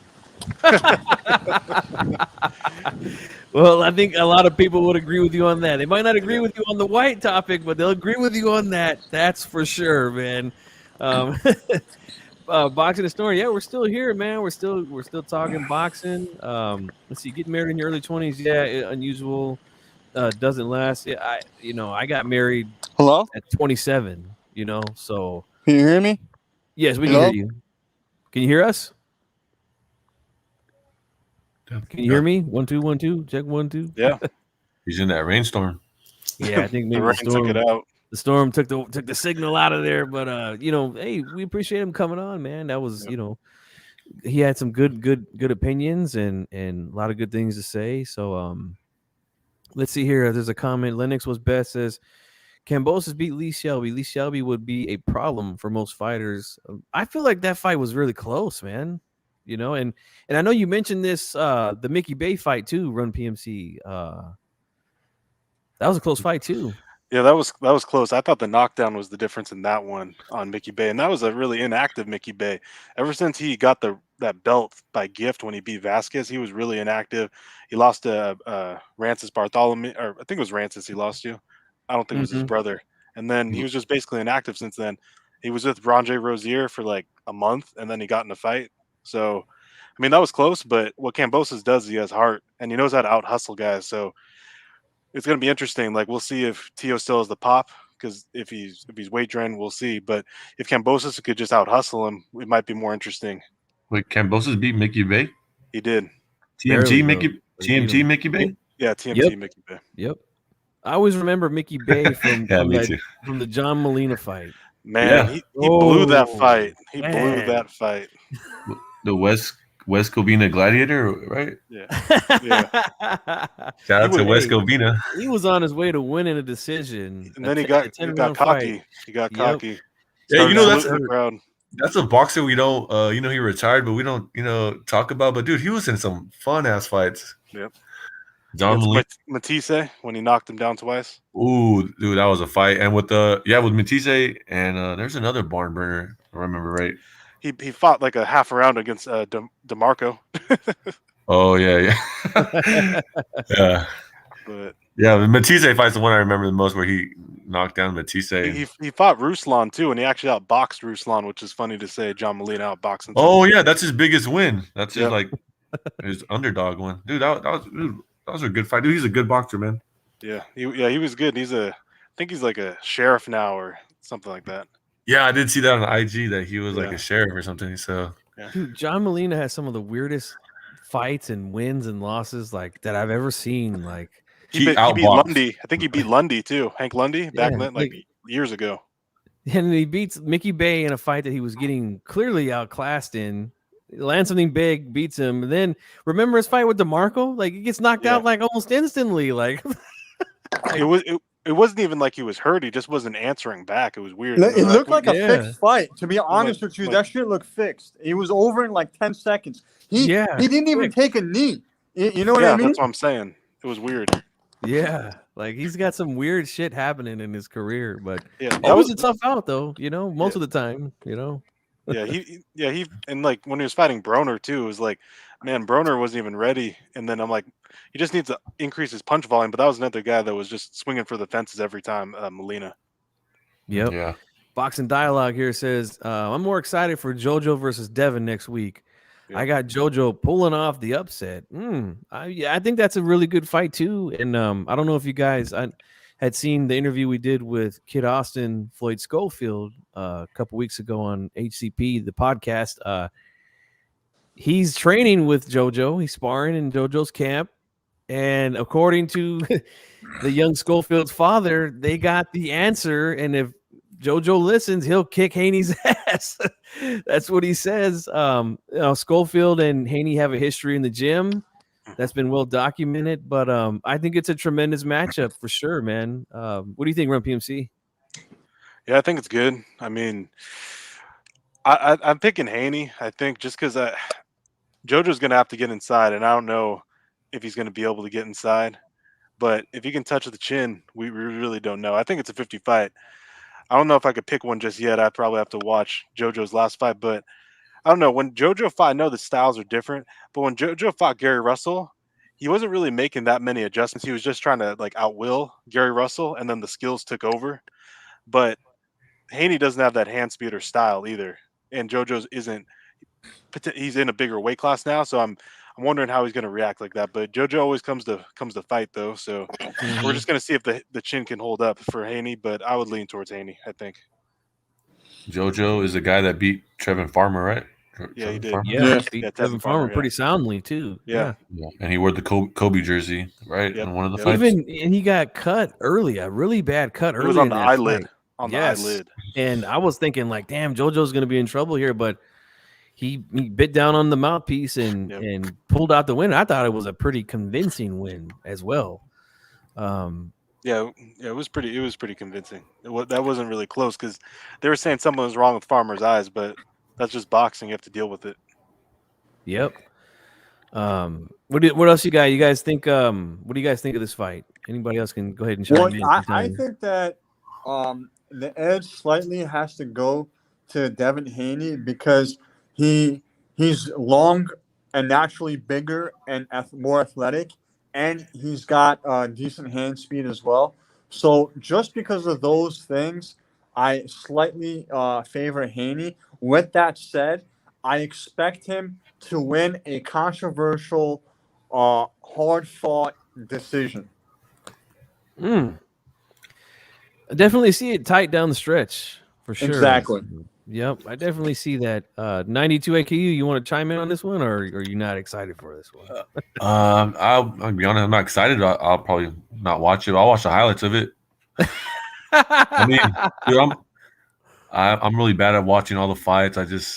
I do work on Saturday nights too at security. I do security at clubs, and okay. Sometimes, yeah. So when I like a big fight, I'll like ask to be a little late for a couple hours so I can watch the fight, or I'll watch the fight on my phone. But this one I'm probably not going to watch. It's not. I mean, I'm a hardcore fan, but it's just like I just don't watch all the fights, you know. So it's Okay. like, so I know that's kind of weird. It's like, are you No, hardcore? I mean, But- shit. I know work gets in the way sometimes, bro. Like, yeah, and then you just just even if gotta- I wasn't, but even if I wasn't working, I don't think I'd be watching it. It's just not that interesting. Hey, listen, man. This is a travesty. I don't blame this guy for not being that interested in it, but this is the travesty that I want to point out. Now, let's go back to 2012 or whenever the fuck it was when Joseph Diaz was an Olympian. Now, look, we had all these fighters from Abner Mares, Joseph Diaz. We had Leo Santa Cruz. We had Francisco Vargas. We had a few other young Mexicans in the LA area. Well, anyway, none of these guys ever fucking fought each other with the exception of Abner Mares and Leo Santa Cruz 3 freaking times. Why didn't Leo Santa Cruz ever fight Joseph Diaz? I think that's a travesty. They could have built up a legacy together, fighting 3 times together in the LA, Las Vegas area. They really could have done something there and made some good money. You know what I mean? What about Joseph Diaz versus Abner Mares? Why didn't that ever happen? You know what I mean? So 10 years ago, I thought it was like a guarantee that one day all these guys were going to fight trilogies in the Los Angeles area, Staples Center, Forum, Las Vegas. And here we are 12 years later, and I'm fucking talking about Joseph Diaz fighting Devin Haney at lightweight, and he never even fought Abner Mares or Leo Santa Cruz. And that in itself is a travesty. And I really think that Golden Boy, Al Heyman, and whoever was involved with all those people's careers really, really fucked shit up. I really think that. Yeah, When well, did look sorry. at the UK. Look at Khan and Brooke. They're about to fight. And they're already washed. They're probably Finally, their yeah, last they're fight. finally gonna fight. That's a waste of it. No one even cares about them fighting anymore. That's the funny thing. Even in the UK, no one cares about them. Yeah, I'm still gonna watch it. Though, I'm 'cause still gonna I've watch. always I'm gonna watch wondered- that one. Though. I've always wondered who would win that fight. You know, because at one point it would have been a huge fight over there in the UK. Yeah. Huge. That Before just they shows fought you. Canelo and Triple G, before they Yeah, both that's got just- knocked out. That Yep. just goes to show you these guys should strike when it's hot. You know, strike the iron when it's hot, and don't lose that momentum. Like these 4 young like the lightweights. Like, look at you got Lopez already probably moving up. One of them might get KO'd. One of these 4 guys, and we might never get those cross matches that we think. Oh, we're gonna. This is the future. They're all gonna fight each other. It might not even happen. Who's the 4th one at lightweight? Isn't it Tank, Haney, Oh, got Lopez, and Theo? Got it. Ryan Garcia. I find it odd that people leave Lomachenko out in there. Like, I mean, I don't. Well, you I know don't why? understand. Because a lot of people could agree that Lomachenko is a cut above.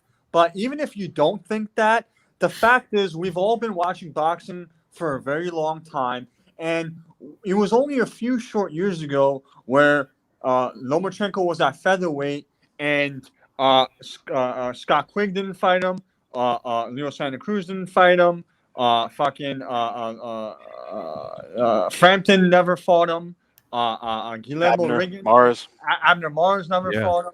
All the Guillermo guys that didn't fight Rigondeaux- Rigo at 122 didn't fight There Loma you at go. 126. Exactly, There and you even go. and even Guillermo almost didn't fight him, and waited until the wrong time when Lomachenko was already at 130 to fight him. So we it's clear to us, we're not retarded. It's clear to us that none of these guys ever wanted to fight Lomachenko and never will. So I think we just kind of put him off to the side and put him in a different category because we don't expect any of these guys to fight them anyway. You know what I mean? Yeah, well, I said young guys. That's why I didn't put Lomachenko. Yeah, obviously, I think Lomachenko probably beats all these guys. Honestly, probably beats Teal. He's But I still thought- he's still in the mix, man. He's Yeah, still in but, the mix. but I said the future, so like I was hoping like these guys would fight each other, but obviously they're probably not going to fight each other at 135. I mean, Looks look, like. Loma could still drop down to 130 and fight. They're talking about him possibly fighting Shakur. I think that's a great matchup too, man. But I don't know if he wants to move back down though. And it doesn't make sense for Lomachenko. Like he doesn't deserve that. He deserves something bigger and better. Like Shakur is too dangerous for not enough money. And I want to see Lomachenko in with a bigger name for better money and a more intriguing matchup. You know what I mean? Yeah, we should have seen that Tank fight years Yes, ago. exactly. That's it the would still be a perfect good fight now. Like Exactly. but they don't want to. We know who doesn't want to do that one. Yeah. You know. But who would you think would win that fight, guys? Tank versus Loma. Now, I would say like next year. Who do you think would win? That's a good fight. I'm leaning towards Tank, honestly, at this point. I think. I mean, it depends though. If Tank's actually going to be in shape for the fight, because I know I say that a lot, but it's so true. Like some of these guys don't show up in shape, but Tank's in camp right now. It seems to be working hard in Vegas, but I would lean slightly towards Tank because Loma's not young, and like you could look as good as you want in your fights, but Loma is really like on the back end, and it showed in the Teofimo fight. He's a little gun shy when he gets in some guy that has pop, and then he didn't want to exchange, and then tried to turn it on at the end. And Tank's power is real, so he can catch him at any time. And it showed in Loma can be hit by Teo, and Teo wasn't doing anything like super spectacular either. He was just doing basic boxing, just with some athleticism. And I think Tank has that as well. Yeah, hey, that's good stuff there, man. 92 AKU. I know you're gonna roll with Loma, but let me hear why. Oh, you know, he's what they call him, White Jesus, or the Matrix. The Matrix. Yeah, the best thing is sliced bread and all this. It's funny that they think I'm a fanboy, but I kind of am, I think. But I think it'd be close, and I'd be hyped up for that fight. That would be a big fight. Hell yeah, man! That would be a big fight. Like I don't know why they don't want to do it. Mayweather Promotions, that is. We gonna keep everything in house. The good thing is it does look like there's like a little relationship with ESPN and Top Rank. I mean, with Top Rank and PBC, like you know, they're doing more cross fights. So that's a good point. Because I see, you know, you've seen those interviews with Etterby on the Fight Hype, and he's like talking, not saying that much negative about Bob Arum. So hopefully they keep working together. Yeah, right. Hopefully they realize that the big fights can happen when they work together, and not because like who's Tank gonna fight after Isaac Cruz? Is he gonna fight Rolly? Like Raleigh? They couldn't make that come fight. on, like shout out to Raleigh. Like I honestly thought like Rolly has a puncher's chance against anyone because he has power, but he does. His ability to get himself in position to punch someone might not be available because his feet are so bad. Like he might have the power, but can't put himself to deliver the punch. Because I thought he like honestly, after Haney fought Linares and we saw what his chin looked like, I'm like I might lean towards Rolly, like just getting like a James Toney like knockout late against like when he fought Michael Nunn. You know what I mean? Like getting out box for 12 rounds, 11 and a half rounds, and just putting him out because we know that Haney, like I don't know, because Haney seems in good shape, but he must lack some conditioning because that when you get hit by a punch and you get stunned and then your recovery time, that shows how much you're in shape. Like Sean Porter, when he got hit by Spence, like he was out and he was awake before he hit the ground. He was out then awake before he touched his glove, and he was ready to go banging his gloves. Whereas Devin appears to be in good shape, but then he gets hit and then is holding on for 2.5 rounds. Yeah, that's a good assessment because I do know that he does cut a lot of weight, and maybe that has something to do with it. The guy comes down from like 160, 170. Yeah, these guys are weight bullies. Like Spence, like you know when he talked about goes up to like 190 in between fights and fights at 147. That's insane. Yeah, it's pretty crazy because then they'll like, and he's not even that big. He's like 5'10". We got somebody here in the chat saying Mini Pitbull Cruz is gonna surprise the world, man. There's a lot of people that I shouldn't say a lot of people, but I'm starting to hear more and more people say that they think Isaac Cruz got a good shot against Tank. Yeah, but usually they don't have any evidence or why they believe that. It's because he beat Diego, but Diego's not Jesse, right?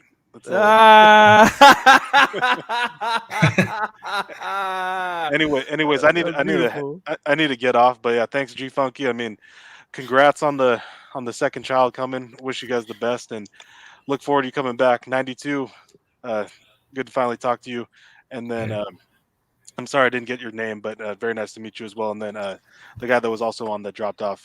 But yeah. And likewise, man. Have a good one. Yeah, same here, bro. Combat Sports. Combat Sports. Okay, sounds good. Yeah, well, have a good night, everyone. All right, brother. Thanks so much, man, for coming on, man. Always good to talk boxing with him, man. That guy has a lot of knowledge, man. There used to when D Style and Calix used to do the Power Punchers, which is coming back, by the way, it's coming back. But they used to do boxing trivia at the end of their shows. That dude was winning every week, man. Like they would come up with all these questions, and like that dude was winning that shit every week. So like he's like an encyclopedia, you know, he remembers everything. You know, I thought I had a pretty good memory when it comes to boxing, but no, that dude right there does, man. Yeah, he was getting answers like within a second. Like you couldn't even. Yeah. That was crazy. But yeah, I don't know where Sports Combat. What part of the country are you in? Are you like West Coast or East Coast? Well, you know what? It's interesting that you asked me that because it's kind of a long-ish story. I'm originally I was born in Glendale, California. All right, and when I was a very young kid, I moved to the New Jersey, New York City area, and that's where I grew up my whole life. And now I'm currently living in Puerto Rico, and that's where I'm talking to you from. Oh wow! Wow. Yeah. Okay. From the island, I like it, man. My favorite place in the world. I love it. Hey, is boxing really popular over there? I don't know if it's popular or not, but I recommend first of all, if you're Puerto Rican and you're listening and you don't live in Puerto Rico, get the fuck back here. Number two, I don't know if it's popular or not, but I think more Americans should be open to exploring Puerto Rico, and I'll just leave it at that. All right, yeah. I was hoping that you were going to say you were still in New Jersey because I wanted to ask you one of my favorite TV shows of all time, The Sopranos, was filmed in New Jersey. So I was going to ask you ever been to Tony Soprano's house? I drove by. I know it's like a place you can go now to drive by and see it, but I do think it's actually somebody's house, but you can still drive by there and see it. R.I.P. Yeah, James Gandolfini, rest in peace. I'm a big mafia movie guy. I love, watching the movies. And The Sopranos, definitely my all-time favorite television show of all time. So we celebrated Thanksgiving yesterday, just the schedule wise, and we were talking about those mobster movies, and I haven't seen the Godfather movies yet, 1 and 2. Well, you're gonna have to spend a couple of days. Yeah, that's what I'm dreading because I know each one of them is long, right? So like I gotta get on that. Yeah, definitely, man. Those are some of the best and most accurate mafia movies out there. The Godfather. There's a guy. Actually, I shouldn't say guy. There's a lot of ex guys who are in that life in the mafia. Back in like the 80s and the 70s. Yeah. They're on YouTube now like us, and they just talk about that life. One guy named Michael Francis, he's almost close to 1 million subscribers now. He was an ex-capo in the Colombo family. He reviews all the mafia movies and talks about like how authentic they are and stuff like that. And it's pretty cool. It's pretty cool to hear it, you know? Yeah, I think I've seen one of those. Yeah, dude, I highly recommend anybody who's into like I said, the old gangster movies, mafia flicks. Subscribe to Michael Francis. He talks a lot of. And mafia and boxing go there's a lot of history between them. Yes, man. Like I would love to have him come on an HCP show and talk about. Don King, the involvement that the mafia had in boxing, stuff like that. Yes, Sammy the Bull Gravano. Yes, he has one as well. He's the guy that testified against Don Gotti, got him locked up for life. But he's out. I think he was in the program, and he got out, and now he's earning a living the honest way. So credit to him, man. Well, yeah. Well, the mafia still, they still have their hand in boxing. I mean, according to Michael Francis, it's still around, but it's not like it used to be. I don't know what that means, but not the talent, I'm talking not the like American mafia. They're like the European mafia and Russian mafia, and don't want to say what network, but it rhymes with Fun Zone. Oh, I know what you're talking about. But hey, man, look, brother, I appreciate you coming on, man. I'm getting ready to end it here because I'm getting hungry. I haven't ate dinner yet. And I said earlier, I don't celebrate Thanksgiving, so like I'm not eating no turkey or Yeah, no, I anything understand. like that. So, Yeah. but hey, man, it's always fun having you come on, man. You know, I gotta. Well, I'm gonna be going away for a little bit, but I tried to do more shows like this where I would, drop the link and have guys come in instead of just doing shows all the time for the Yeah. podcast. But it's fun, man, talking with you guys for sure, man. Yeah, say, man, I want to say I appreciate you, G Funky dude. Congrats on your new family member coming. Thank you. You're one of the coolest dudes out here, so that's why I still subscribe to you, bro. I don't subscribe to trash channels, man. It sucks that you're going to be taking a little break, but I mean, we appreciate you. I appreciate you guys, man. And like I always say, man, like this doesn't work without your guys' support, man. But thanks for stopping by, brother. I appreciate it. I'm getting ready to close it out right now. But that was 92 AKU, man. He's been around for quite some time, watching shows with D Style and I. And it's always a good time, man. We always mess with him, call him the contrarian. But that's fine, man. Like, it's cool to have disagreements and stuff like that, as long as it doesn't get crazy or anything like that. But yeah, once again, guys, look, I've been going here for about almost 4.5 hours, which is a long time for me. We usually try to do our shows around 2 hours. But like I said, I don't celebrate Thanksgiving, so I had nothing to do. So I jumped on and talked boxing. Wanted to see who was out there and who was willing to listen. And we had a pretty good audience at one point, but probably a lot of people decided to go to bed or whatever. But I'm getting hungry myself now. I'm gonna go grab myself something to eat. But again, yes, Monday night could be one of the last shows that I do for quite some time. But we'll see, man. And I just wanted to, like I said, I wanted to put it out there. This way I just don't surprise you guys and not show up anymore. Like, oh, what the hell happened? Like, where's the Monday night show? And what the hell happened to this guy? Like, well, now you know what I'm saying? Family time, family calls, and I got to take care of that. But, hey, it's exciting because I'm adding a new member to the family. So, I look forward to it, man. I love being a father. It's the greatest job in the world for me, man. And, that's what I'm going to be for the rest of my life until I go 6 feet under. But, I look forward to the fights this weekend. Hopefully they're good, especially the Figueroa Fulton fight. And Monday we will do the aftermath show. We'll talk about it and a few other things. Hopefully by then I'll have an answer whether that will be the last show or not. And, we'll go from there, man. But again, I want to thank everybody who was here for this long live that I did. And I know a lot of you guys were probably eating with your families and stuff and maybe took a break away to listen to me. I appreciate it, man. But make sure you subscribe to all the channels on the HCP network. We always talk about it right there. Maestro A, myself, D-Style Boxing, Chicano Prophet, In the Ring with Christine, Long Live Boxing, and Ringside Reporter Live. Those are all the channels. And also Calix Boxing 2.0, who is coming back, I believe, this Wednesday, I believe. Not quite sure, but that show is coming back. And yeah, so gonna be sad to be away for a little bit, but gotta do what I gotta do, guys. But I do appreciate everybody coming through, talking, man. We talked about some good stuff from back in the day and everything, man. It was really good conversations that we had here tonight. So all right, guys, enjoy the rest of your night, and enjoy the fights this weekend. G Funky Boxing, HCP is war.